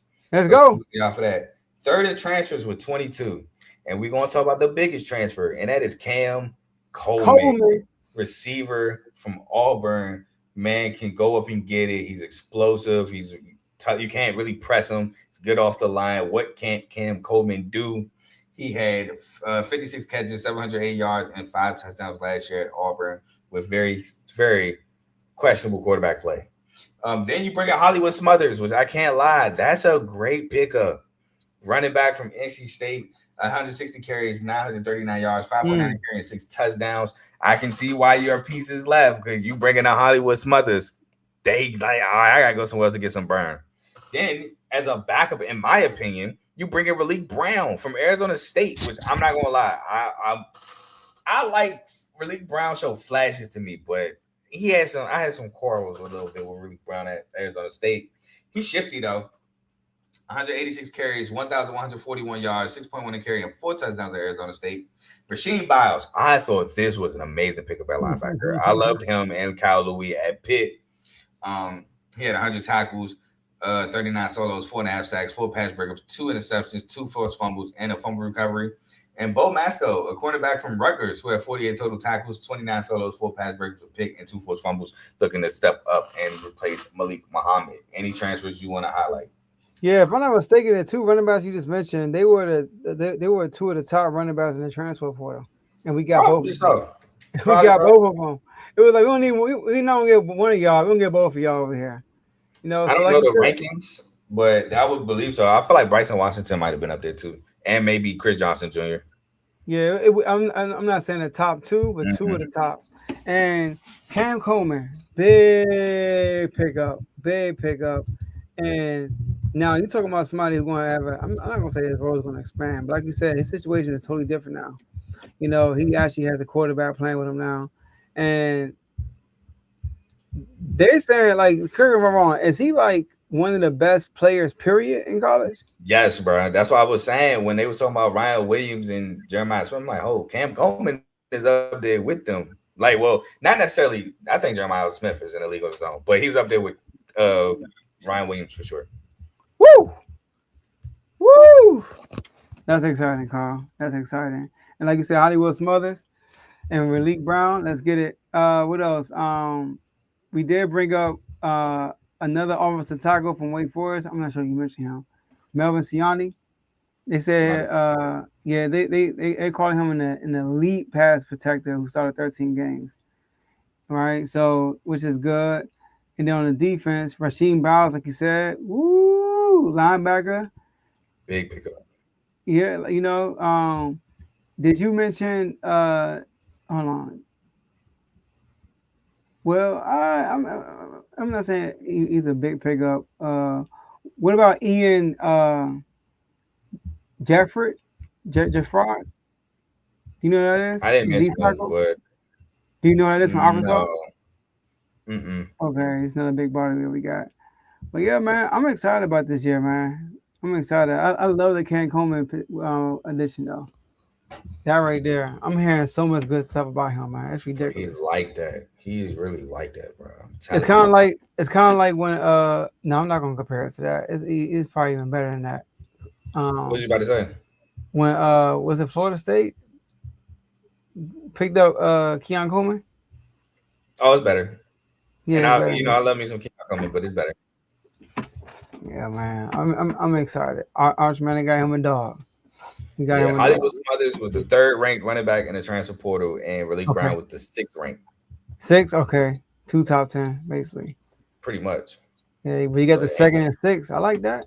And Cam Coleman was ranked the best receiver, the only 5-star receiver in the portal. Let's go. Yeah, so y'all went crazy, bro. Went crazy. But some numbers for last year: 68th in total offense, 40th in total defense, 41st in scoring offense, 28th in scoring defense, 42nd in passing, 97th in pass defense, 90th in rushing, 14th in run defense, 73rd in third down percentage conversion on offense, 21st in third down conversion percentage on defense, tied 61st in red zone offense, 46th in red zone defense. Let's hop into the schedule. Joe, I have y'all winning every game except for LSU. Respect.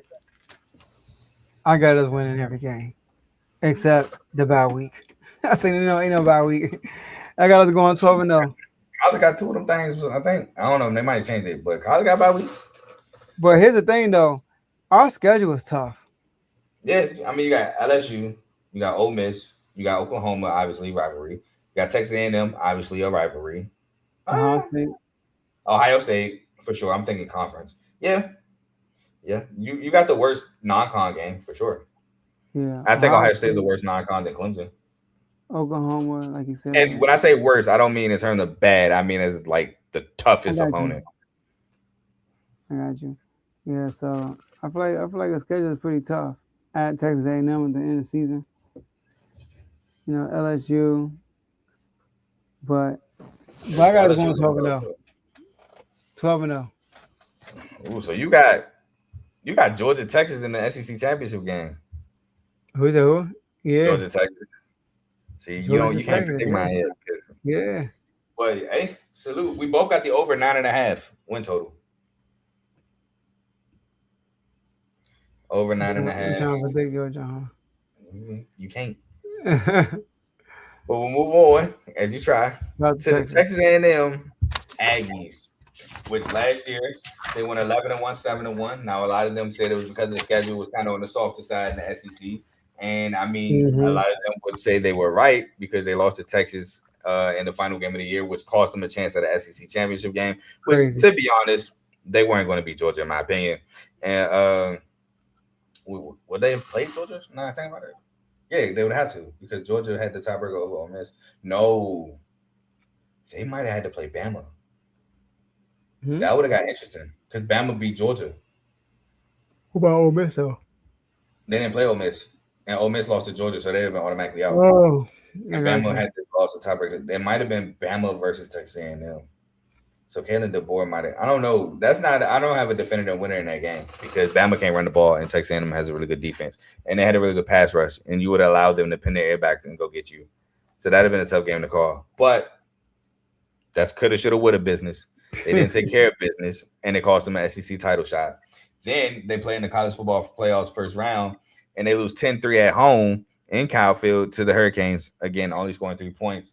But with that being said, They went and go hire a new OC, Holman Wiggins, who was promoted from co-OC and receiver coach to OC, and they had to go look for a DC because their DC coach left. And they went and got Lyle Hemphill, who was promoted from senior assistant and was 2024's JMU's defensive coordinator and safeties coach. So they got a new DC OC, but I think defensively Mike Elko is going to have his fingerprints all over that as the head coach anyway. But Marcel Reed, a lot of guys not sold on him. I'm a lot of guys, by the way. Great athlete. I'm just not sold as a quarterback, to be honest with you. Joe, talk to me about Texas A&M. Defense is still elite, in my opinion. I think the defense is going to be really good. But like you said, Marcel Reed is the big question for this team. And you called it too. You called it too. And it shows in the playoffs. But he got some weapons around him, though. He got some weapons, but they did lose Casey Concepcion was a big loss. But they got some other guys that I know you're gonna get to it, the returners and transfers on that stuff. Yep, he sure did. But yeah, I was out, not necessarily out. I just wasn't really as high as everybody else on Marcel Reed. And I think now people are coming around to the other side. They did have a running game though, even though they lost Le'Veon Moss. They still got Amari Daniels and Ruben Owens last season. Now I think it's just down to I want to say now it's just down to Amari Daniels. Which I think recently there was some recent news about a Texas A&M running back. I can't necessarily remember if it was like an injury or something.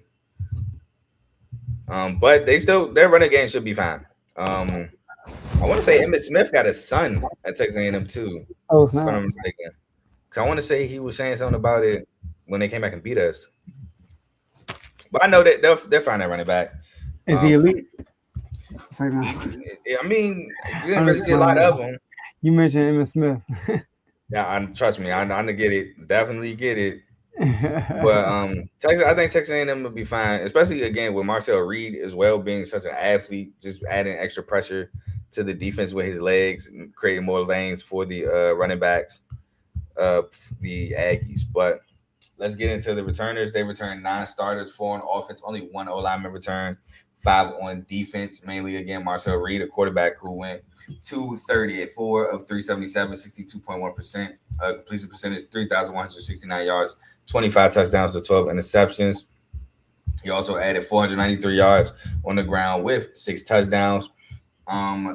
Mario Craver, a receiver, at 59 catches, 917 yards and 4 touchdowns. Ashton Bethel Roman, a receiver, at 24 catches, 503 yards and 5 touchdowns.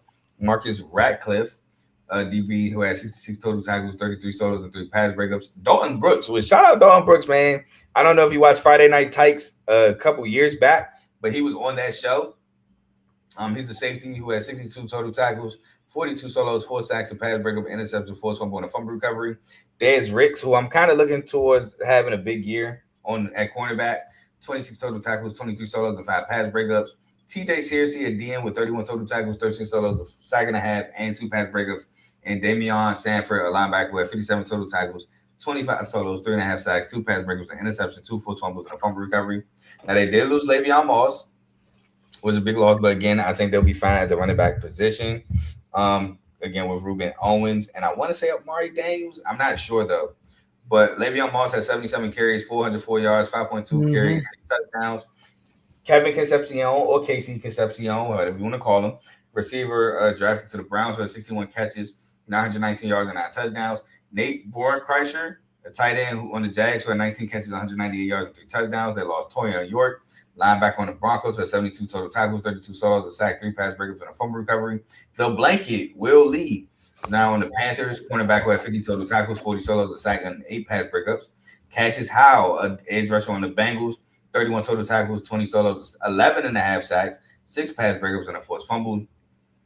Albert Regis, D-tackle on the Jags, who had 49 total tackles, 18 solos, 2 sacks, 3 pass breakups, and a forced fumble. And Tyler Onedium, a D-tackle on the Broncos, who had 48 total tackles, 18 solos, 2.5 sacks, and a forced fumble. Anybody when you want to talk about before we get to the transfer portal? Mario Craver, Sir. A big weapon for him right there. Also, I don't know you mentioned all the other stuff, but Ashton Roman Bethel, another weapon. He talked about Ruben Owens too. Like I said, they got weapons, and I got another person I wanted to name, but we ain't go over the transfers yet. Another guy they got from the transfers was another weapon for them, who came from Bama. Well, we're gonna get to it, but he did. Okay, cool. He did. So. Oh no! I was saying, saying because you said we're gonna get to it. By the way, EJ Smith actually graduated from Texas A&M. He's in the league trying to make the Chiefs. Okay. Shout out to him. So yeah, like they got weapons, man. They already got a good defense. We know that for a fact. Texas A&M gonna come out with a great defense. It's all about the offense. Like how can Marcel Reed do his offense? And like I said, like you've been talking about him all year, and then he laid an egg in the playoffs. Right on cue. So. Amari Daniels is also gone from Texas A&M roster program. So dang, it's just Ruben Owens. But let's get into the transfers, where they had the 10th overall recruiting class, 12th in transfers, bringing in 19 transfers. Right. Isaiah Horton, huge transfer receiver from Alabama, by way of the Hurricanes 2 years ago. He had 42 catches, 511 yards, 8 touchdowns at Bama. So he's looking to help Marcel Reed out in that aspect. Anto Saka, an edge from Northwestern, who had 13 total tackles, 3 solos, 3 sacks, 2 forced fumbles, and a fumble recovery. I think this is a big pickup here. And Taufik Byard, Kevin Byard's little brother from Colorado, safety, who had 79 total tackles, 58 solos, half a sack, 4 pass breakups, an interception, and 2 forced fumbles. Ray Coney, a linebacker from Tulsa, who had 128 total tackles, 41 solos, 2 sacks, 2 pass breakups, and a forced fumble. And last but not least, Ryan Henderson, an edge from San Diego State, which, if you remember, San Diego State defense last year was elite. The DC is now gone, however, but he had 7 sacks, 22 total tackles, 17 solos, and a pass breakup at San Diego State, looking to replace the Cassius Howell reproduction of last year. Any transfers you want to talk about, Joe? That's crazy. He had how many sacks? 7. 7, and they got him like third string, basically. Really? Yeah. Wow, they must got some. Hey, salute. But shout out to him. But I wanted to talk about like Isaiah Horton from Alabama, and like you said, also Miami. Another weapon they got, man. Another weapon. They put weapons around your boy, man. I mean, this is college. He don't have to be a great quarterback, you know. Who's the offensive coordinator for them? Holman Wiggins. Do you know his background? I mean, he was a co-OC last year, so he wasn't really. OC. And so now he's just the OC. Now it's the OC. So it's an in-house promotion. Who was the OC last year? I don't remember, to be honest with you, but I can look it up real quick. Yeah, but it all comes down to Marcel Reed, literally. Yeah. You're going to have a good defense. You got weapons around you. It's up to him. It was Colin Klein? Oh, snap. Colin Klein. That's why they got a new OC, because Colin Klein took the K-State job. Why did I thought Colin Klein was always with K-State in some aspect, and then he got promoted within? But no, it was Colin Klein. Who was a good OC. He was actually a Big 12, all Big 12 quarterback. Not first team. I think it was like all Big 12, second or third. Okay. Yeah, I remember watching Colin Klein in like, I think high school or college. Shout out to CTC. Yeah, salute to Colin Klein, man. Loved him at K-State. I love Ricky Waters at K-State too. I think that was his name. I think Waters played with Tyler Lockett. But yeah, let's get into some numbers real quick. Again, now the head coach is the same, but both coordinators got overhauled. Again, Colin Klein took the OC job. I can't remember where that DC went, but anyway, they're 23rd in total offense, 18th in total defense, 19th in scoring offense, 36th in total scoring defense, 30th in passing, 16th in pass defense, 30th in rushing, 40th in rush defense, tied 53rd in third down percentage conversion on offense, first and third down conversion percentage on defense, tied 90th in red zone offense, 126 in red zone defense, second in team sacks. Without further ado, Joe, you ready for the schedule? Let's get it. We're going to start with at Most State. No, at home against Most State. I got this as a win. W. All right. Then from at home against Most State, we will take it on to at home versus Arizona State, where I have this as a win. W. All right. From Arizona State, we go at home against Kentucky, where I have this as a win. W. All right. From Kentucky to at LSU, where I have this as their first loss. L. All right. From LSU, we move on to at home against Arkansas, where I have this as a win. W. Jay Bateman left for Kentucky, by the way. That was a DC last year. From Arkansas to Mizzou, at Mizzou, I have this as a win. L. Oh, you got him. Oh, that's right. You like Mizzou. We move from Mizzou to the Citadel, where I have this as a win. I actually got it as a loss. Yeah, You have this as a win. We'll move on to at Alabama, where I have this as a loss at Alabama. Yeah, Alabama. All right, from Tuscaloosa to Columbia, South Carolina, where I have them taking back-to-back L's. Ooh, W. That's right, I forgot. All right, from South Carolina to back home against Tennessee, I have this as a W. W. Then I have them losing out the last two. I have them losing at Oklahoma and then at home against Texas. Same. So I have Texas A&M finishing 7-5, 4-5, taking the under 8.5. 7-5, 4-5. So we're both on the under 8.5 for Texas A&M. We got them taking a step back. Yes, sir. All right, and the last team of the night. Man, I've been up for almost 24 hours. Dog. I gotta work. It's funny because I gotta be work at 6:15 tomorrow. Oh, man, I gotta be at work at 9, but I gotta be up at like 7:20. Yeah, traffic and all that. But we got Vanderbilt. Now Vanderbilt does have a quarterback battle. They did not go in the portal and get a quarterback. They said, hey, Pavia, we appreciate you being a transfer quarterback, but you're a transfer bridge. We wanna have our own talent here. And they got a battle between five-star freshman Jared Curtis, which, by the way, I thought I never would say that Vanderbilt has a five-star freshman First, quarterback in my life.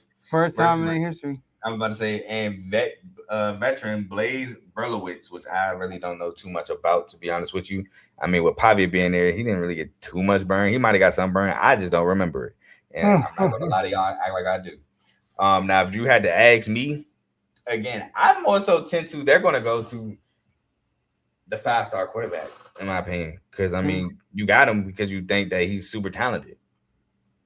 I think the vet wins if the competition is close. But if the young guy is what they think he is, I think they go with the young guy.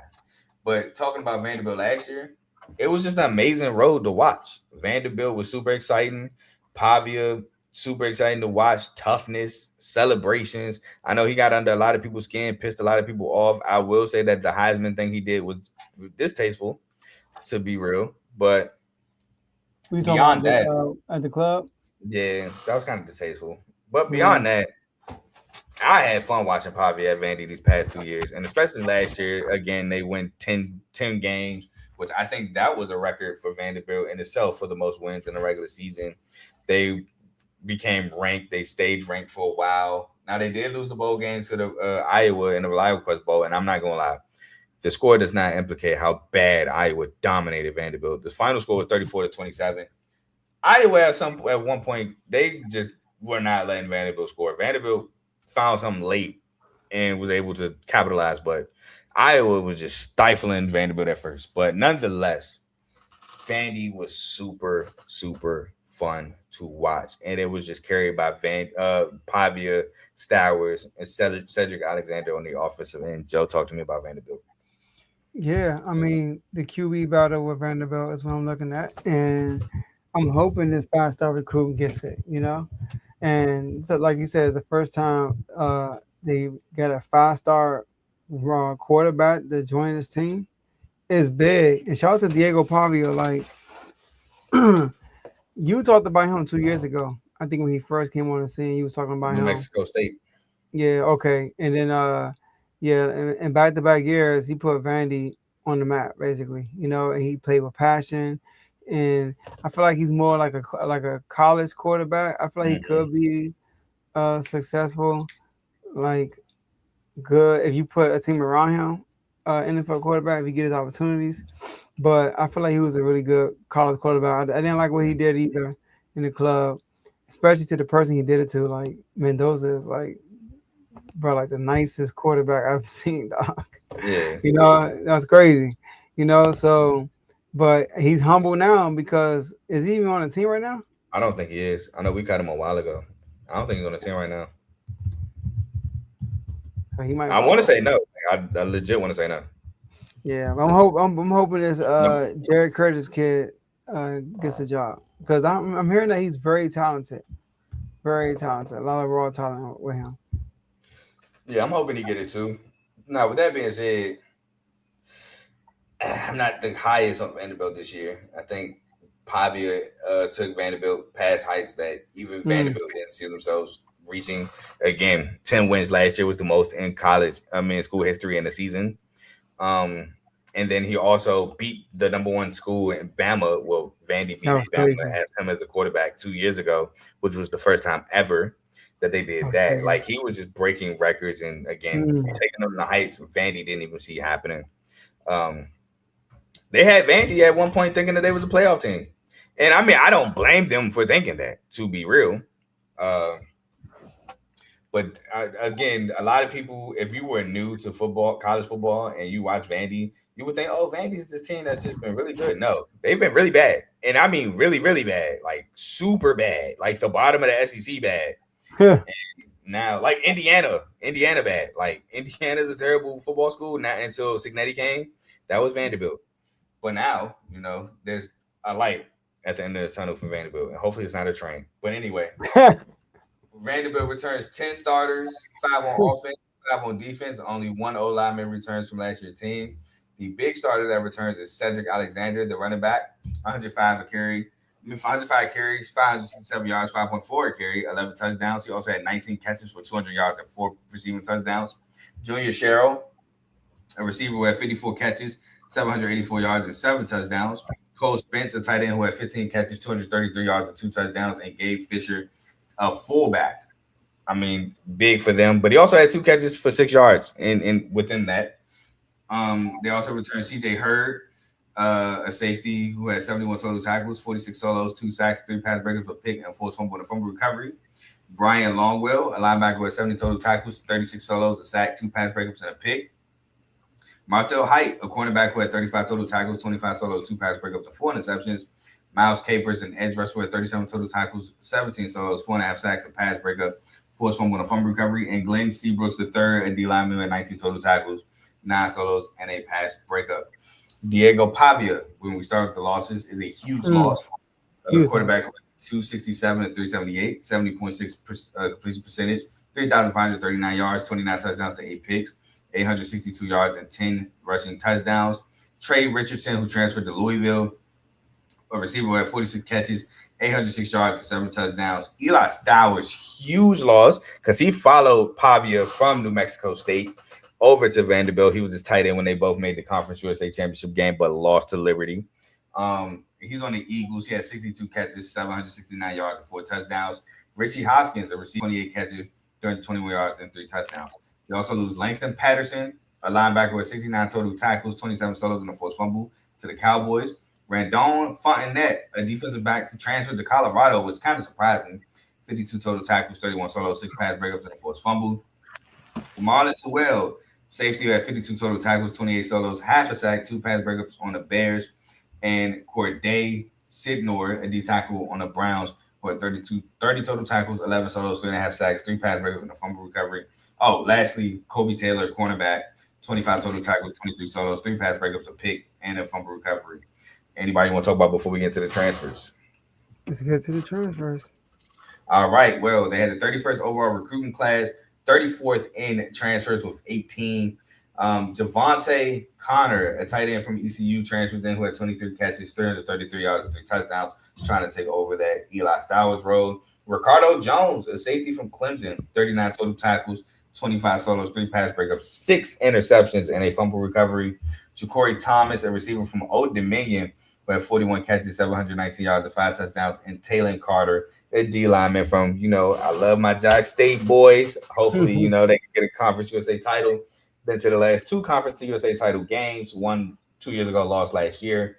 He had 57 total tackles, 28 solos, a sack and a half, and 2 pass breakups. Any transfer you wanted to talk about? Not really, but they went to work on the defensive side of the ball, though.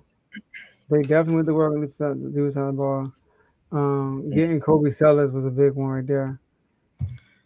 Yes, sir. Yeah, so from Texas A&M, whenever you get somebody from Texas A&M, that's a win. Yeah, I can feel that, especially being at Vandy. I sometimes caution that, though, in terms of like a player from a big school going to a not so big school, because I'm like, why is that? Were you not as talented? Did somebody catch on? Were you just a guy who was given a scholarship based on potential? Because some guys do that. They have traits. They have the height, the weight, all that. Oh, yeah. You see that like drive every year. Yeah, and then they're like, we could teach him the game, but he got stuff we can't teach. Yeah. And it just don't work out. But some numbers about Vanderbilt: they were 9th in total offense, 58th in total defense, 8th in scoring offense, tied 47th in scoring defense, 9th in passing, 116th in pass defense, 47th in the rushing, 18th in rush defense, 6th in third down conversion percentage on offense, 108th on third down conversion percentage on defense, tied 39th in red zone offense, and tied 50th in red zone defense. And one number I should have looked up, which I could probably look up real quick, is their 4th down percentage. I feel like they went for a good amount of 4th downs last year, especially with Pavia. Clark Lee had a lot of trust in him to go for it. And I would be surprised if they're not in at least the top 20. Let's see. They are not in the top 20, actually. Well, I guess me not doing it was a good thing, because I don't even see them in the top 50. But we'll move on. We'll move on. That's an L on me. To the schedule, Joe. You ready to knock out the last team schedule? Let's get it, man.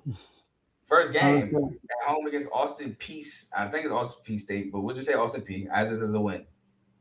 Win. Then at home against Delaware, I have this as a win. Win. At home against NC State, I love you, CJ Bailey. I got this as a win for Vandy. W. This is where it gets ugly. I have a loss here at Auburn. Loss. At Georgia, I have a loss. Loss. At home against Ole Miss, I have a loss. Loss. At home against Arkansas, this is a swing game, but I have this as a loss. Now, if they win this game, I got W. If they win this game, we might be working with something. But I have it as a loss. But at Kentucky, I have it as a win. I got an L. At Mississippi State, I have it as a win. W. And then I have them losing out the last three at home against Bama, on the road against Florida, and at home against Tennessee. Same. So I had Vanderbilt being 5-7, 2-7, taking the under 5.5 win total. Same. 5-7, 2-7. But if they win that Arkansas game for me, they could possibly make a bowl game. But yeah, I think they had their highest of heights, and now it's time for that roller coaster because it's about to get real low. But Joe, we have made it to the SEC wrap up. Woo! We have our standings, so I'm gonna give my standings first. That's good. You'll give them second. So the number one team, the SEC, on mine is LSU. Yeah. LSU gets the number one seed off a tiebreaker win against Georgia. I had them 11-1, 8-1, and their win is against Georgia. But the number two seed in my SEC standings is Georgia at 11-1, 8-1. The number three seed, Texas, at 11-1, 8-1. 4 seed, Alabama at 10-2, 7-2. 5 seed, Ole Miss at 10-2, 7-2. 6 seed, Oklahoma at 8-4, 6-3.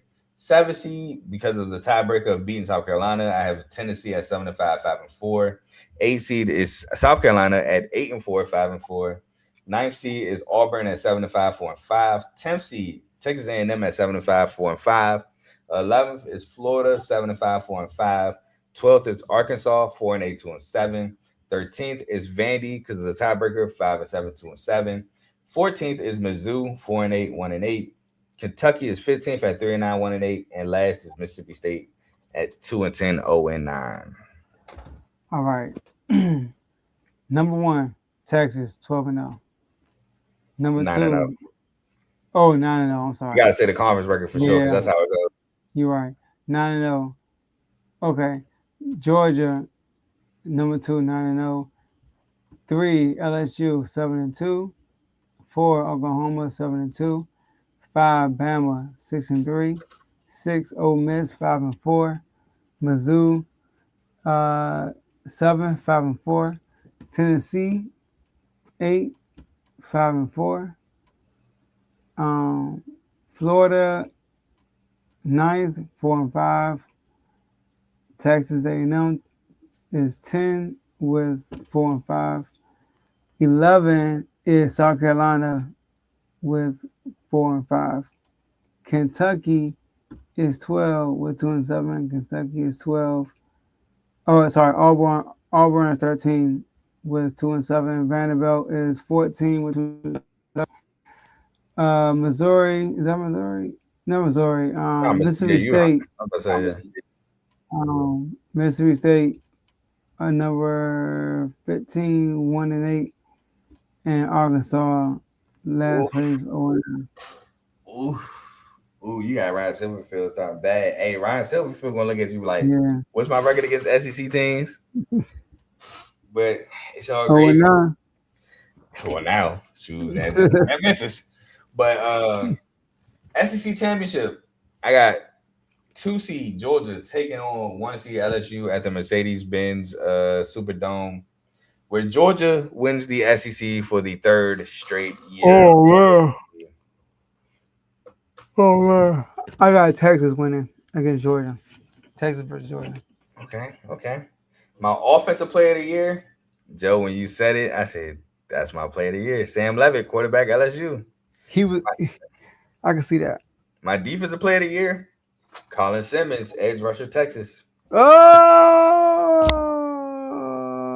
okay. So my, this is funny, man. Now, my Offense player of the year. yeah, sorry, my offensive player of the year is Arch Manning. I was going to have Arch Manning if y'all made my SEC championship, but unfortunately, y'all didn't. See, I had what's the name? The Sam person, Levitt. Sam Levitt.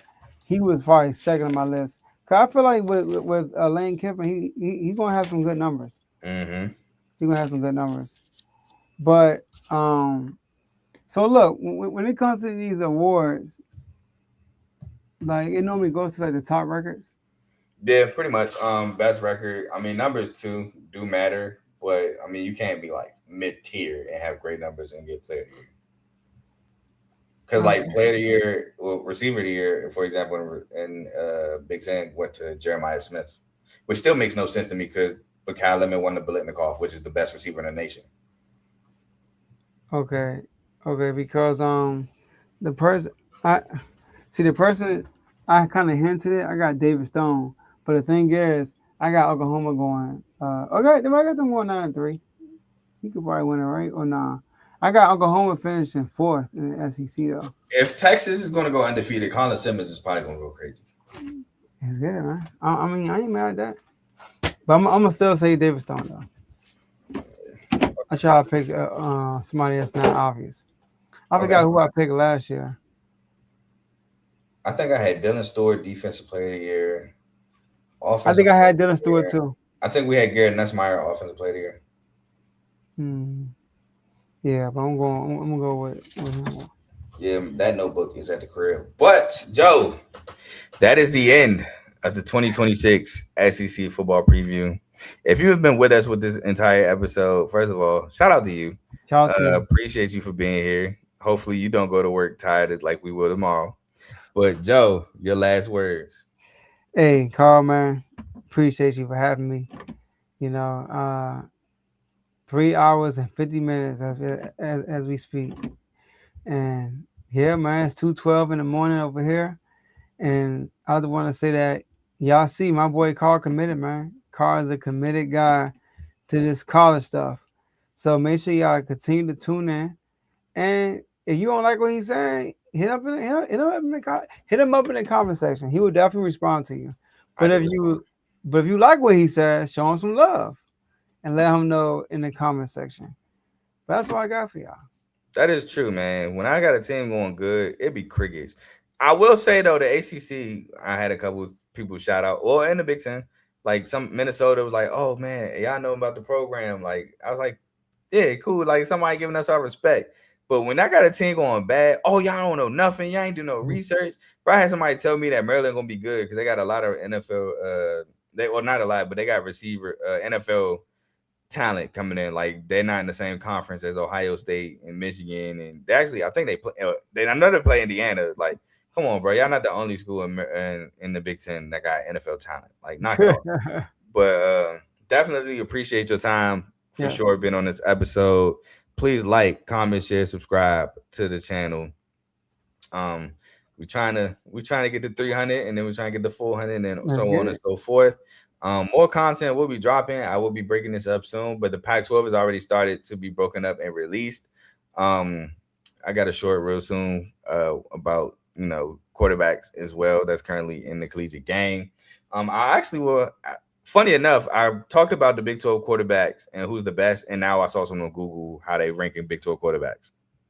Coincidence? I don't believe in those, but we also got multiple shows on the network, man. I'm gonna fly through them real quick because I know it's late. We have the main show featuring me and your boy Tomo. We are off this week, but next week we back at full force. No, we're not actually back at full force. We got division panels at full force next week. So you definitely want to tune into those. Those are gonna be fun. But we normally go live Monday and Thursdays at 7 to 8:30. We got RBO Vaughn, who just dropped the episode. He does the NBA, and now he's doing more WNBA content, so be on the lookout for that. We got BWT, man. I don't know when he's going to drop, but when he drops, just be on the lookout for it for all your baseball needs. We got FCC, Football with Coach Coombs. Football's around the corner, especially the NFL. Fantasy football drafts are probably going on right now. Joe, when is our fantasy football draft? Not sure yet, but it's gonna be after the preseason. I figured, And which is smart. and people that's watching, encourage Carl to join our league. I have my agent get in touch with you, but yeah, be on the lookout. I know Coach is not doing just fantasy football stuff, but he loves talking fantasy football, so it'll be more part of his football content now because we're right around the corner from the season. We got Dave's Doghouse highlights and lowlights of sports, so make sure you check that out. We got In the Red Corner, man, featuring Ty, Ricky, and Tomo for all your boxing needs. Check out In the Red Corner. They just went live this past Sunday, and I think they're going to live against this Sunday, which is very rare. So make sure you check them out with that. We got family to the show, AJ's Bird. So make sure you check out AJ's Bird as well if you're an Eagles fan. But I believe that's we got Zero Sports Talk with Griffey. My fault, Griffey. Which, by the way, he hit me and said he might be doing a show Saturday. So y'all might want to tune into that. Griffey also might be on this on this podcast again this Sunday because me and my boy Ace Sunday at 1:00 will be giving you our 10 teams to look out for in the group of 5. I did Power 5 group of 5 this year. Next year might be Power 4 group of 6. But either way, I got 5 teams written down. I got to figure out 5 more teams, and I got to figure out 2 more champions. But, we'll be ready Sunday at 1:00 for sure. Just don't know if I have 2 or 3 guests. But those are all the shows we have on our network. So please like, comment, share, subscribe to them as well so we can all grow as one big family unit. And with that being said, man, I'll be back Sunday. Joe, man, again, appreciate you being here. Yes, sir. But like that, man, it's been 4 hours. We're gone. Peace.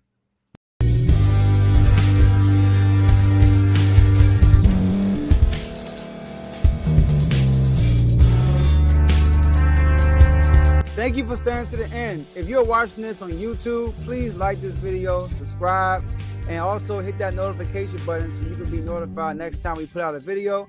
If you're listening on any podcast platform, subscribe and hit that notification button, y'all, so you can be notified we put out another podcast audio. And last but not least, hit that share button. No matter what you're listening to or watching it, hit that share button and send it to somebody that you know that would love to watch this episode you just listened to.